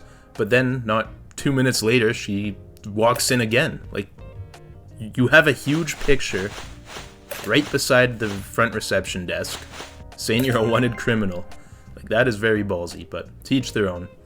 We then got a visit from another lady who wanted to work as a secret agent. The demand had definitely picked up, and I had set a certain expectation with our motel, so I definitely needed Lorelei to join the team, so that's exactly what we decided to do. Next up, I decided to hire Keely. She has a level 2 janitor level, so I go ahead and make her our janitor. This was a huge relief. Now I didn't have to worry about picking up garbage and mopping up the floors, as I had someone to do it for me. Definitely not dressed very appropriately for the weather,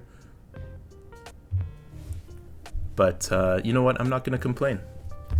And then we got an email saying that they called someone some time ago to ask if their husband was staying alone or not. They thanked me for telling the truth. Yeah, you know, I'm pretty sure that I did see the husband with another person.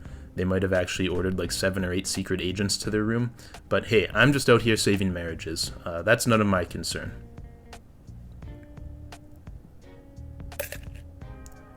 And then we have this guy who decided to go hunting, paid us the $30 and grabbed a gun out of the bucket.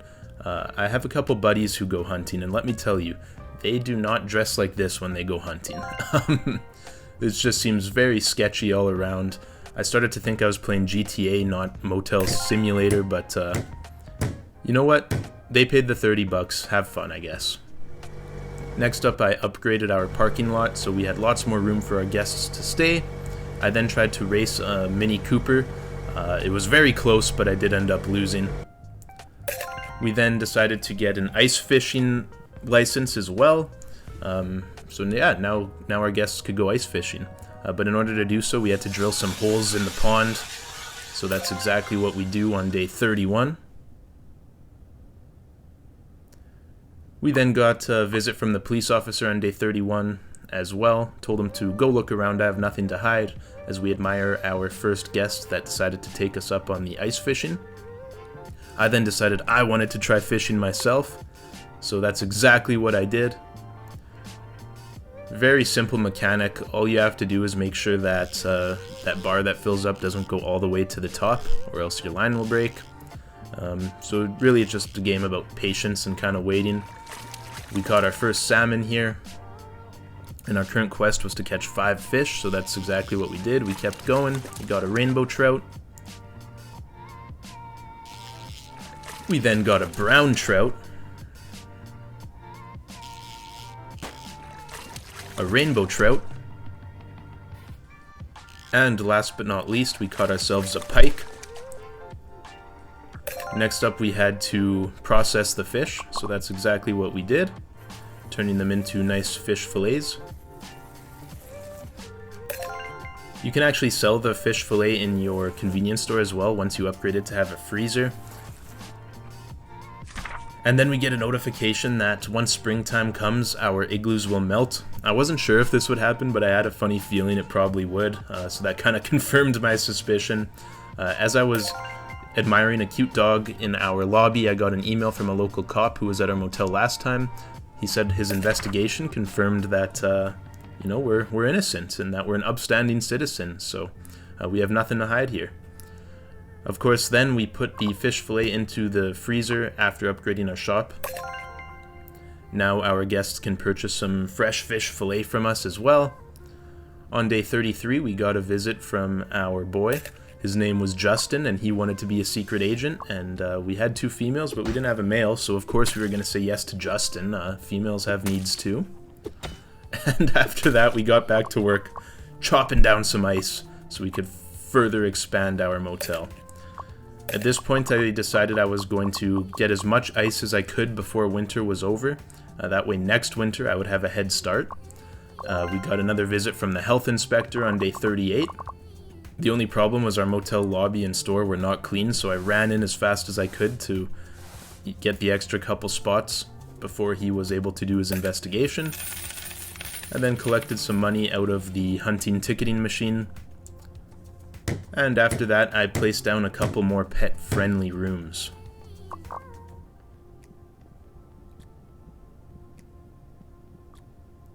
I then got to work furnishing our new pet-friendly room.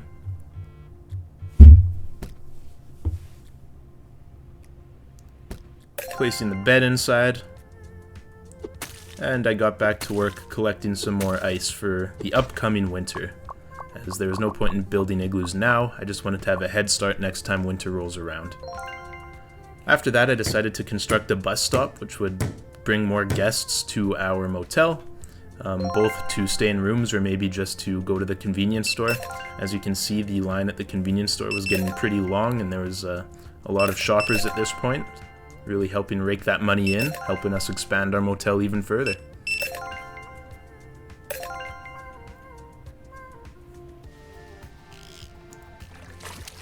On day 44, we decided to do a little bit more fishing as we had run low on the fish fillet in our freezer.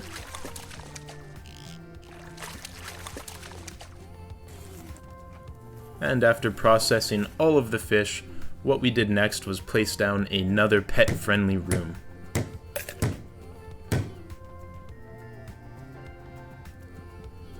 And then I almost got ran over by a Lamborghini while going to talk to this police officer up front. Again, nothing to hide. You can do as much creeping as you'd like.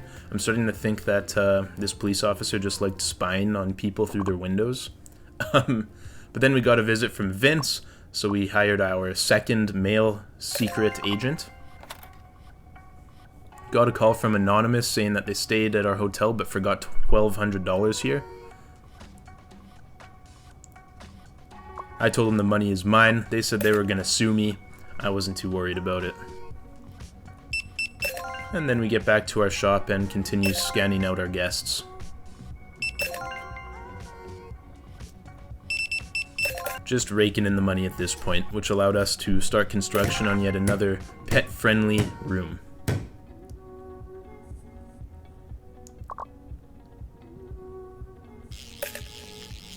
On day 49, we did a little bit more fishing. The fish fillets were really selling well, so wanted to keep as much stock of them as possible, especially with winter coming to an end soon. And then we went and worked the counter at our shop for a little bit more, just trying to rack up as much money as we can. Chopped down some trees so we could further expand our motel, as well as use the logs for heating. And then we placed down our first sauna room. Now, like the igloos, I was kind of thinking this room would be entirely different. It would just be like a huge sauna with some furniture in it or something, but no, it's just a regular room. The only difference is the furniture requirements in this room require you to place a mini sauna inside of the room. So, that's what this is here. I had purchased all this furniture and placed it down. But yeah, as you can see, our first sauna room is now ready to rent. So we then go ahead and place down our second sauna room, as that is our current quest. We get that one all furnished up. And we place down a sauna in this one as well.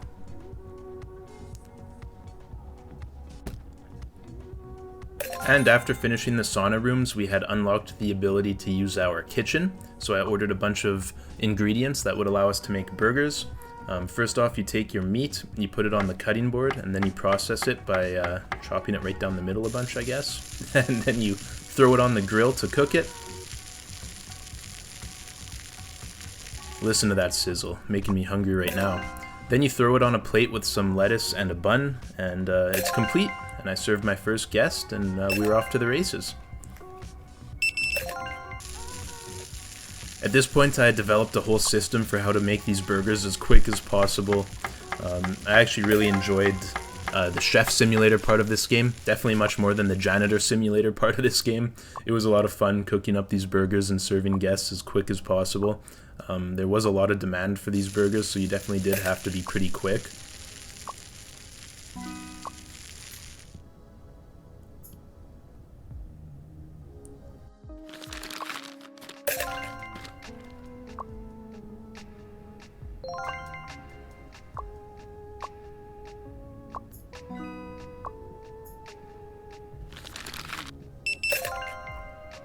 And then there was a bit of a line that had developed at our store, so I went to go process all of those.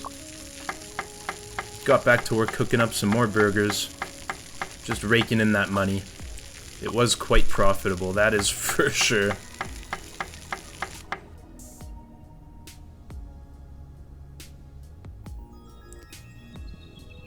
And on day 61, we got a visit from Gustavo. He was another special agent who wanted to join our forces. I told him sure. I have no idea what kind of person is ordering Gustavo. I don't judge, except I kind of am judging a little bit in this case. But whatever, you know. I then got a phone call from someone staying in room 16 saying that they noticed there was a lot of adult channels on TV, so I told them that I would suspend the TV membership in their room, and they said that would be great. Easy peasy. Next up, I needed 2 more buildings in order to complete my quest to reach level 4, so I placed down just a couple of those cheap hourly rooms. And once that was done, now all we needed to do was build a level 3 parking lot as well as a level 2 bus stop. At this point, we hired Skyla, who was going to be our delivery girl. She had an interesting outfit, to say the least. Looked like a space cat woman or something. I'm not even sure how to describe it, but again, no judgment here, except for the parts where I do judge a little bit. Now that it was summer, you actually had to go into the rooms with this blower and reduce the wetness level all the way down to 0.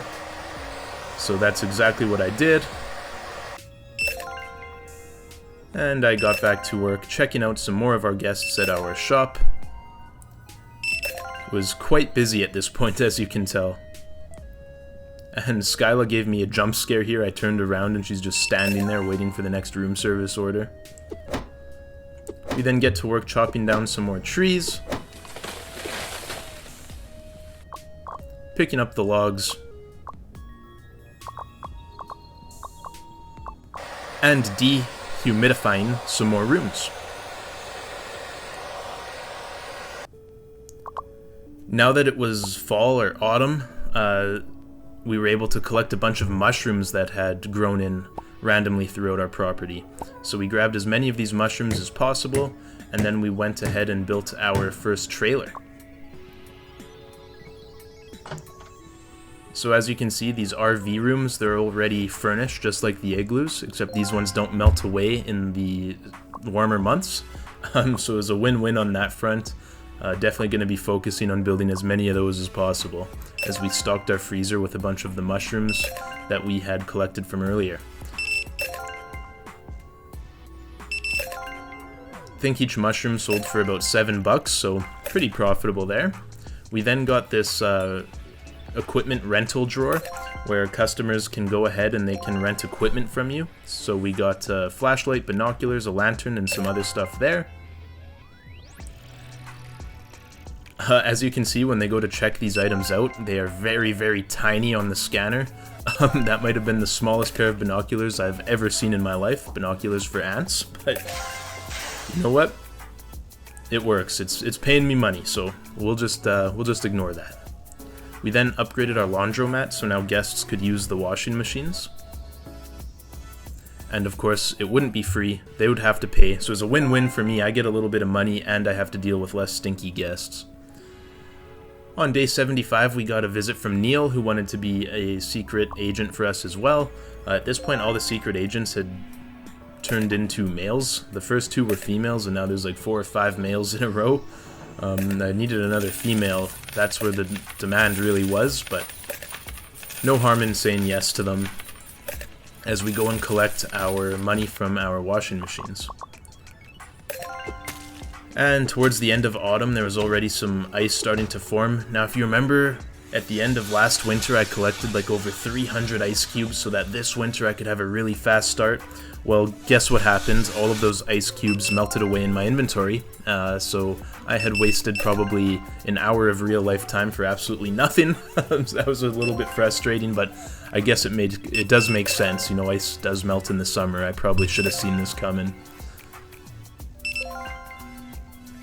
On day 78, I got a visit from Eric, who was here to pick up his $1,200. The day before, I told him I would keep it safe for him on the phone, but when he got here, I told him, I don't know what the hell you're talking about, and sent him on his way and kept the $1,200 for myself. After doing a little bit more fishing, we decided to hire Elise, who is now going to be our chef. Really nice to have a chef here. That was taking up a lot of my time. So yeah, perfect. Let's get going. She has the Salt Bay fingers already. We then get to work collecting as many ice chunks as possible now that winter was in full force. I wanted to get as many igloos going as fast as I could this winter season. We place down our first couple right now.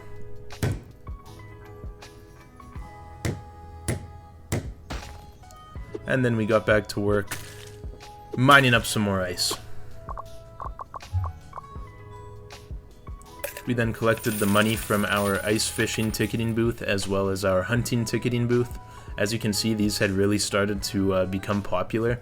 $780 from this one, so that's absolutely awesome. On day 82, we got a visit from the police officer. Right as I got there, he left. As you can see, the notification says a stranger in the parking lot waited too long and decided to leave. Imagine if that happened in real life, you know, you just ignore the police for long enough and they just go away and leave you alone. Kind of ridiculous, but hey, we'll take it. On day 82, you can see we had 3 guests enjoying our ice fishing as I went on to collect some more ice chunks to keep building those igloos. I also placed down a trailer on day 83. Nice RV. Then got to work chopping down some trees so we could further expand our parking lot.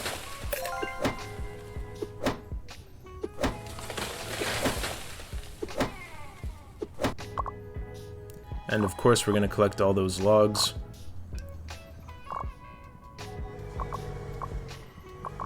On day 84, I decided to upgrade our parking lot.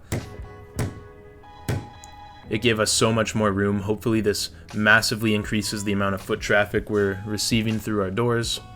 Next up was to upgrade the bus stop, but I wasn't ready. I didn't have quite enough money to do that just yet. So I decided to buy a gun and some ammo instead. So we went out to the woods. We found, I'm not sure what that is. Is it a mountain goat? Elk? Whatever it was, we killed it, and we processed it into meat. Just like the mushrooms and the fish fillet, you are able to sell the meat in your shop, which is awesome.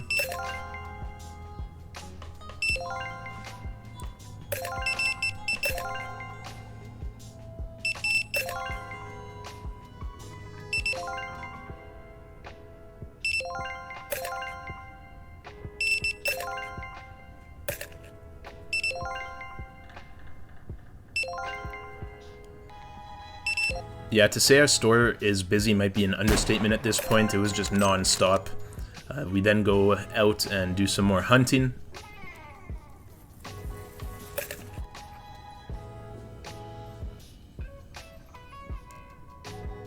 And we find our first wild boar, so you know we have to take that one out.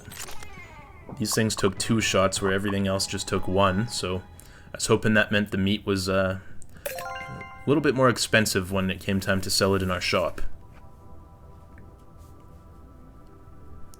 So we processed the boar, headed back. We now had enough money to build yet another RV. And the next day we went fishing.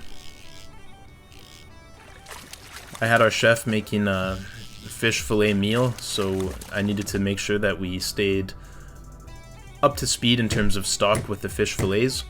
But yeah, after that we upgraded our bus stop, and as you can see, it was a pretty nice looking bus stop at this point. Again, hopefully that just massively increases the amount of foot traffic we're getting. On day 91 we placed down yet another RV. Our quest at this point was to build 23 non-igloo rooms. So that was my main focus, was just building as many non-igloo rooms as possible. On day 93, we placed down yet another RV. I then witnessed this guest try to punch our chef. Normally I wouldn't stand for that kind of thing, but she probably deserved it, let's be honest. After that, we placed down our final RV. We had now filled up the entire RV park.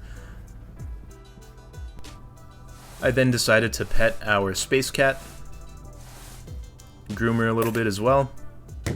And on day 96, we placed down our first lover room. Again, it was pretty much the same design as all the other rooms. The only difference is going to be the requirements in terms of how you furnish it.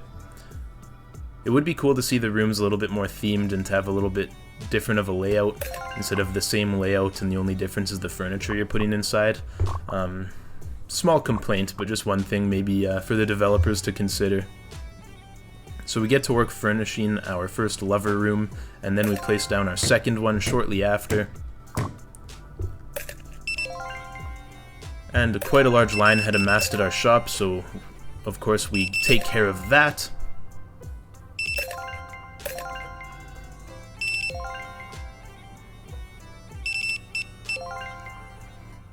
There's a lot of people renting 2 of the same item. I'm not sure what the purpose of that would be, but I'll take it. Money is money.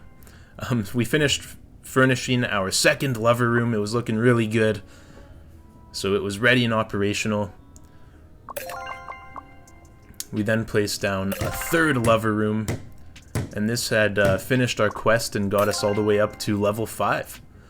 Being day 99, there wasn't really much time left to do much of anything else. So we woke up the next day on day 100 and we had decided that we had had enough of this crap. It was time to go out with a bang, and that's exactly what we did. I noticed Saul Lucas was in line to check into our hotel and he was also on the wanted list. I didn't want to bother the police, so I just decided to take matters into my own hand and boom! And I was also very petty after cleaning up after all of these guests and seeing them drive these cars worth tens of thousands, hundreds of thousands, even millions of dollars. So I took out my frustration by shooting out their tires. I then decided to see if you could melt someone's face off using the blower. Unfortunately, you can't.